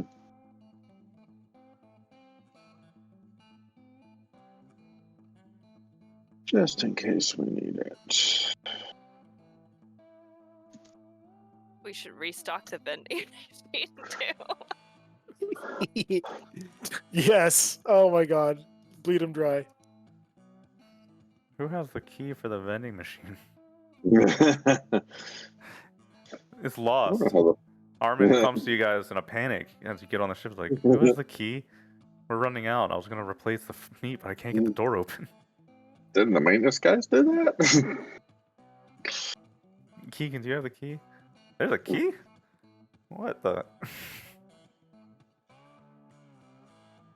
Okay. I just assumed one of you guys filled it all the time. Hmm. Oh no, stowaway. We have gremlins that feed us. Hmm. Gremlins.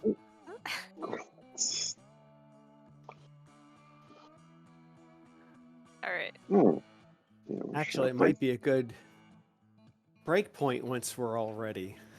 Yeah. Yeah. We'll stop right about when the ship takes off. Since you're buying all this stuff, it's probably taking a while. Hmm. Maybe we do this in the morning, spending the day here, buying equipment. Okay. And I think that sounds good. We can spend the next 2 weeks kind of looking over any extra equipment we might want to get. And charge the guy for. Yeah, reasonably.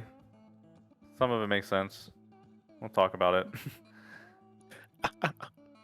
But aside from that, you signed up for a job to go do some scouting with your scout ship. Something that was actually made to do. It's a miracle. And we will pick up next time. Okay. Sounds good. Sweet. Sweet. Thank Thanks, you guys dude. for playing. That was a lot of fun, man. Oh, boy, howdy. Get off the Fantramas finally. I felt like very long. That was 2 months, 3 months. Hmm. Quite a bit of Yeah, time. it felt long. Like we weren't there for a long time. Like we felt like we got a lot of shit done. Got a lot done Yeah. in that 3 days in game. Yeah. Ridiculous. Yeah. Makes me wonder. But yeah, it's good. Makes you wonder what. Yeah. I don't know. Oh, by the way, peeps, it is National Tabletop Day. So if, we're Really? so it's the National Day for tabletop games. Yeah. Nice. Sweet. Wicked. I only know this Which because nation? There's several my mall- involved. Rolls for the dice god. the only one that matters, the United States. But yeah, my mall has a nerd store is doing like a thing, so that's what I'm about to go to because I'm gonna volunteer Oh, for that. awesome. To play I'm either gonna DM for a bunch of people, or I'm gonna like basically like host a board game event. So Nice. What are this is a you good one. Cool. DMing? It just depends what they need. It's either gonna D&D module. It might be Minds of what's it fucking called? Moria? Minds of Palathras. Minds of It's the Moria? D&D intro. No, Oh. it's the D&D intro one. Oh. Lost Minds of Fendelver. Yeah, that one. So either I'll be running that module, or I'll be just like showing guys and gals how to play like board games, that kind of stuff. That's freaking sweet. Cool, man.